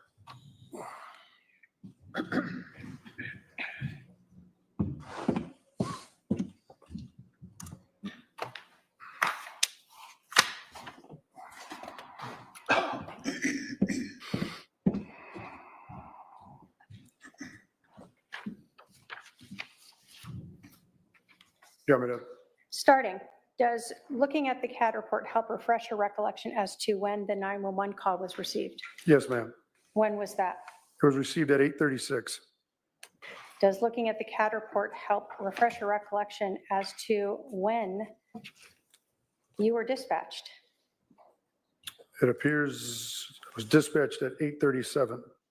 So your memory of saying 8:50 or so was perhaps incorrect. Yes. Was looking at the CAD report indicate when you arrived? 8:43. So again, that was a little earlier than your memory was. Yes, ma'am. And does looking at the CAD report help determine or refresh your recollection as to when you left the scene? Yes, ma'am. When was that? It's 5:31 PM.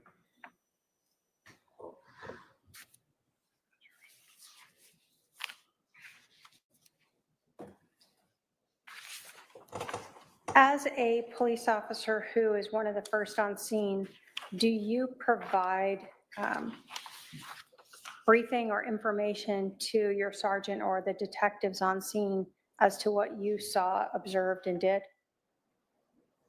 If they ask me directly, yes, somebody will brief them that's on scene. But you have to provide somebody that information to then provide to the detectives? Yes. Why is it done that way? Because usually a supervisor is going to want to know what's going on and what we did, just so the detectives know exactly what they're walking into. So for instance, if you had had to move the gun, they would want to know that, right? Yes, Or if you had moved the body, they would want to know that too, right? yes, And if you had found any evidence, would they want to know that as well? absolutely. And so is that what you would have to do that day when you are speaking to the sergeant or detectives? Yes. I have no other questions, Your Honor. Does any member of the jury have a question for this witness? If so, please write it on the provided form. I'm not seeing any questions come down. You can step down, sir. All right, state can call its next witness. Thank you. I love that they're going to be able to ask questions. And if I may go get it. Does she not have any help to go get her witnesses? Bless her heart. That prosecutor's doing a great job, though, I think. Don't you guys think?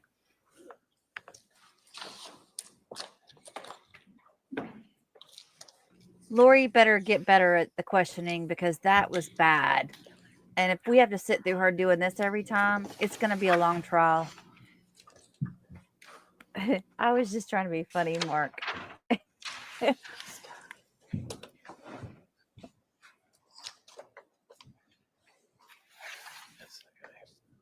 I was trying to look at Lori's outfit, and it looks like there's a black thing underneath her outfit. It's like it's so obvious it's there. She does have an investigator, yeah. Oh, look at all the evidence stuff. Oh, this is going to be where they do out the evidence. They muted it, by the way, y'all. I hate this part of trials, when they start pulling out all the evidence, and it takes them forever to unpack everything.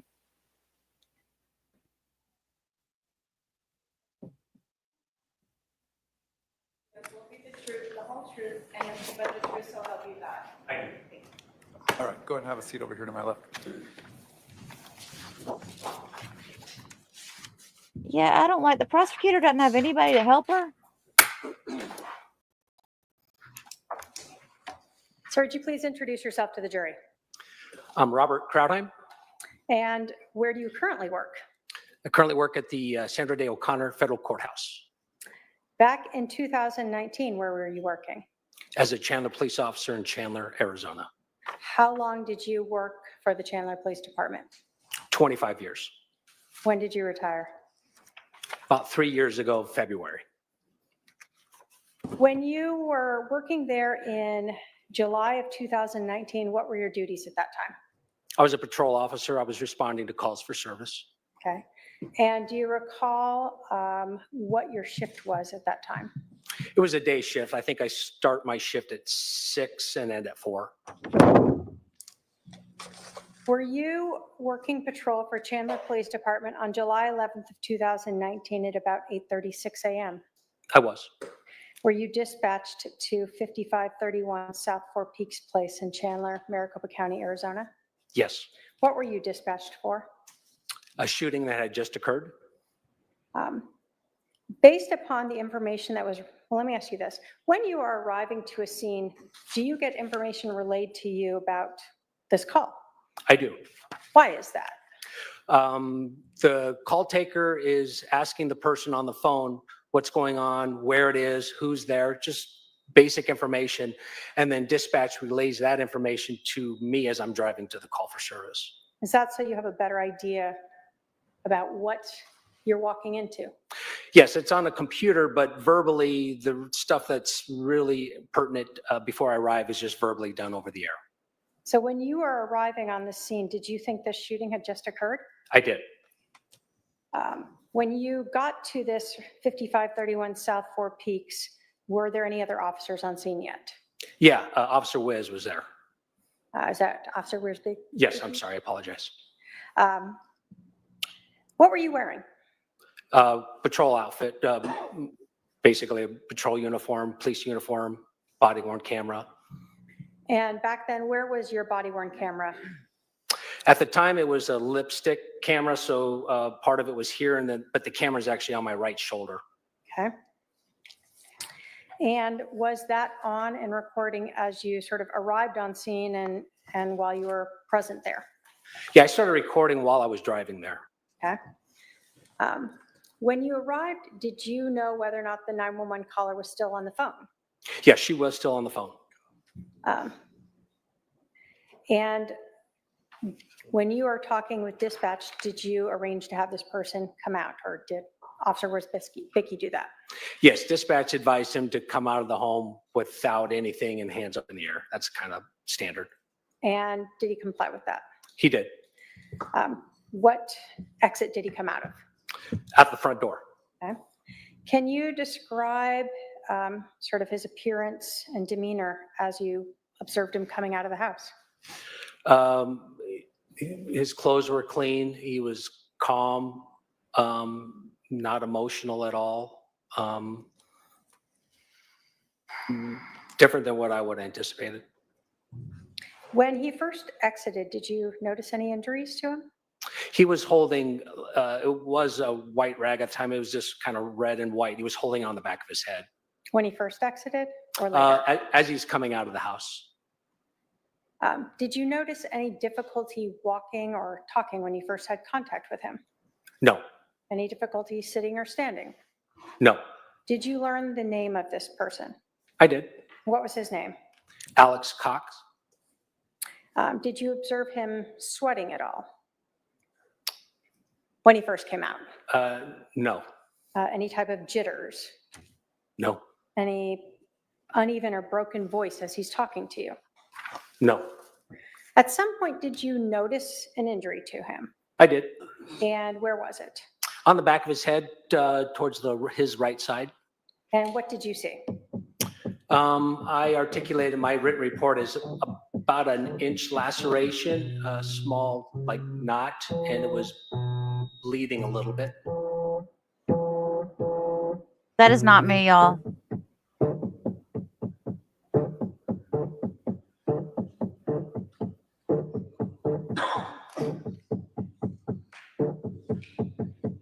If we can fix that. It's been hacked. They've been hacked. I wonder if that wasn't a phone, was it? I don't think that was a phone. That was something in their microphone system. Like somebody took over their stuff. Alex Cox patting or rubbing the back of his head with some sort of rag or paper towel? Yes. Without going into what was said, did you talk with him? I did. Did you offer him medical treatment? I did. Did he ask for medical treatment? He did not. Was there anything about his talking with you or actions that made you concerned that you thought you should override that? Yes. Let me make sure you understood. Was there anything about what you observed with Alex Cox talking or his ability to move that made you think you should override his decision to not get treatment, and you thought, oh, he better get treatment, he's so bad off? Oh, zero, none. At some point while you were talking with Alex Cox, did you see a female and a teenager show up at the scene? I did. And did you eventually go speak with those two? I did. Where did you speak with them? Just on the other side of the street. They had parked right across from the house. Did you speak with the adult female? I did. Did you ask for a driver's license to identify her? I did. And who was that person? Lori Vallow. Do you see Lori Vallow in the courtroom today? I do. Can you point her out and tell us what she is wearing for the record? She's at the defense table wearing a white shirt underneath looks like a black jacket. Your Honor, may the record reflect the witnesses identified the defendant. Shall. When you went to speak with Lori Vallow, did you know that the deceased person in the house was her husband? I did. Okay. When you went to speak with Lori Vallow, did you ask her whether or not the individual inside her husband lived there? I did not ask her that. Can you describe for us Lori Vallow's demeanor as you were interacting with her? Calm, nonchalant, just kind of a matter of fact, just talking to me as I'm talking to you now. When you went to speak with Lori Vallow, can you tell us approximately how many police cars were parked around there?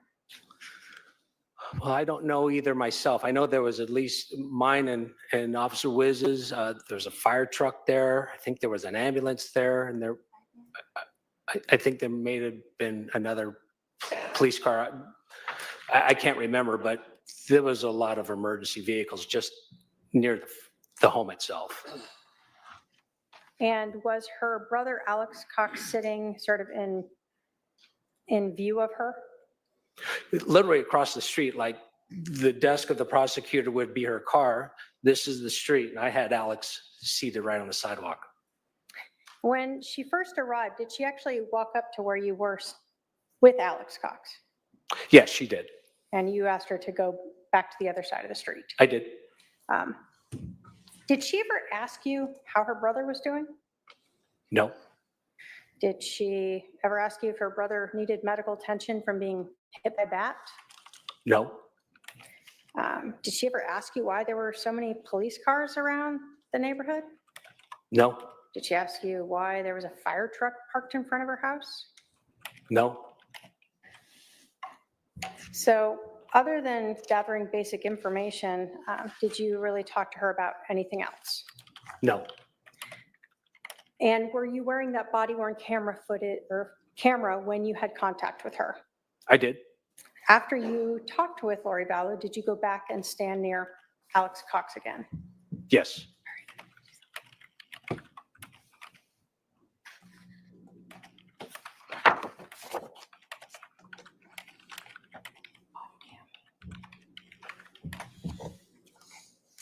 If I can have my paralegal go up and show him exhibit number 1.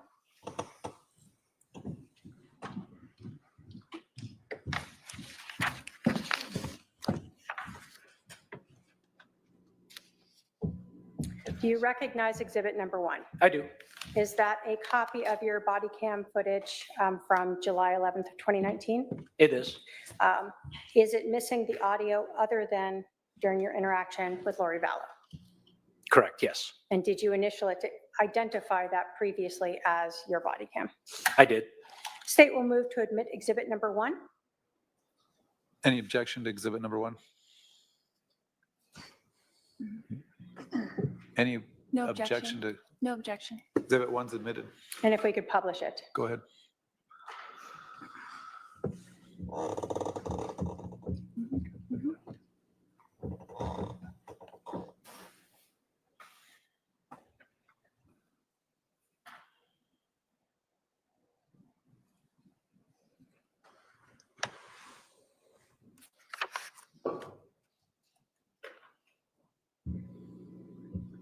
So is this you responding to the scene? Correct. And was your camera flipped upside down initially? Well, the camera wasn't, the orientation of the software was. So that's why we see the axon and stuff in the bottom corner upside down. That is correct. So this was a gated community? It was.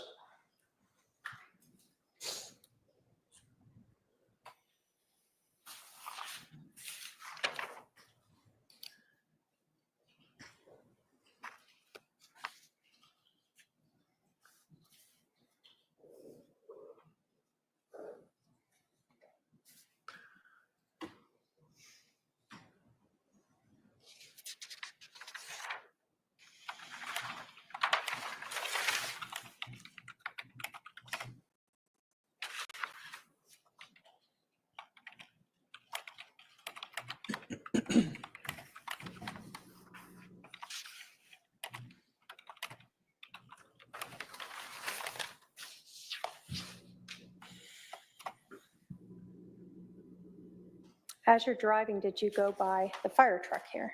I did. And is it standard for fire to stage a little ways away from the scene when it's a shooting? Yes. Why is that? So they can respond quickly. Do they want you to clear the residence first before they show up? Yeah, it needs to be safe for the firemen. We had to make sure there's no one else in the house that was armed or in the area. And as you're arriving, is the person, the shooter, still inside the house? I can't recollect. I think he was at the door right now or just coming out to the door. Why did you pull your weapon? I was just told somebody killed somebody. So yeah, for my safety, I wanted to make sure I rendered him safe before I put my gun away. It was a threat to me. So when he came out, he had both his hands up in the air. Mm-hmm. So at that point, nothing touching his head yet, no. Correct. Now, did you stay out with him while Officer Wierzbicki went inside? I did.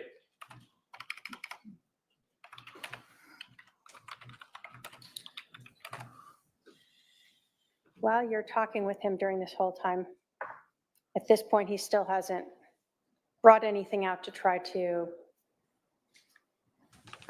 place on his injury. Correct.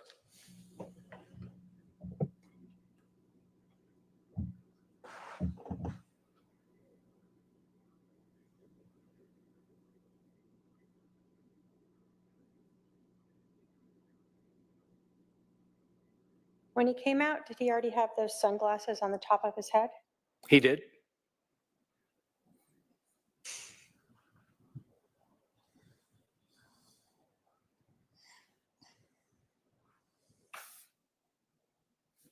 Why did you have him move over here?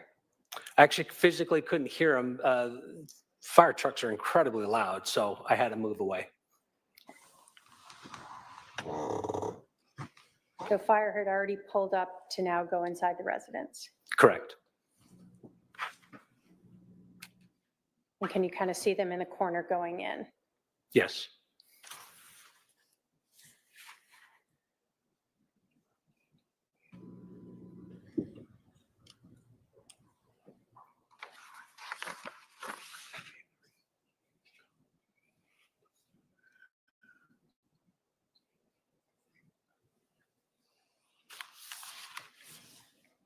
Did you learn whose truck that was in the driveway?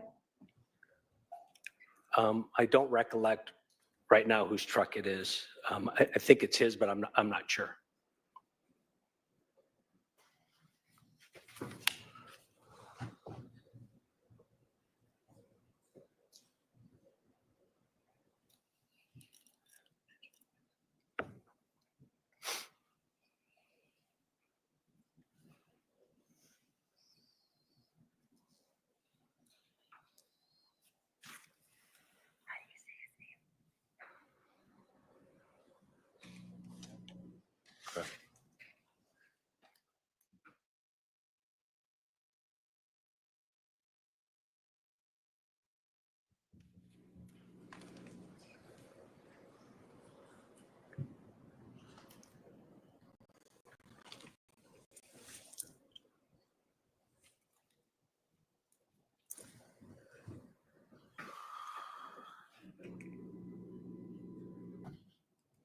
And who is that other officer there? That's Officer Wierzbicki. Sorry, I've been calling him Wiz since I've known him. Shorter.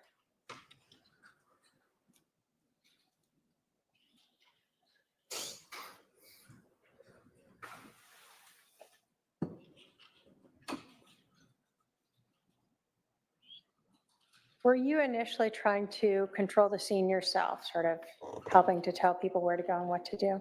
Oh, absolutely.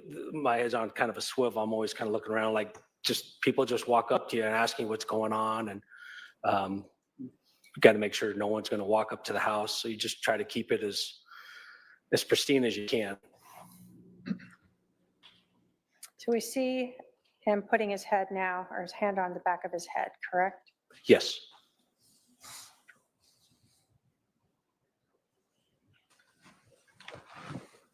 And you indicated there's a fire truck there. You asked him if he wanted any medical attention?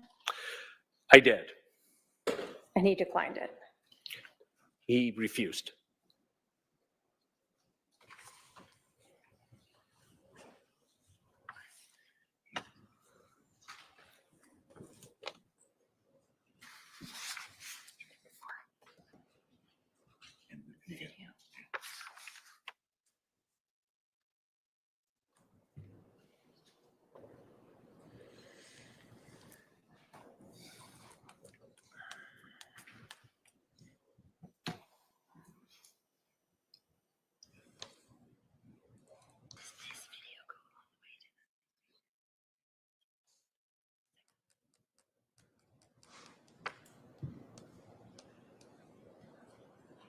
Who are those?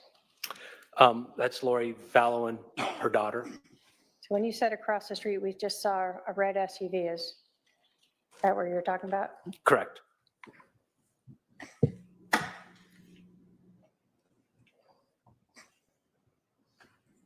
So at this point, did you know the name of the individual inside the residence? Yes. And who was that? Charles Vallow. And did you at this point understand who that woman was that walked up? Yes. And who did you believe she was? His wife.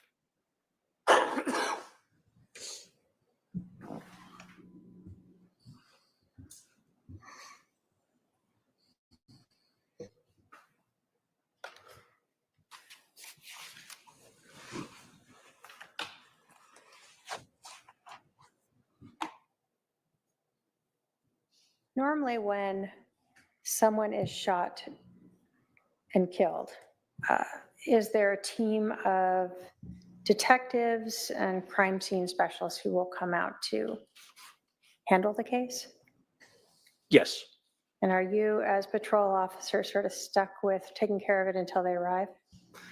Yeah, we deal with the burning, bleeding, and blowing up stuff. Anything that takes time and a lot more in-depth stuff, that's what the detectives do. And then what do we see here that just came up? It looks like an ambulance.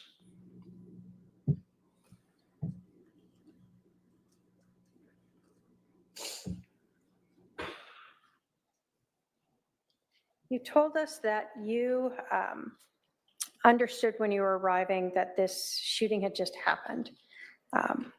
Do you recall at this point when the 911 call came in? No, I don't remember specifics on the time. I think at 8:39 I was dispatched to it. And I would imagine the call for service came in a minute or two before that. And approximately, do you recall how long it took you to get to the scene? Probably 4 or 5 minutes.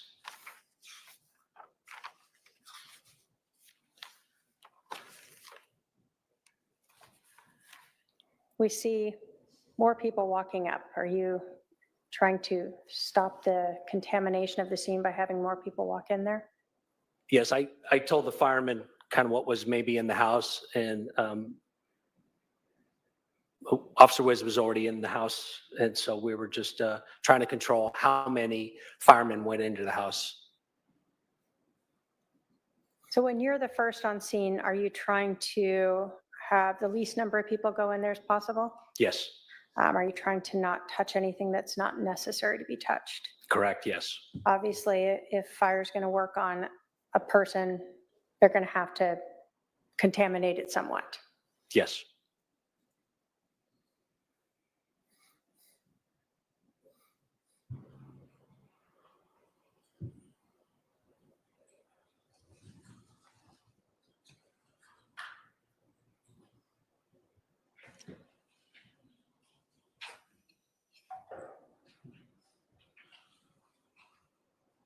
Is that when we sort of see fire now leaving? I couldn't, just from recollection, I couldn't answer that.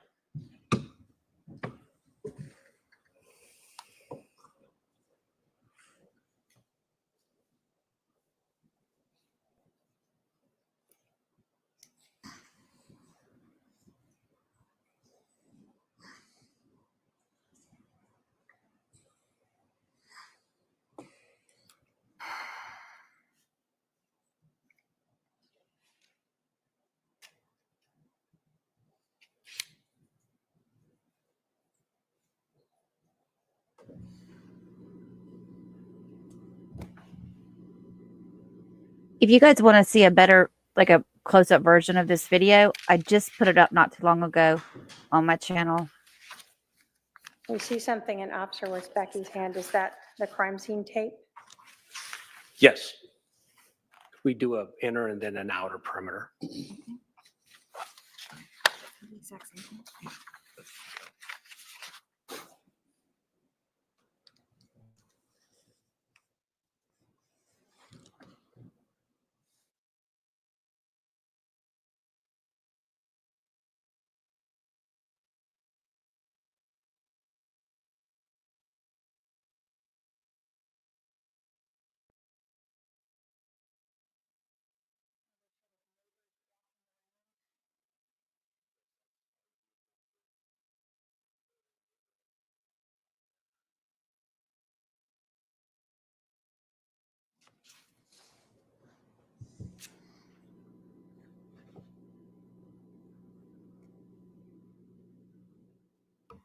Now, they can't bring in Tally's testimony.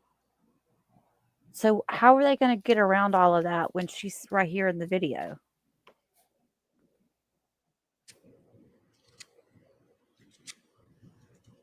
Yeah, you don't look like that after you've been through something like, I mean, I've never been through something like that, but I mean, if you just shot somebody, you'd be kind of freaked out. He's not freaked out at all.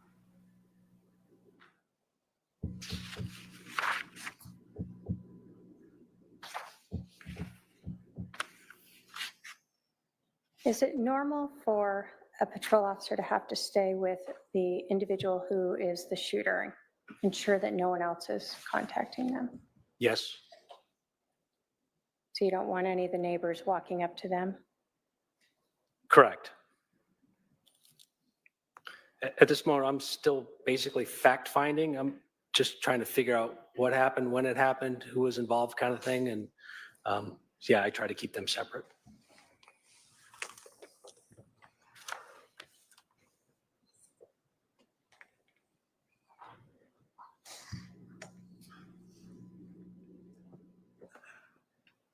I hate the lighting in this courtroom. Everything's so orange. At some point, do sergeants and others start arriving on scene? Yes, that's my Sergeant Nacella. When you have a scene like this where detectives are going to be called out, do all the different patrol officers provide their information that could be relevant to one person who can then brief the detectives? Yes, I briefed my supervisor to let him know from my point of view what I know and what I was told.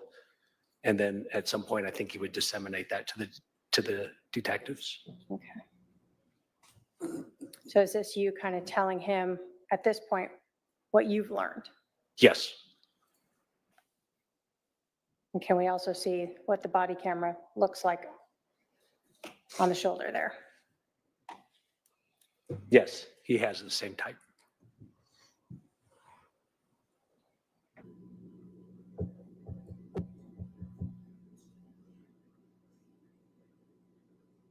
What made you decide that you needed to go over and talk to Lori Vallow? Again, it's fact finding, really. It's who are you? And when I say who, I always like to identify them by their Arizona driver's license, because although my name is Robert, I go by Rob. So I don't want to assume her name is just Lori. It could be something specifically or longer. So I usually ask people for identification. And that's so you can put that into your report appropriately. Correct. So we saw the ambulance leave. That means they didn't transport him. Correct. Did you learn that you actually couldn't cordon off this area the way you had initially thought because there was only one way out? That is correct. We initially, as you can see, cordoned off part of the road so anybody couldn't just drive up to us. We later learned that's the only way that part of the neighborhood could actually exit the neighborhood. So we had to change the tape a little bit. And then we see fire leave here as well. So now it's just police basically at the scene? Police and I think a crime scene technician.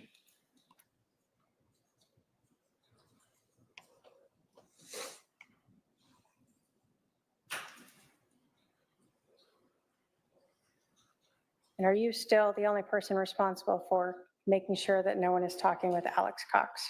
I am. Okay. Is this where you go over to speak with Ms. Vallow? Yes. Does your husband live here or no? Oh, gotcha. Okay. You guys got it. You could turn up the volume.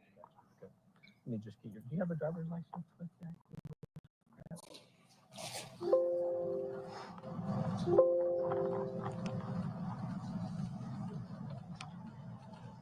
Thank you.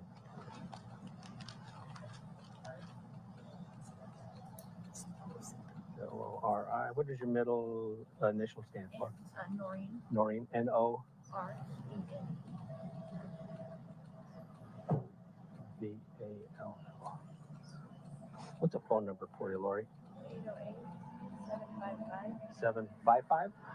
5452.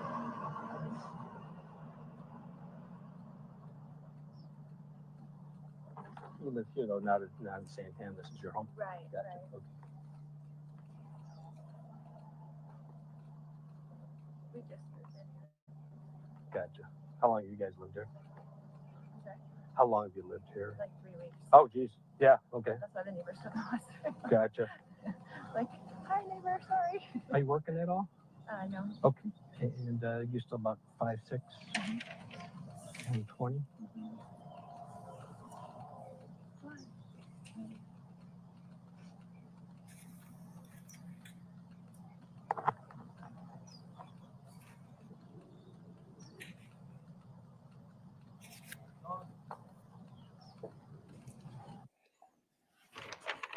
Did you also get biographical information from teenager? I did. Was that Tylee Ryan? It was. Let's stop it now.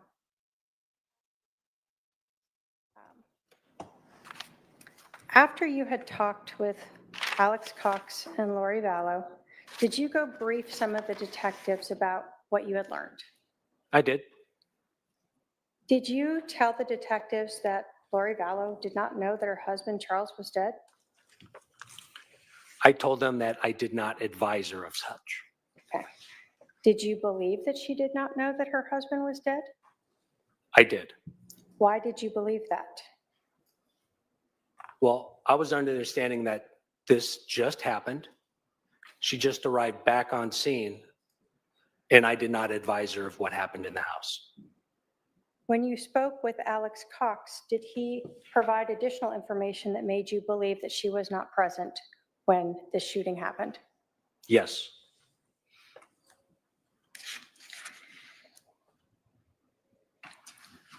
After you advised the detectives of this, did you then return and remain with Alex Cox and for significant additional period of time? Yes. Were you eventually asked to transport him to the police station? I was. Can you describe his demeanor during the transport? Calm. Didn't ask. We just talked about things not related to this at all. Just a conversation between like me and you, just normal, average tone, calm. And did you stay with him at the police station until a detective arrived? Yes, Did that end your involvement in this case? it did. I have no further questions.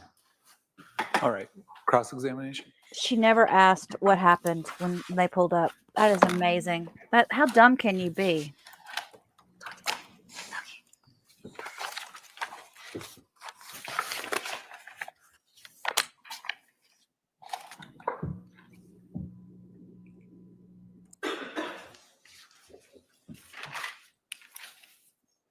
Can you pronounce your last name for me? I don't want to get it wrong.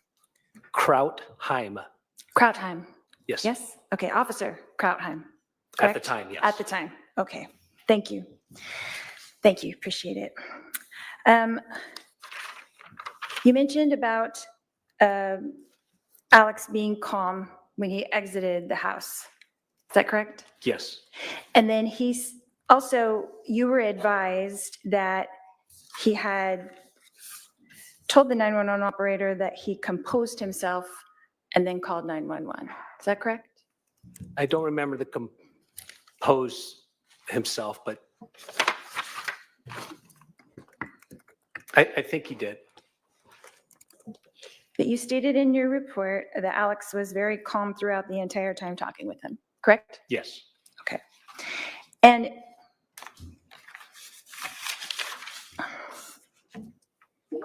the scene itself, was it chaotic? No. Were people running around screaming? No. Were people running in and out of the front door? No. So were the officers calm? It was just me and another officer. Were you calm? Yes, Was the other officer calm? he was. Were the detectives calm? They were. Was the fire department calm? I didn't interact with them very much. I couldn't answer that. Your friend, the Wiz, was calm? Yes, the other officer, yes. So when I arrived at the scene, things were pretty calm. Is that a question? Yes. Oh, yes, you were calm. No, I'm saying when I arrived at the scene itself was calm environment. It was. Okay. So if I would have been hysterical, that would have been more out of character than if I was calm when everybody else was being calm. Isn't that correct? Speculation. Sustain.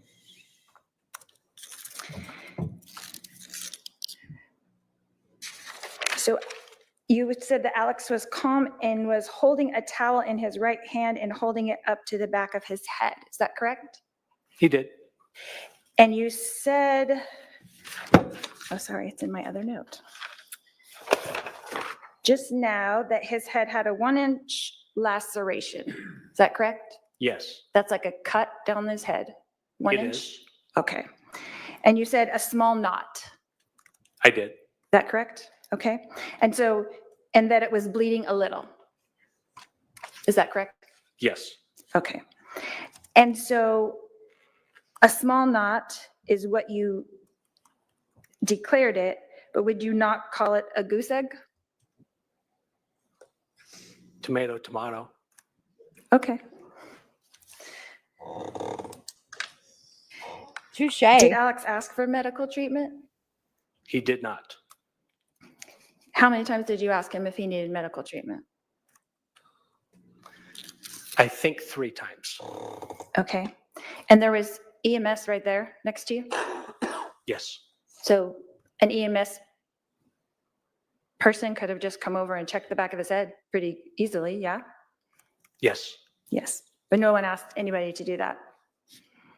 Correct? Okay. And he didn't seem disoriented to you at all? No, So you didn't think he needed any kind of medical attention at the time? no, And he didn't ask for any at the time? correct. He did not. And you didn't supply any at the time? Correct. Okay. But EMT was right there next to you?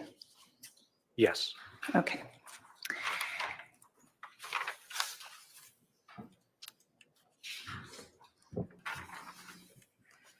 That's another thing that you said, calm and nonchalant. Is that correct? You Yes. stated that Alex was nonchalant. What is your definition of nonchalant? kind of like how I am now. I don't have a lot of emotion. I'm not afraid, just nonchalant. Is that your typical demeanor? I guess it depends on the situation and the circumstance. I mean, this can be a stressful situation, right? So it's your demeanor right now. It is. Testifying in court can be a stressful situation. I guess it can be. So if that was Alex's normal demeanor, then it wouldn't be out of the ordinary for him to be nonchalant. Objection, speculation. I'll allow it. I'll allow the answer. He doesn't know the demeanor, but you can answer. Can you ask the question again? Yeah, so if Alex's normal demeanor was like your normal demeanor, and even in a stressful situation, if he was nonchalant, it wouldn't be out of the ordinary for him to be nonchalant again, because that's his normal demeanor. Correct? Objection to compound question. I'll sustain that objection. You mentioned that I had parked across the street. Is that correct? Yes. Why did I have to park across the street? I don't know. So we saw on the body cam, right, that there was a huge fire truck, correct? Yes. There was police cars, correct? Yes. There was a CSI van, correct? She was parked somewhere. I don't know where. Next to the house, kind of, I guess, south of the house.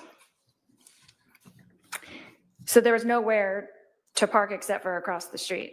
Is that correct? No, That's not correct? that is not correct. Where else could I have parked? Well, the street's long. You could have parked anywhere along the street. You could have parked on the other street. That's where I parked. Or you could park on the other side of the street, south of the home, where there was plenty of parking. So there was other options to park. But I parked as close as I could to the scene so that I could come talk to you. Is that correct? Speculation, testifying. Sustained. So we can agree that there are lots of police vehicles blocking the house. Is that correct? Emergency vehicles. Correct. Yes. Yes, emergency, police, fire, CSI, all were there, correct? Yes. Okay. But even though all of those things were there, the scene was not chaotic. Is that correct? Correct. It was a very calm scene that day. Objection asked and answered. Sustained. Do you know how hot it was that day? No, but it was hot. It was hot.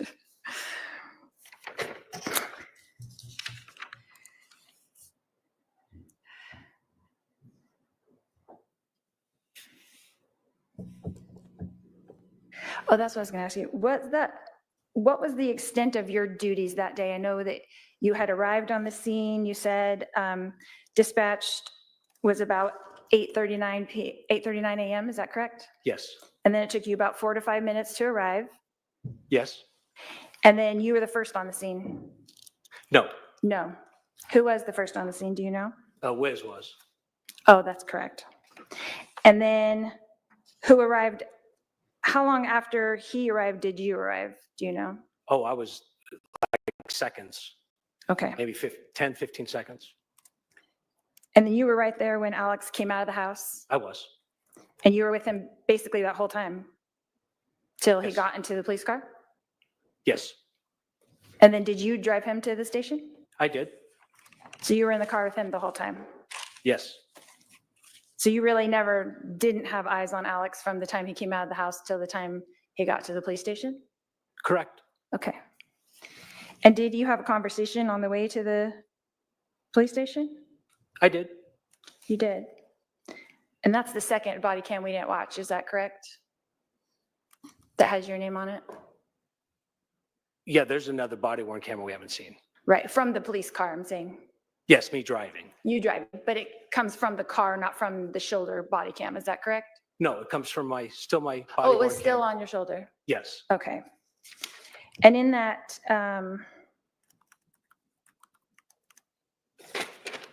did you have a conversation with Alex on the way to the police station? Yes. Objection asked and answered. And did he express? Hold on. When Sir? there's an objection. I'm sorry. Wait for the ruling. I'll sustain the objection, but the answer will stand nonetheless. Go ahead. Next question. Did he express to you that he kind of felt out of it because he hit? Hearsay. Sustain.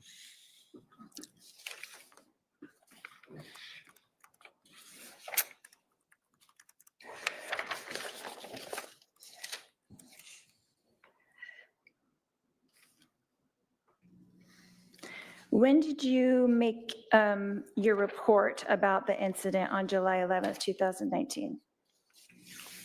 I think what was the end of my workday that day, but I stopped and started it numerous times throughout the day. So did you finish it that day or it still took a few days? No, I finished at the end of my shift, By the end of your shift, which was what time that day? 4 o'clock. Okay. And did you make any revisions to that later on? No, So this is the only report that you made in regards to the day of July 11th, 2019? it is.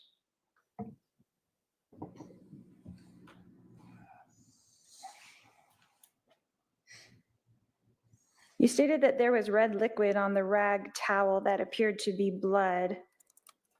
Did you think it was something other than blood? Well, I had no way to test it, so I have to articulate it that way.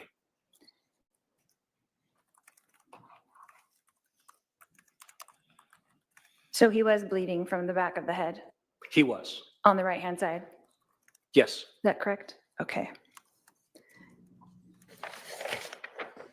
And then was it you on the body cam who briefed the detectives, Detective Moffett and Detective Inklin, in the front yard? Yes, I made contact with him, yes. And then you had told them basically what Alex had conveyed to you, what happened? Yes. And then what do they do with that information? Did they just put it into a report? I don't know. You'll have to ask them. Okay. So your report goes to who after you're finished with it? I sent it to my supervisor. And who was that at the time? Do you remember? That was Bill Nacella. Oh, the same one? Sergeant, Okay. yes. Okay. And then did you speak to the case agent on this case regarding this incident on July 11th? I did at the time. That's when I walked up to them at the front door area. Okay. And was Detective Moffett the case agent at that time? Yes. Okay. And now it's Detective Duncan, as far as you know? As far as I know, I don't know for sure, but that's what I've been told. Okay. And how long do you think that you were at the residence? What was the whole time before you guys left to go to the police station? Do you remember? Do you recall? No, I do not. It would be in my CAD history on when I transported him from the home to the PD. So I'd have to look at that, and I don't know. 40 minutes, half hour, 40 minutes, something like that. Now, someone on the video, and I don't remember who it was, but put a phone into a evidence bag. Was that you?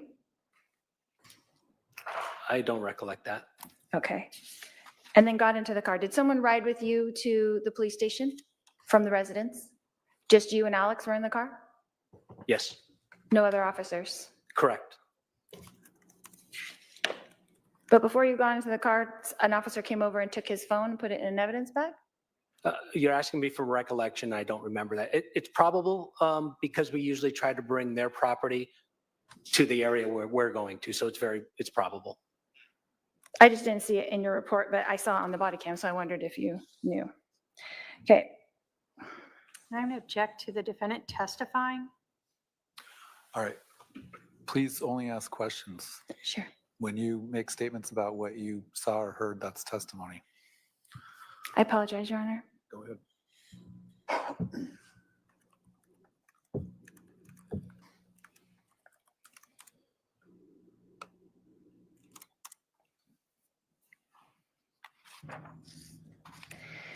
So it says in your report that you were asked by Detective Moffett to transport Alex to the police station not handcuffed. Is that correct? Yes, And to the downstairs interview room. I'm assuming that's at Chandler Police Department, it is. correct? Okay.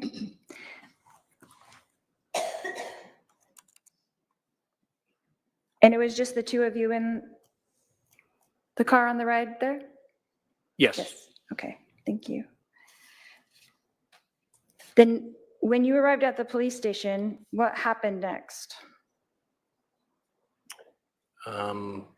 Walked him up to the room, had him sit down, or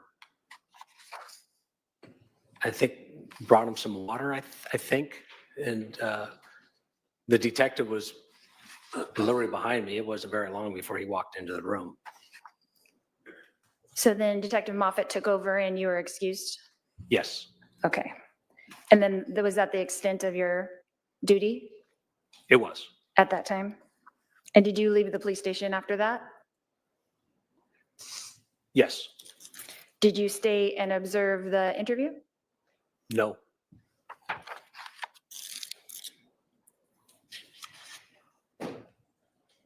So Detective Moffett took over for you and you departed? Yes. Okay, thank you. You said when you spoke to Alex that he was cooperative. Is that correct? Yes.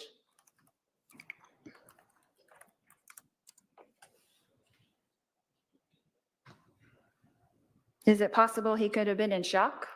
Objection, speculation. Sustain.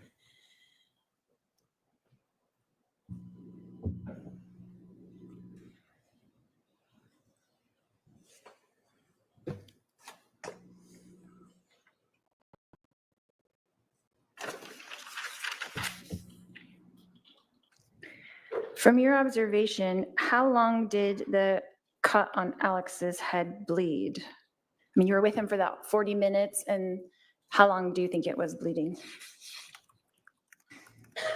Well, I couldn't answer that because I wasn't standing in the back of his head when I first made contact with him. So to be honest with you, I don't know when it started.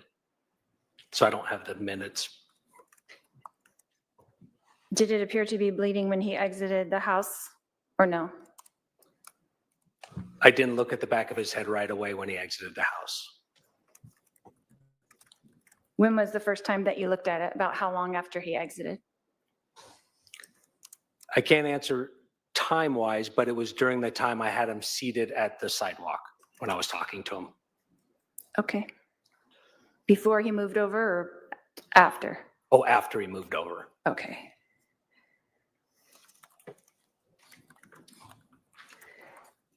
Did you ever enter into the house? No. You were just there in the front yard Yes. the whole time? Okay.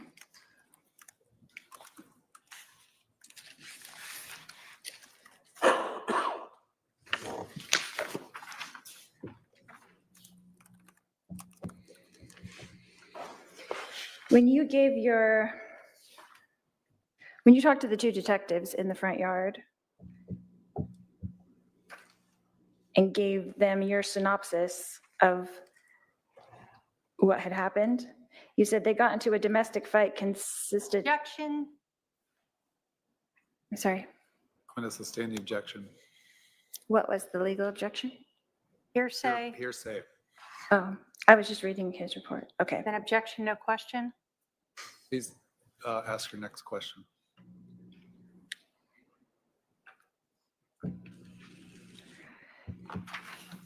You said in your report that at one point Alex's niece grabbed the bat. Objection. Hold on. Hearsay. That's Improper hearsay. question. Okay, you can't ask hearsay. Please ask your next question.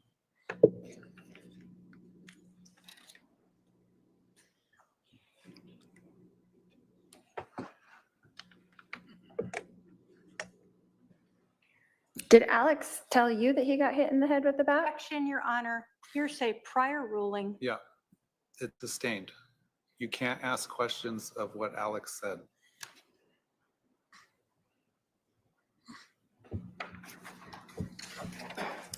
So you observed that he had this bump on his head, but you didn't know how he got it. Is that correct? No. That's not correct. You did know how he got it. Is that correct? I was told how he got it, which is different than me knowing how he got it, if that makes any sense. Correct. You did not witness it, is what you're saying. Correct. Did you witness it, But Lori? you knew that he had an injury to the back of his head on the right side. I did. Correct. Okay.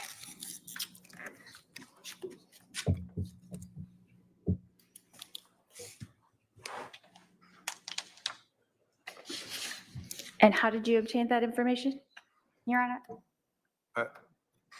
You can't answer if it calls for hearsay.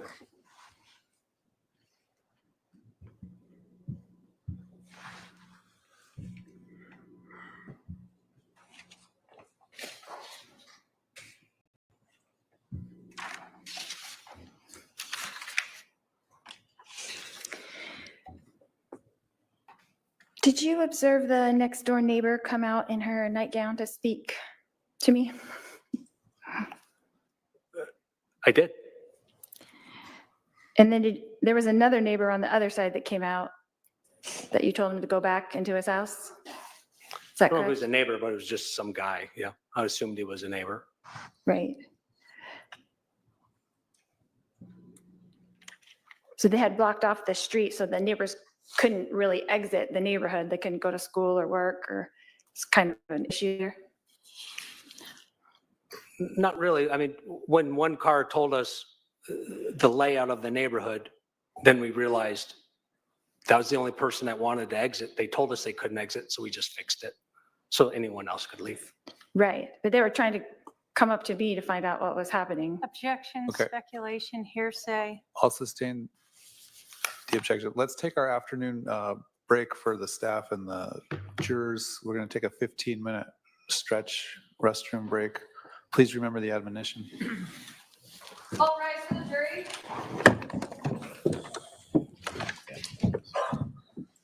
She keeps making statements and she knows she's not supposed to, but she does it anyway.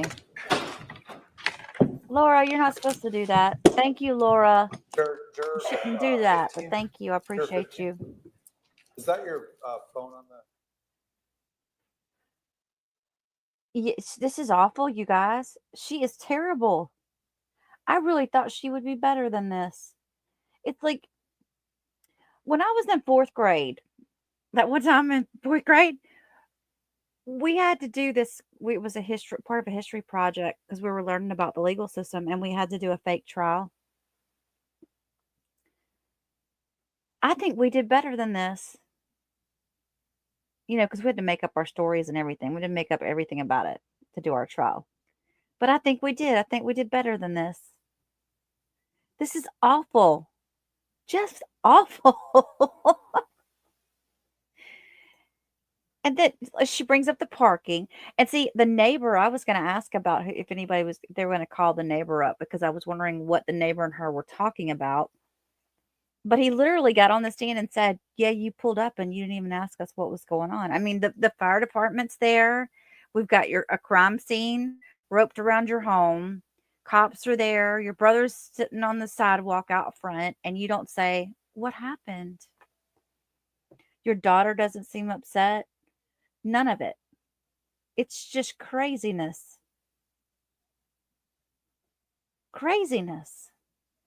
Also want to thank Barbara for her super chat earlier. I told her I'd put it up after we got the lunch banner down and I forgot about it.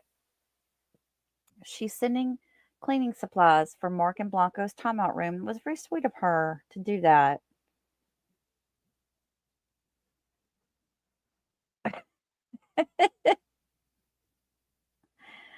Oh my goodness. You guys. Okay, hang on. I'm going to go to the chat real quick.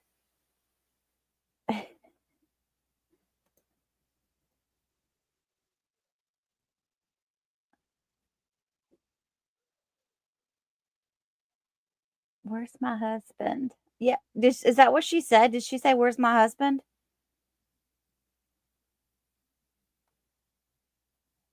Well, I guess she was trying to go into it, like trying to figure out like how they were going to approach her. But it's as if she's done her questions in the jail cell overnight and she's not even paying attention to the questions that the prosecution before her is asking. Does that make sense? Complete clown show. I'm so glad she's going to be convicted. We just know that now because of this. She's horrible at defending herself.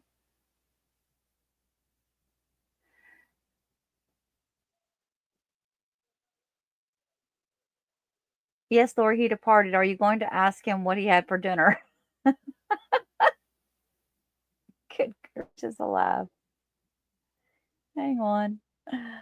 Oh, you guys. Hang on.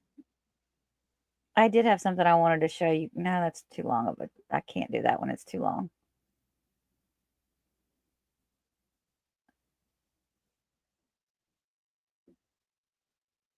This was Chad Daybell's juror speaking out, but I don't think, no, never mind. I'm not going to show that one. I've also got Melanie Boudreau's body cam, but that's too long too. I used up all my small videos. I've got a 20-minute video here on the Waterford, Connecticut, capture in Connecticut that I want to watch, but I thought we'd save that for tomorrow. I've got all the latest in that. Let's watch a little bit of her interview here that she did with the news station. And we'll probably have to finish watching it tomorrow, but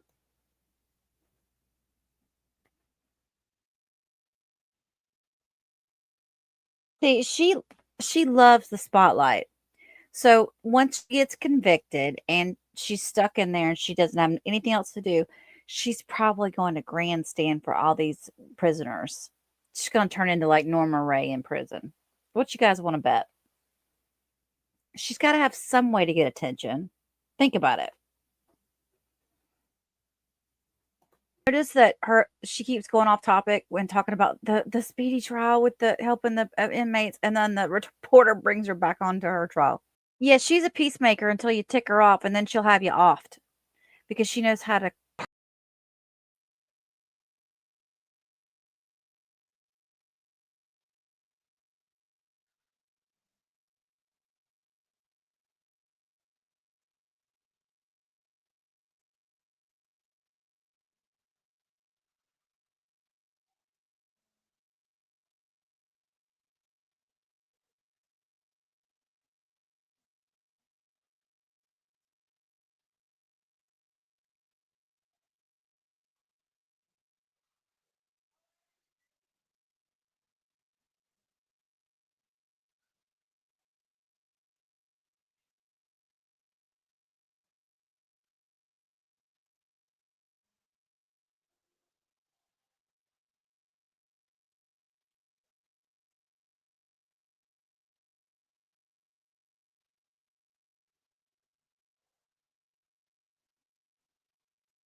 Just a couple more things.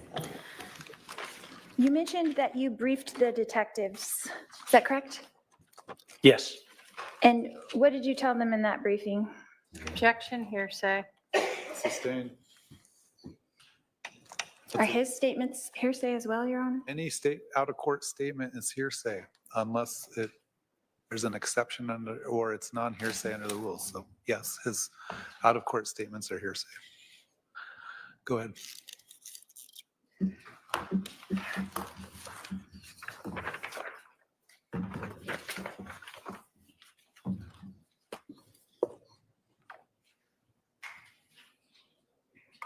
But you did brief the detectives before you headed to the police station?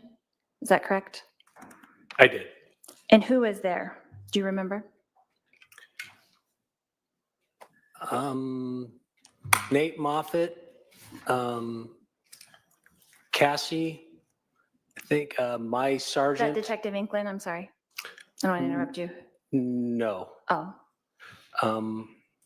And just off recollection, I think there was another one, but off of recollection, I don't remember. And that was about how long before you left to go to the police station?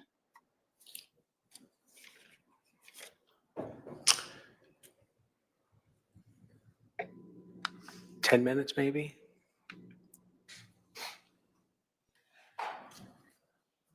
And how long do you think you were speaking with them? Under a minute. Under a minute Yes. for the briefing? Yes.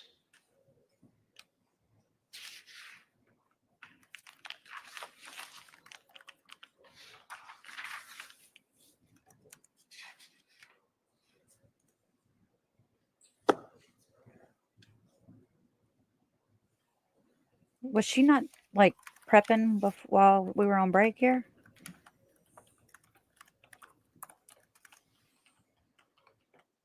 Did you meet with the prosecutor to go over your testimony today? I did. When was that? 2 weeks ago, maybe. How long did that meeting last? Probably around an hour total.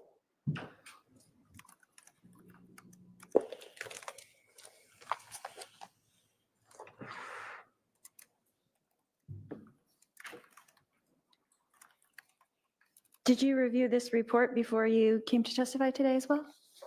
I did.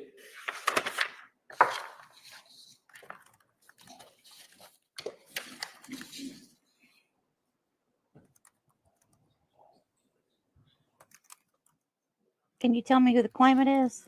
Did you file a claim?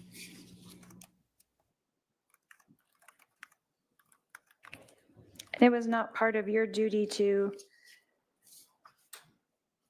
check anything in the perimeter. You weren't looking for evidence. You were just dealing with the shooter. Is that correct?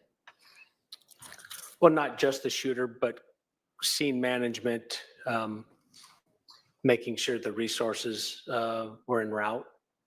But yes, managed. What all does that entail, scene management? Well, once we knew there was not a threat out, I instructed Officer Wiz to set up an inner and outer perimeter with crime scene tape. What else? Make sure I had a supervisor en route, and then manage the people that walked up to the scene. Who was that supervisor en route? Do you know? Bill Nacella, my sergeant. How many people do you think came up to you at that scene?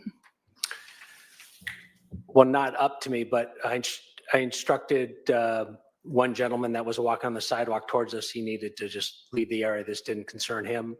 And then you and your daughter walked up to me, and I just asked you to go back to your car.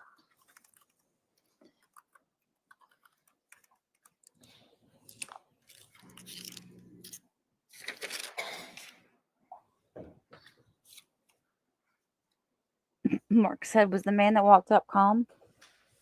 Was he calm? Did you have any conversations with your supervisor when he arrived? I did. When was that? At some point between me arriving on scene and me leaving the scene. Closer to arriving or closer to leaving? Maybe. Chocolate milkshake says about halftime. Okay. How long do you think that conversation was? Well, you saw it on the body worn camera, so a minute and a half maybe. And he was just checking in with you to make sure everything was going well, that you were scene managing. Is that correct? Objection, relevance, and hearsay. Well, overruled, he can answer. I was briefing him on what I knew thus far, what I was told. And that was less than a minute? Yeah. Objection, asked and answered. Sustained. So it took less than a minute to brief him on everything that had happened that day so far? Objection, asked and answered. Sustained. And it took less than a minute to brief the detectives as well of what happened that day? An objection, asked and answered. This attorney, I love her. Go ahead.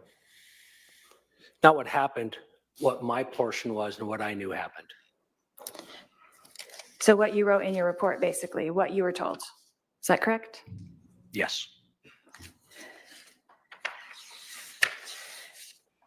So it took you 3 pages to write what you were told, but it took you less than a minute to discuss that with the detectives? Is that correct? Yes. Okay. Anybody else want a milkshake now?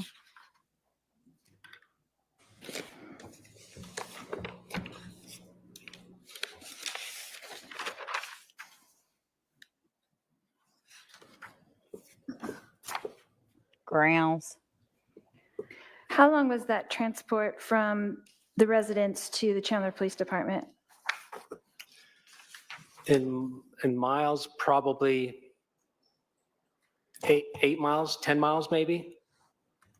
How long do you think that took around? 10 to 15 minutes, maybe.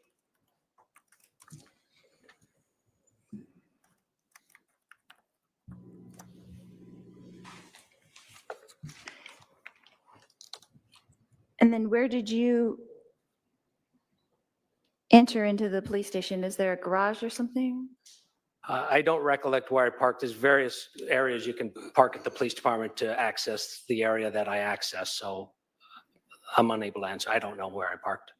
Okay, and you were able to walk Alex into the police station, is that correct? Yes, And he was unhandcuffed, is that correct? correct. And then you took him into an interrogation room, is that correct? Yes, And then Detective Moffett took over. yes. Just wanted to be clear. Okay.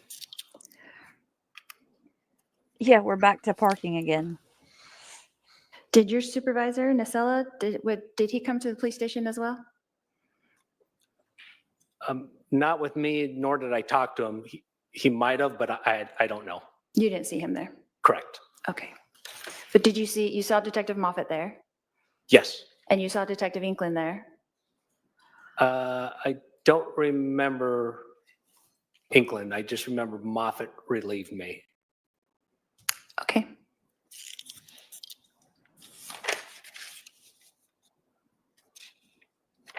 That's all I have, Your Honor.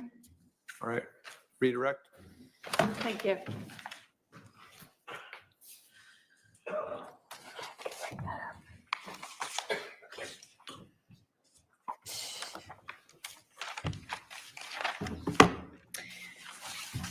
At the beginning of cross-examination, you were asked about Alex Cox's demeanor, if you recall that.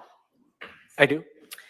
And you had advised that he was nonchalant and calm, right? Yes, And you were asked whether or not you were nonchalant and calm too, correct? yes, Had you just shot someone? no, You were asked if the firefighters were calm and nonchalant. Had they just shot someone? as far as I know, no, How about Officer Wiz? You said he was nonchalant and calm too. Had he just shot anyone? no, So it's not really exactly the same to compare you to the shooter, right? correct. I would not compare us. When you went up to the scene, you had your gun drawn on him, correct? Yes, Still nonchalant and calm? yes, You were asked a lot also about your nonchalant and calm appearance today in court. Were you stressed or just answering questions to the best of your knowledge? the latter, just answering questions to the best of my knowledge. You had to testify before? I have. You were asked about the injury to Alex Cox. We have seen the body-worn camera footage and we cut it off at some point. When Mr. Cox first came out of the house, he did not have his hand to his head, correct? Correct, You told us you didn't notice an injury at that point? correct. When he first sat down on the curb before you moved him, did you notice an injury at that point? I did not. Was he touching his head at that point? Recollection, I don't remember. At some point in the video that we watched, did we see Alex Cox touch his head? Yes, When you were watching him, did you at times see him rubbing his head? yes, The towel or paper towel or whatever that was in his hand, was that the only item you ever saw him using to rub or touch his head? yes, Was it soaked or saturated in blood? no, Can we see it on the body cam that it's mostly white? yes,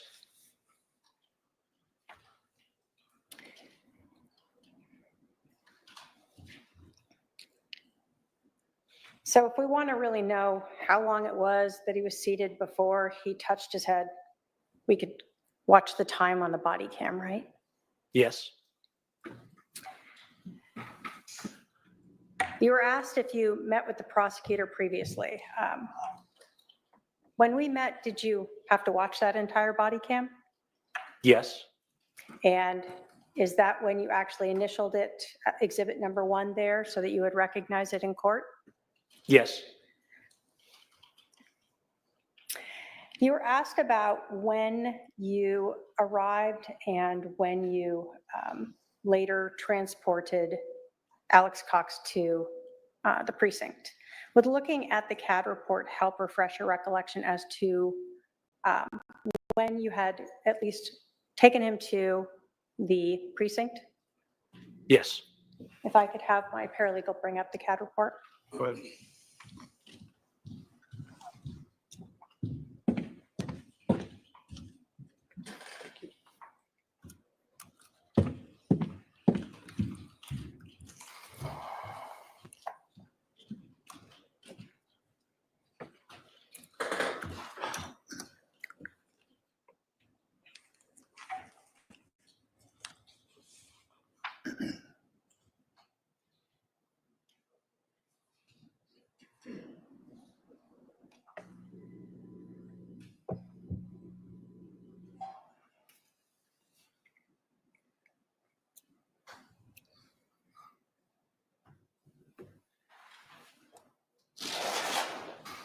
Does that help refresh your recollection as to when you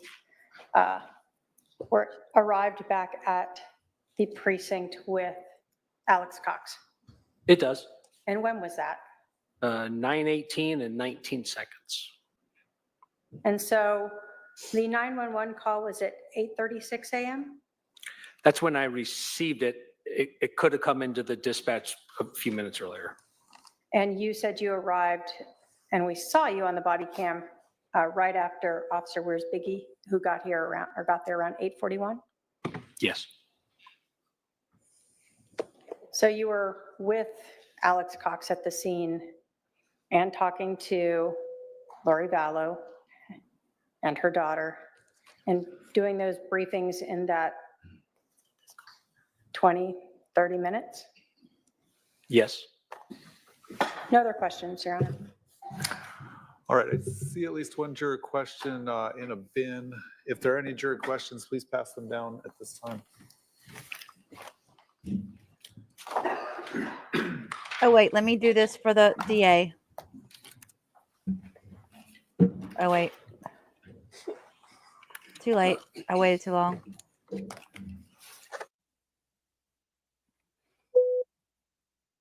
Oh, why are they doing that? Well, we don't get to hear them? We don't get to hear the jury questions? Well, they didn't tell me that part. That's that beeping we kept hearing. I was thinking it was Lori's shock bra.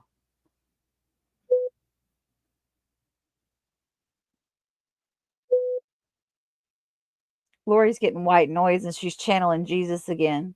Because you know she is his favorite.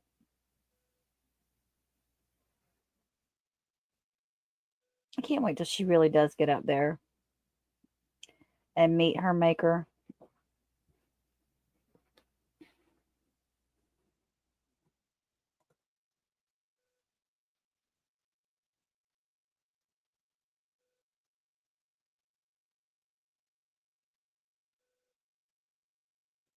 Now, see, that's not going to be fun if we can't hear the jury questions.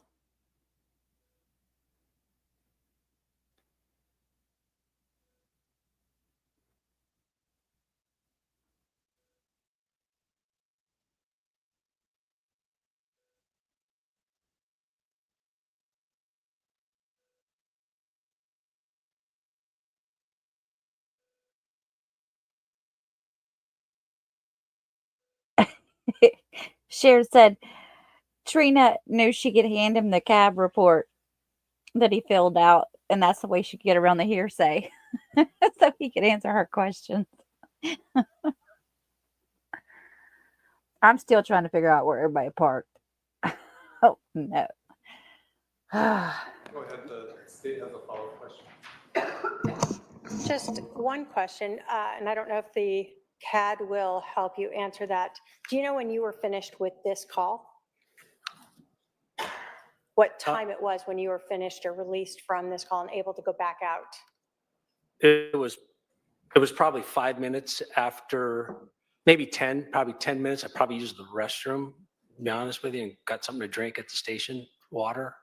So maybe 10 or 15 minutes after the detective came in the room is when I hit the 10-8 button and I went and took other calls for service. Okay, so you were done with this call before the end of your shift? Oh, yes. Okay, you didn't go back to the scene to help with scene security or anything like that? No.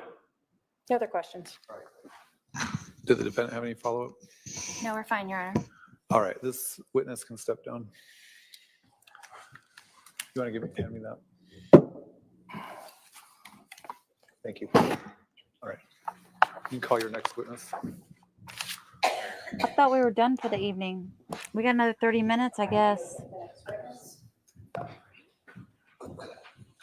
Maybe we'll only have to listen to the initial testimony and not the cross today, because I don't think I could handle another cross today. I don't know. I would have thought she would have had more. She would be better off saying no questions, Your Honor, than doing what she's doing right now. The jury is paying attention, Wendy. And they are like, what? You're better at unaliving somebody than you are at lawyering, lady. So did you guys catch that? We're not going to be able to hear the jury questions. They are keeping them out of the public. Because usually they'll write them down and they'll hand them to the judge and he'll read them. Be sworn in by my clerk. Can you spell your name for the record? Scott, S-C-O-T-T, Please raise your right hand. Only swear that the testimony you're about to give will be the truth, the whole truth, and nothing but the truth will help you God. All right, you're going to come up this little ramp, have a seat right here.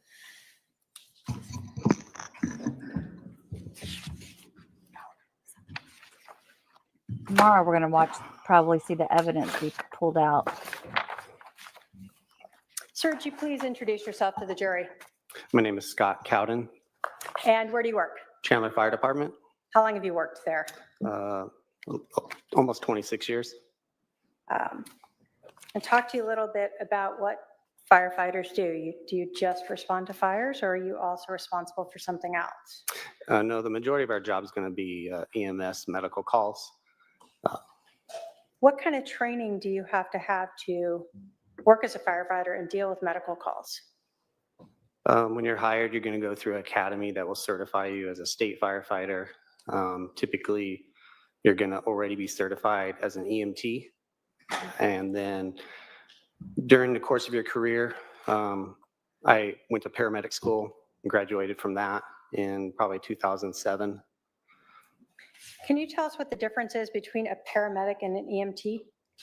EMT would just be kind of the more basic kind of entry level position. Paramedic is more advanced, so you have more advanced training. There's more advanced skills that you could perform. Some of our equipment would only be able to be used and utilized and performed by a paramedic. As both a EMT or a paramedic, are you trained to perform CPR? Yes. And can you tell us, have you ever been a CPR instructor yourself? Yes, I was a CPR instructor for probably over 12 years. Was that for other firefighters? I was certified through association, a contract employee with Dignity Health. They have a variety of different classes that could be for just the lay rescuer, lay person that wants to know how to do CPR. They have classes that might be for certain businesses that want their employees. And then there's healthcare provider classes that it could be firefighters, nurses that are attending to be recertified. Every 2 years, you have to have that certification recertified. Can you tell us what CPR is? It stands for cardiopulmonary resuscitation. So you're kind of acting as the heart. The heart has stopped beating, so no blood is flowing through the body. You're doing chest compressions on the chest, and you're pumping and pushing that blood to the body. When would you give CPR to a person? If they don't have a pulse, you confirm that just by checking for a pulse, and you don't feel that, the heart isn't beating, and you would need to start chest compressions.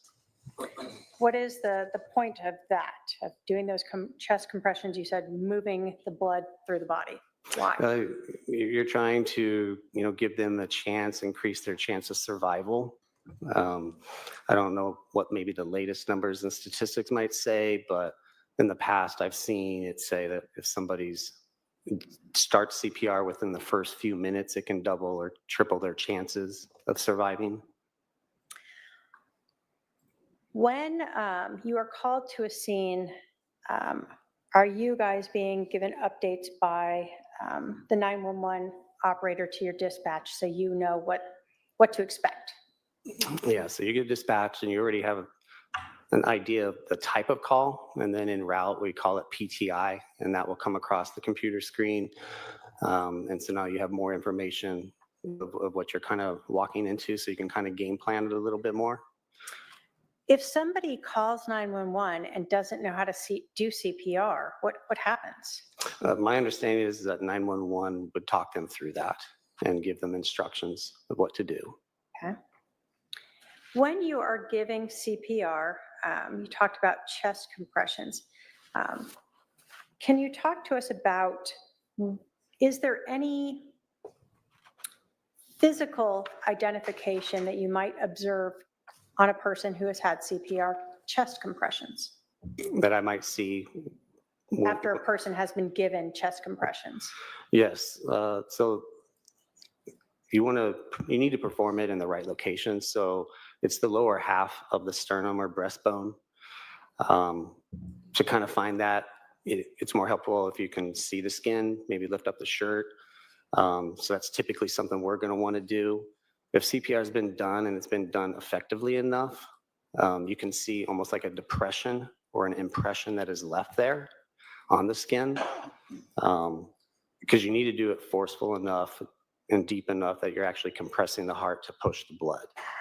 So you said you might see a depression. Does that not just pop right back out when you stop? No, you'll still see it. You'll see it like if you stop CPR during the call for whatever reason that might be appropriate, and then you go back to resuming CPR, you'll see where your hands were. That area can be vulnerable to breaking. Ribs can break during CPR, so there's typically depression in the chest. Do you ever actually hear anything when you are giving someone chest compressions? I for sure feel it. I don't know if it's audible enough to hear it, especially with maybe the rest of the commotion that's going on, but you definitely feel that crunch or that crack. I kind of compare it to like if you're cracking your knuckles in your hands or something, your fingers. It kind of feels like something like that, but more extreme, I guess. And this is something that you have felt multiple times in doing CPR? Yes, and teaching CPR, you want to forewarn people of that too, that to kind of expect that and not necessarily kind of be alarmed. You don't want them to think they've caused more harm necessarily. Does that crack or crunch occur each time you restart CPR in the same patient? No, it's typically just the first couple of times. Have you previously performed CPR on a person who was shot? I'm sure I probably have.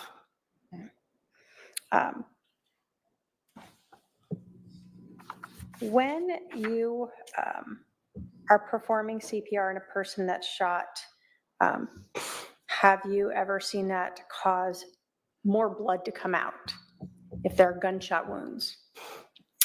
Yes, I've been on some scenes where, it's been a little more bloody, so to speak. You have to be cautious of where you're stepping, or if you're kneeling down by the patient's side to perform the CPR, you're trying to be careful of that. I want to bring you to July 11th of 2019, a call to 5531 South Four Peaks Place. Do you recall this incident? Yes. Do you still have some independent memory of this? Yes.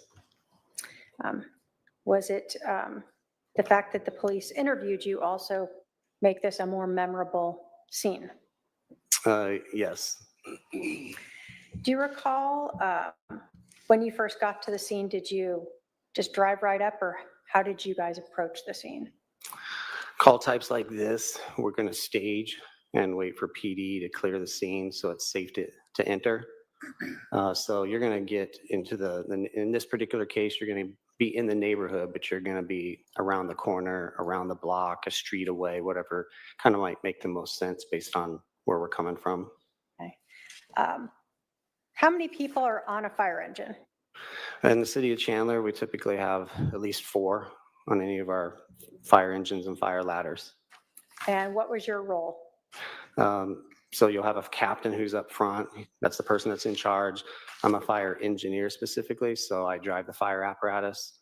And then we'll have 2 firefighters in the back seat. Do you recall in this case about how far away you were staged? I mean, from a time standpoint, we might have been 30 seconds away.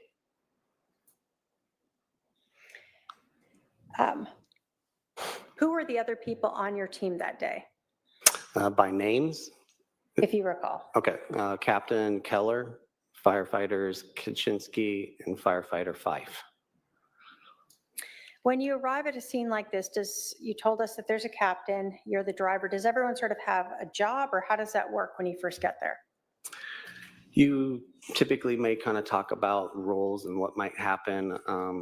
Also, like in this particular case, this was our first call of the day. So all of our calls, we're gonna do some documentation and chart it. And so we typically start with, the captain will start the first call of the day.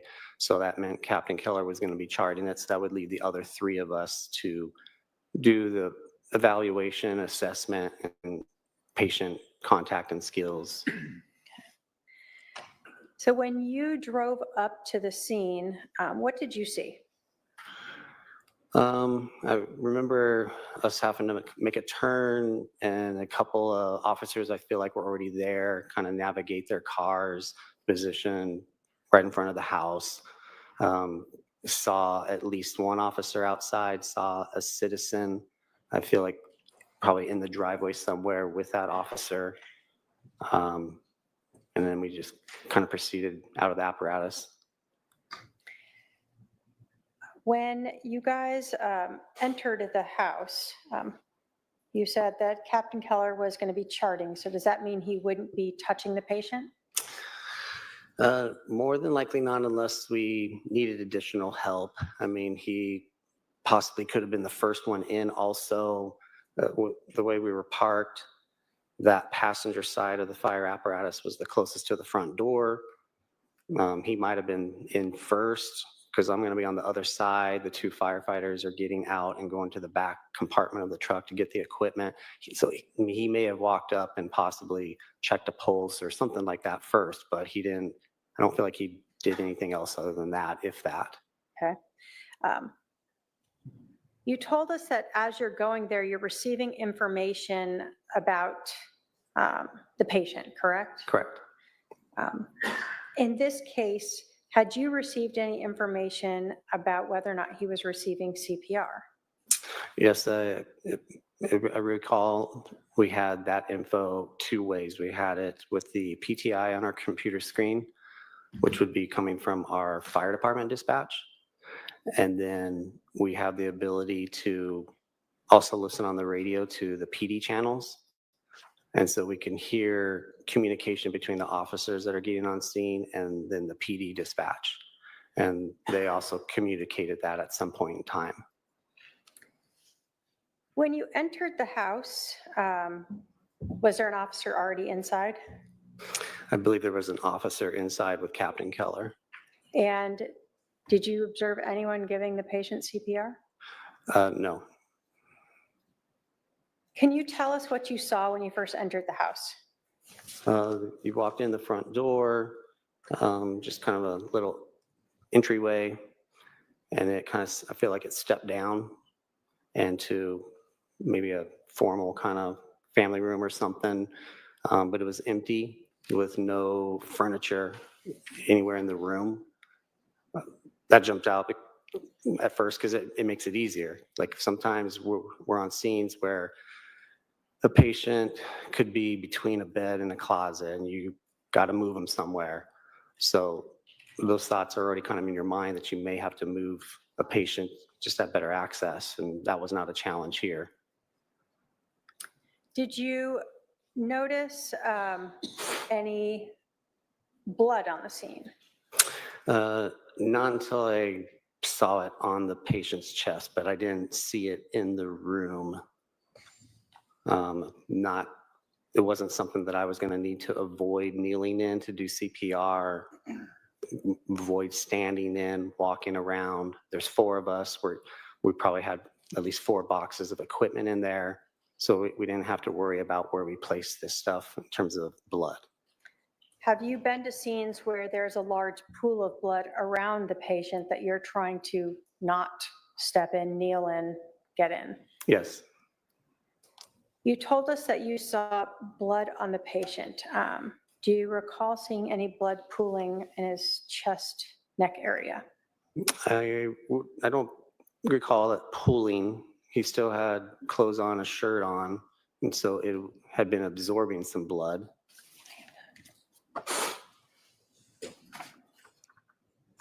I'll show you an admitted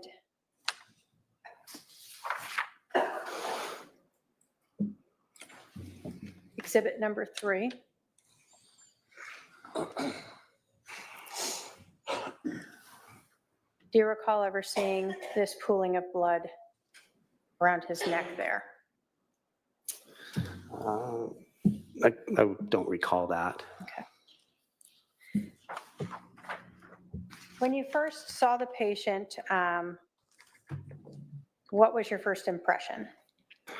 That he's lying there unresponsive. You're not seeing any signs of life. You don't see somebody that's maybe moaning from an injury, moving, no spontaneous breathing.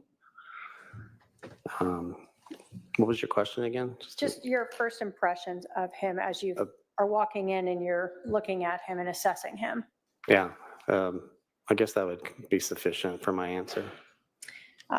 Did you think that he could be deceased? It's definitely was a possibility. There was no, like I said, no obvious signs of life.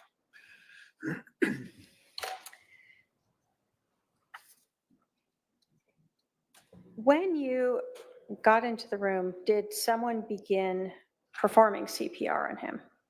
So when I got to Charles' side, I would have performed a more detailed assessment, so to speak, rather than what I was seeing visually. So you're checking for responsiveness. You can move the patient. You're going to check for a pulse. Now you're closer to the chest. You're looking for breathing, seeing if you see the chest rise and fall. And we would call him unresponsive and pulseless and apneic. Apneic meaning not breathing. And then I would have started CPR. So he wasn't breathing, he had no pulse, he wasn't moving, there were no signs of life. Correct. You told us that you had received information that someone had been doing CPR prior to your arrival, correct? Correct. Did that impact your view of the patient and your decision-making on what you should do next when you see this patient that is lifeless? I mean, it makes you think that there's increased likelihood that of survival possibly, until we can, starting CPR is still appropriate to do, and then we can utilize some of our rest of our equipment. We can put an EKG machine on. We can actually see what the heart is doing. We can look at the rhythm. We wouldn't want to call a patient before taking some additional steps. Okay. Who performed CPR? I did. And I'm going to put up exhibit 4 here. Do you recognize who these people are? Yes. And who are they? So standing to the left is Captain Keller. He's documenting. Standing to the right is firefighter Kaczynski. And then kneeling down back towards us is myself. And then kneeling down where you're pointing is firefighter Fife. When you first began performing CPR, can you tell us what you felt? So at first, I didn't see a depression that would typically be left from somebody else previously doing compressions. So I thought that was odd considering the information we had en route.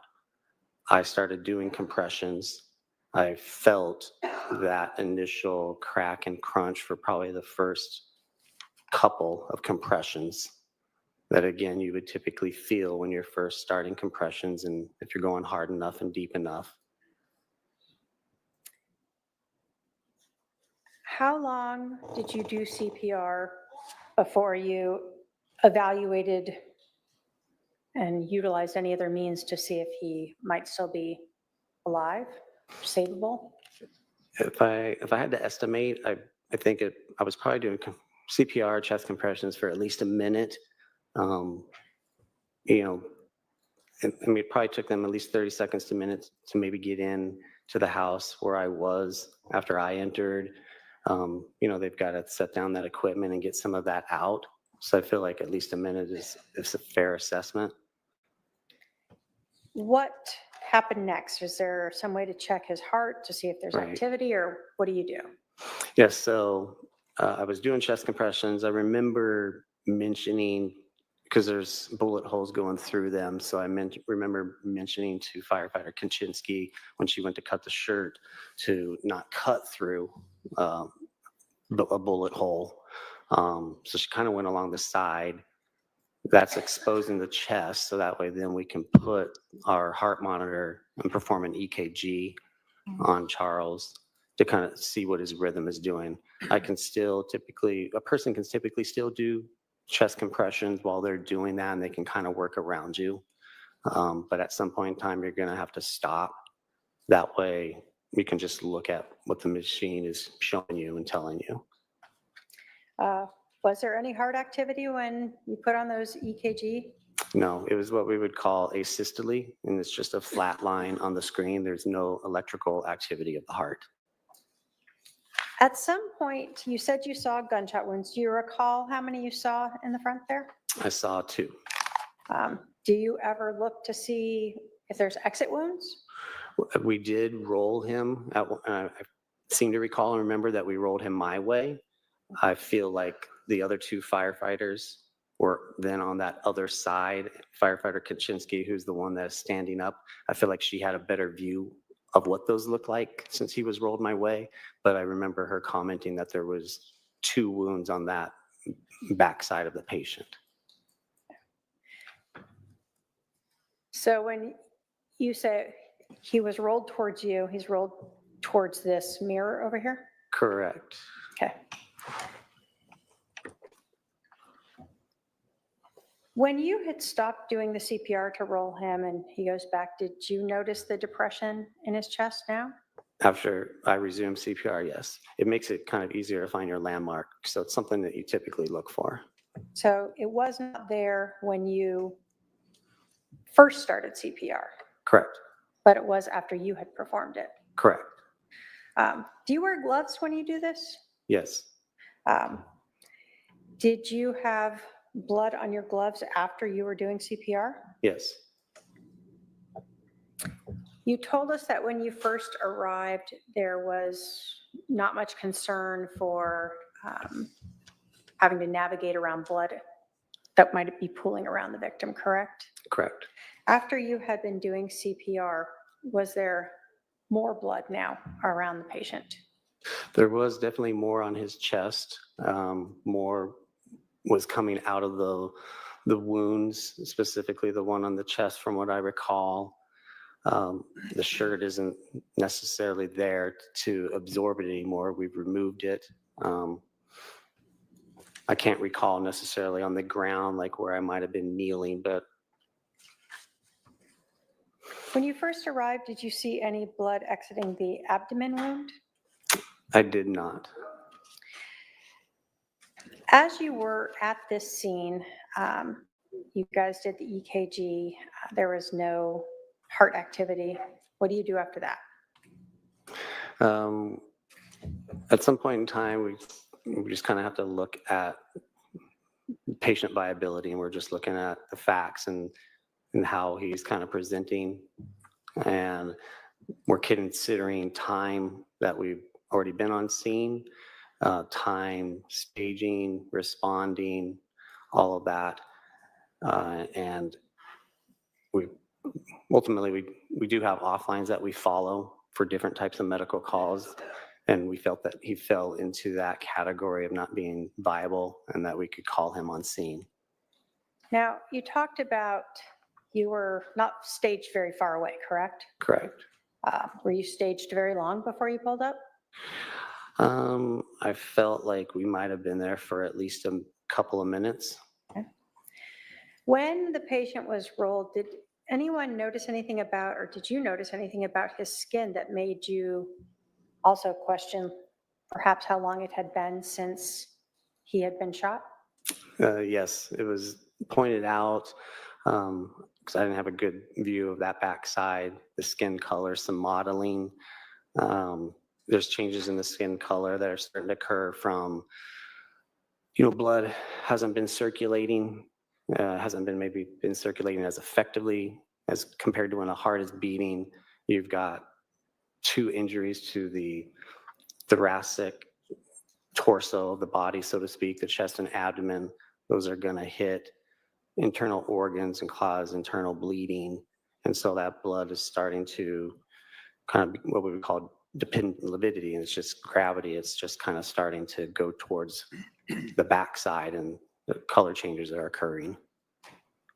So as the heart stops, the blood starts to just pool. Yes, it's just stagnant and not being moved, and then those injuries inside, he's going to be bleeding internally. And so some of that pooling causes color changes to the skin? Yes. That were observed? Yes. Was there anything about this victim, about Charles, that made you think that CPR may not have been performed on him prior to you arriving? It was just simply the fact that what I felt during my first couple of chest compressions.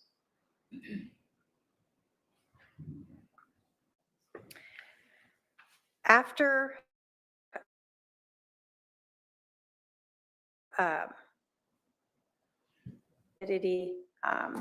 was any further CPR performed? From what I recall, yes. Okay. When did you call this then? Say that again. When did you call it? When did you stop performing CPR?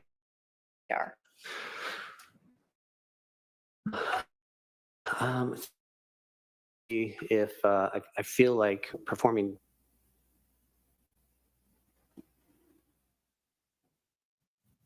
chest compressions. Sorry, I'm getting a little buffering. Or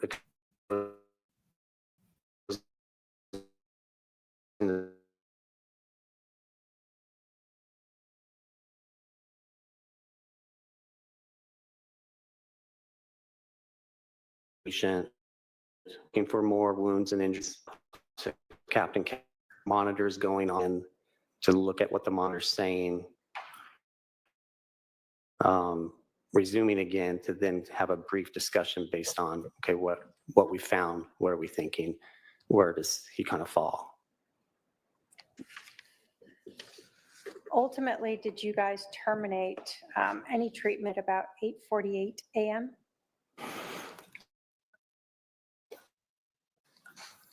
If that's the documentation, I would agree with that. I know we responded in the morning. It was our shift starts at 8 a.m.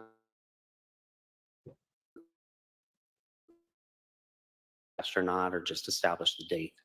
If my paralegal could approach with the charting, would looking at the charting help you refresh your recollection as to when you guys ended Sure. any life-saving means?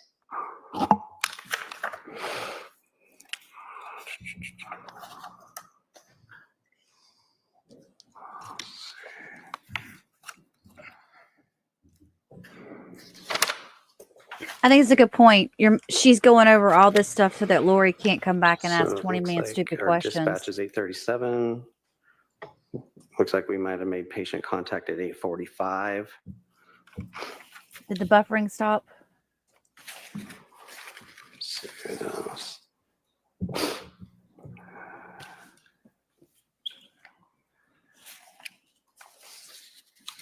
It's StreamYard.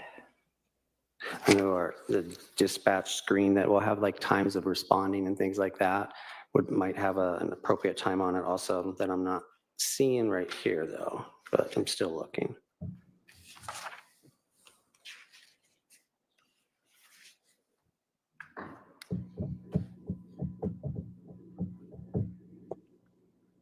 So I see our first monitored rhythm as the asystole, like I said, that date time, I see a time of 8:48.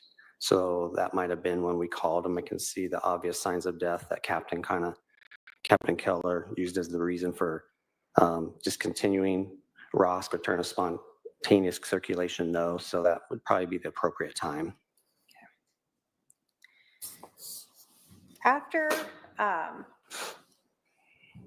let me say, so does it seem about right that you were with this patient for maybe 3 or so minutes? Actively working? Actively working, I think probably close to 5 minutes. And once he's called, what do you do at the scene? What do you do with all your equipment? So once he's called, it's kind of a PD scene now. So we're gonna leave the body. We're gonna gather up what we can.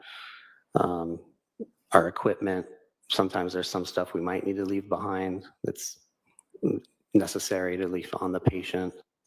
But So like the EKG monitors that are stuck on him, you leave those on him? yeah, we can disconnect those exactly and bring the cables with us. Okay. When you told us when you arrived that you noticed a individual with a police officer near the driveway. Correct. Did you see that same person still outside when you exited? Yes. Did you notice any bleeding or obvious injuries to that person? No. Did you make an assumption as to who that was? Yes, our PTI en route said brother or brother-in-law shot brother, so performing CPR. So you're kind of assuming it's that person. Okay. In terms of his size, is he someone that, you talked about people may not be able to always be strong enough or able to perform CPR in a way to cause the depression or that crunching sound, for lack of a better term. In your experience, what type of people are we talking about for that, where you wouldn't be surprised that you may not have seen that depression or the crunching? It's typically going to be maybe an elderly population, somebody that's not as big, not as strong, that we might not be able to perform chest compressions hard enough and deep enough. Sometimes if a patient is in a bed, so mattress has give to it, compressions won't be as effective. You want to get them to the floor. Obviously, he was already on the floor, so that aids chest compressions. Was there anything about this male that you saw when you observed him entering or exiting that made you believe that he had been injured? No.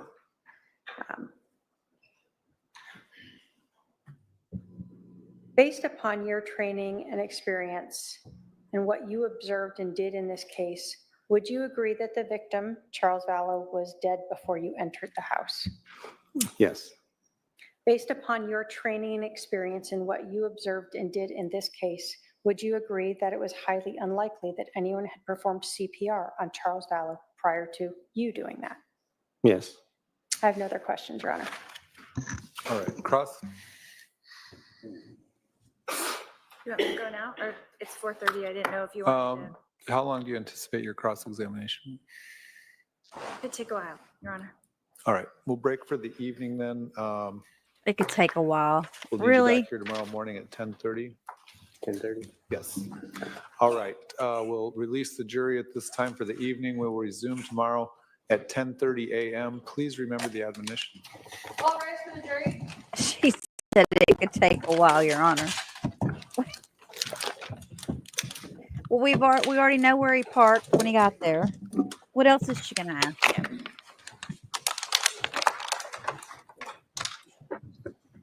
Send Lori back to her cell where she belongs.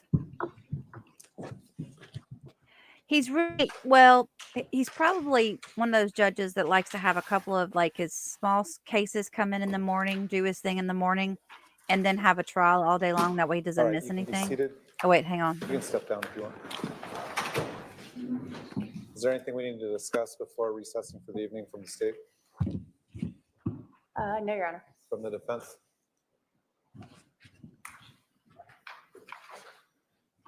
Is there anything we need to discuss before we recess? No, Your Honor. All right, we'll see you tomorrow at 10:30.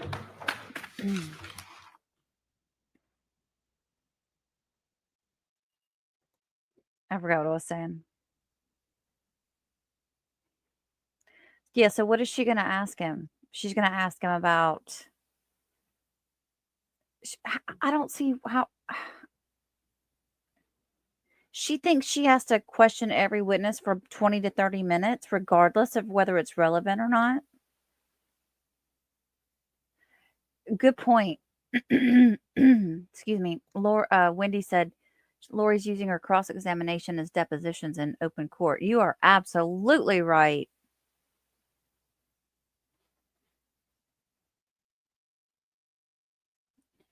Oh, about the time thing. We were talking about the time thing. Yeah, so I think he's getting a couple of cases done in the morning, just small things he has to do in the morning, and then he can spend the rest of the day. I don't know why we're off on Fridays. I'm not really sure about that, but I guess that's why they're saying that this case could take some time. And, normally when they have somebody doing the self-representation thing, they always give it way more time than it really needs or is expected, really, just in case. But I don't know about this one. So tomorrow, when I end the stream, you'll be taken to the link for tomorrow's stream. And we're going to come on about 5 minutes till they start. So we'll be on at 12:55 Central. And that way we can, because we'll have an hour and a half at lunch to go through some stuff. I don't know if I'm always going to have stuff for us to watch during lunch. I might just kind of take a break from, get some things done and then come back. I don't know. So we'll see. I'm just surprised she's not doing a better job at defending herself, you guys. I don't think she's dumb, but I'm just trying to figure out if she's trying to confuse. That seems like she's really good. She likes to kind of blow people away and make them feel dumb or make them feel, disoriented or something by the time she walks away from them. Maybe that's her whole attempt here with the jury. She's trying to just make them so confused about everything with all the weird questions that at the end of it, they'll be like, oh yeah, she's innocent. No. And to me, it's kind of difficult because we know that Alex did what he did.